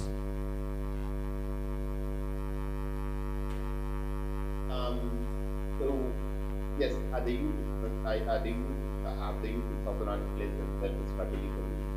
Yes, I think so. I think it was I can see Soro there at the back. I think we were at the permanent constitutional review just a few days ago, together with some of you here, where the youth of South Sudan came together and they were discussing like a very core national issue regarding because right now we have a transitional constitution, we still don't have a permanent constitution, and the youth of South Sudan are currently discussing what will be the shape and the structure of the permanent constitution of this country. And I was in this meeting on Saturday, and people were discussing everything. Everything was on the table, from the national identity to the linguistic composition, the ethnical composition, the system of government in this country. So the youth of South Sudan are strategically enough, and they have placed themselves in that. What is probably where the youth of South Sudan are lagging is that a lot of them are also being, the youth of South Sudan are also being divided along political lines. So every political leader wants to create his own youth, and then now they drive that agenda, as opposed to the youth being what we call like, as opposed to the youth forming a critical mass. And I think that is what is kind of lagging us behind a bit. We are not forming our own critical mass to demand a share of the cake. Instead, we're being segmented along political lines, and then that makes small marginal contribution as opposed to the youth demanding and having a unified voice. And I think that is there is some work that needs to be done there. And that actually is a bit scary, because if the youth are still being mobilized along political lines and ethnic lines, so to say, because we understand, we who observe the issues going on in South Sudan from the outside, is that most of the political tensions that we've been experiencing in South Sudan are attacked along the ethnic lines. And therefore, as an influential person, or as someone who is advocating for peace, what then are you going to do to ensure that the conversation goes beyond just the differences in politics and in the ethnicity, but rather building a critical mass that you are talking about to be able to advance youth issues on the national agenda? I think probably we need to realize what led. There is a lot of discourse among the youth. This is the place, the country where we have seen people have witnessed atrocities in a very horrific way. Whatever you read online, the reality is probably 10 times worse than what you have read online or what you have read in reports. So I don't want to exclude people animosity inside their heart, but I wanted to say that we understand there is a part of healing that requires time, and there's a part of it that requires for us to do a lot of effort. So one of the things that we need to do in this country is to allow healing to take place, to also allow people to restore the trust in them.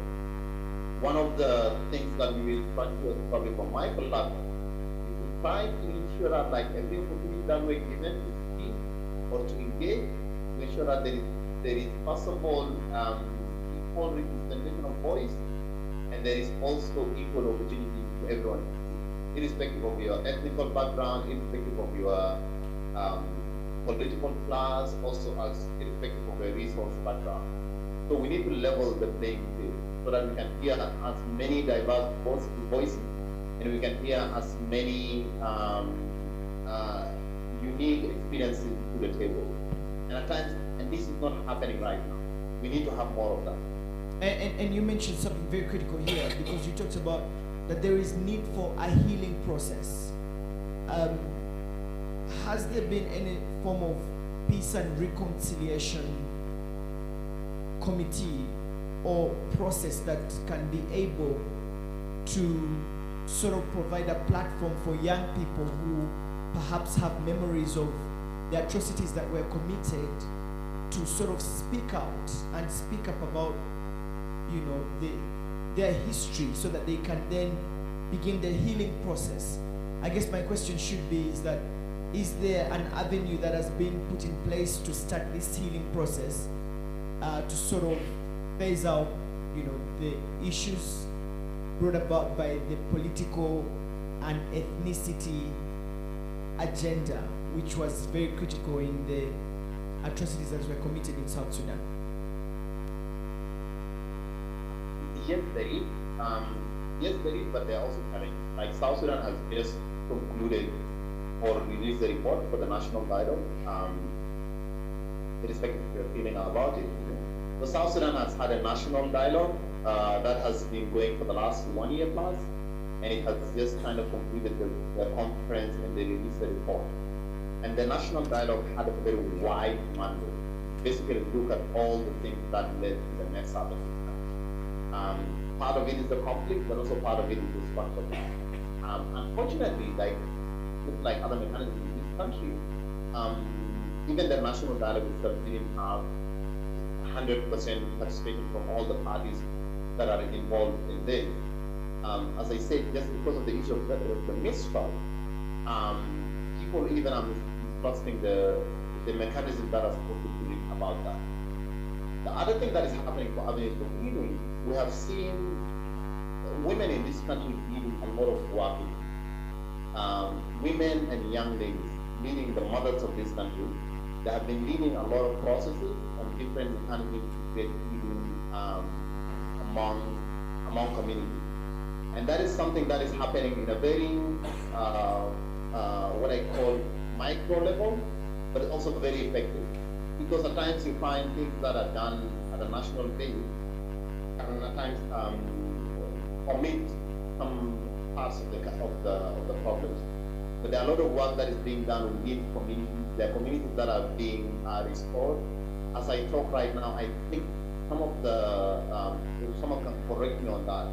The POC, the point, some of the POCs have been closed or either handed back. Is that true?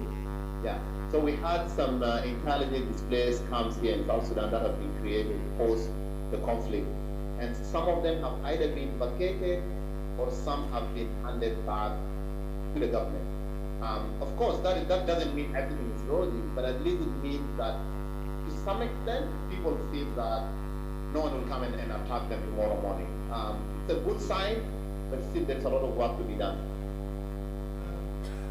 Interesting what you just said. Just one heartfelt question for me. Uganda is hosting, like you said, you've had an opportunity of going to the different refugee camps in northern Uganda, and you talked about the resilience of South Sudanese living, for example, in the Bidi refugee settlement. What would be your message to the young people living in these refugee camps? Would you want them to come home, and can you assure them of the peace for them to come back home from where you're standing as a peace icon in South Sudan? I think probably my message to them will be twofold. The first one is that, like, we're really sorry. That's the first thing that I tell them, because I was at the refugee camp and I told them in their face, I told them, you're not a tourist. No one came here to come and check. Like, anyone who's in the refugee camp went there against their will. So this country owes a huge apology to anyone who is in a refugee camp, or anyone who was born in a refugee camp, or anyone who had to experience refugee. This is not the normal state of affairs. So I think that is, first of all, my first message. The question of that, whether they should come home, yes, they should. But you need to realize that, like, the problems that led people to seek refuge is conflict. The problem that makes people to continue at refuge is not necessarily conflict, it's economic. And that is the biggest elephant in the room. When people left and went to Uganda and these places, what happens that, like, their means of production and their means of living have been destroyed. So when you're coming back, as much as you're coming back to your country, you're coming back in one way or another also like a refugee in your own country, because you want to come and start from scratch. So there is a whole process of restoration that needs to happen, and that is, first of all, kind of healing, but also economic and provision. And on the question, will I be able to assure them of the peace in this country? That's such a difficult question. I don't hold a political office, so so I only speak from a very small podium, not big. So I think what I will assure them is that there is an effort for us to build a sustainable country. As I know South Sudanese say, never again, never again. Of course, that's a good sentiment, but we really need to see action. We really need to see action from the leaders of this country. We need to see action from the guarantees of the grantors of the peace in this country. we also need to see action in terms of demobilization of the armed forces and kind of setting up mechanisms for peaceful for a peaceful transition. And I guess this push for accountability and the push for peace, those voices need to start from young people of South Sudan and of the East African community to have some sort of commitment from the leaders who have just taken the executive office to commit to peace. And I know there is that slogan that South Sudan never again. I think that by the time you're not so confident to say that you're in a position to say that South Sudan is peaceful for the people in the refugee camps to come home, that in a way is a statement that speaks loud. And I think that there is need to build a critical mass of the young people to put the leaders who are in the executive to come on board. But Zaida, let me cross over to you, I guess, to conclude the session. I would like to thank everyone for being patient and sit down. Everyone in their respective locations. Thank you. We will now break for lunch, but after lunch, we will start the next session at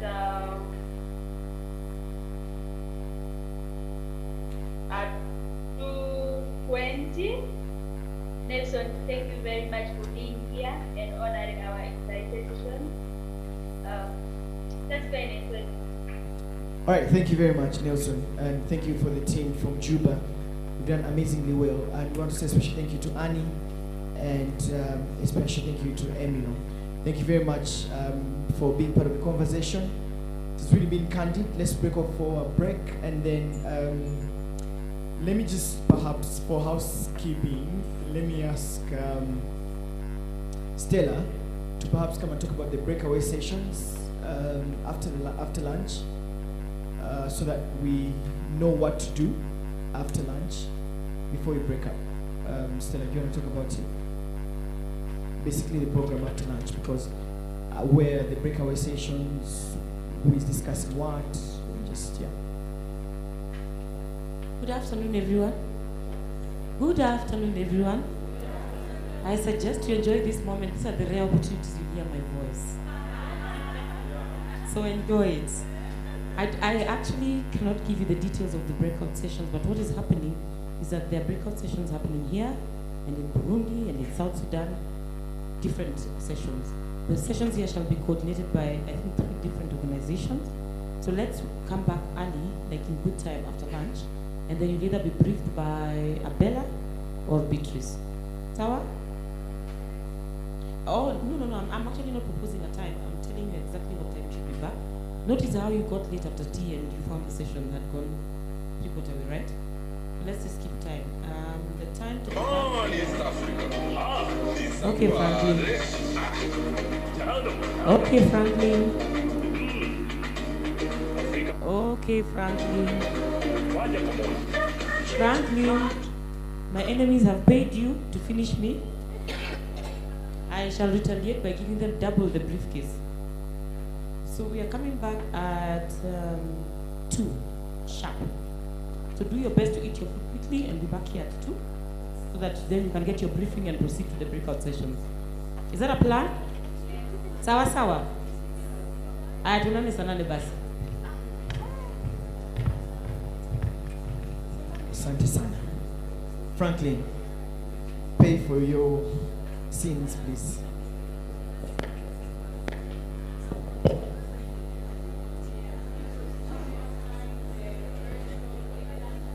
Please don't go. Beatrice has come.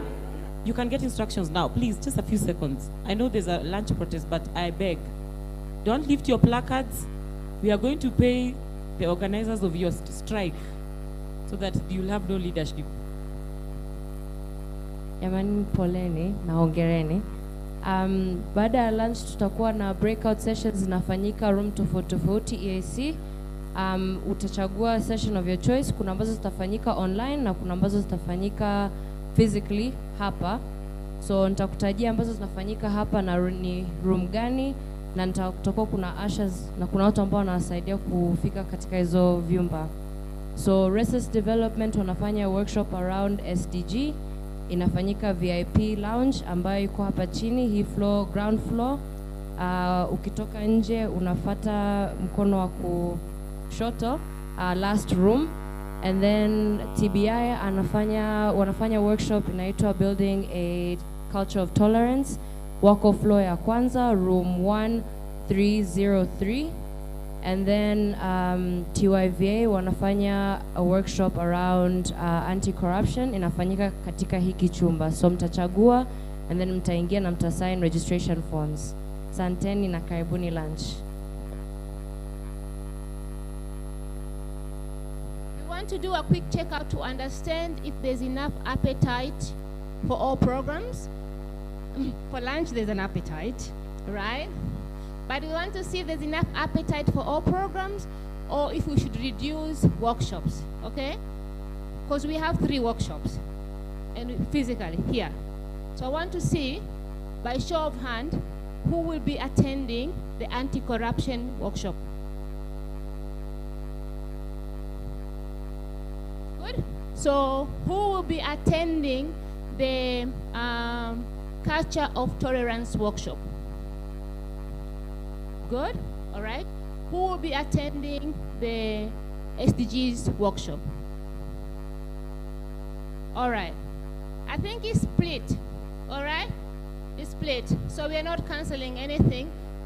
Okay. So again, where is SDG workshop again?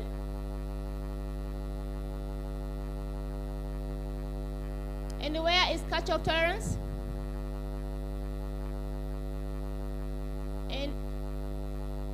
And where is anti-corruption talk? You've got it. Now you can go for the other appetite.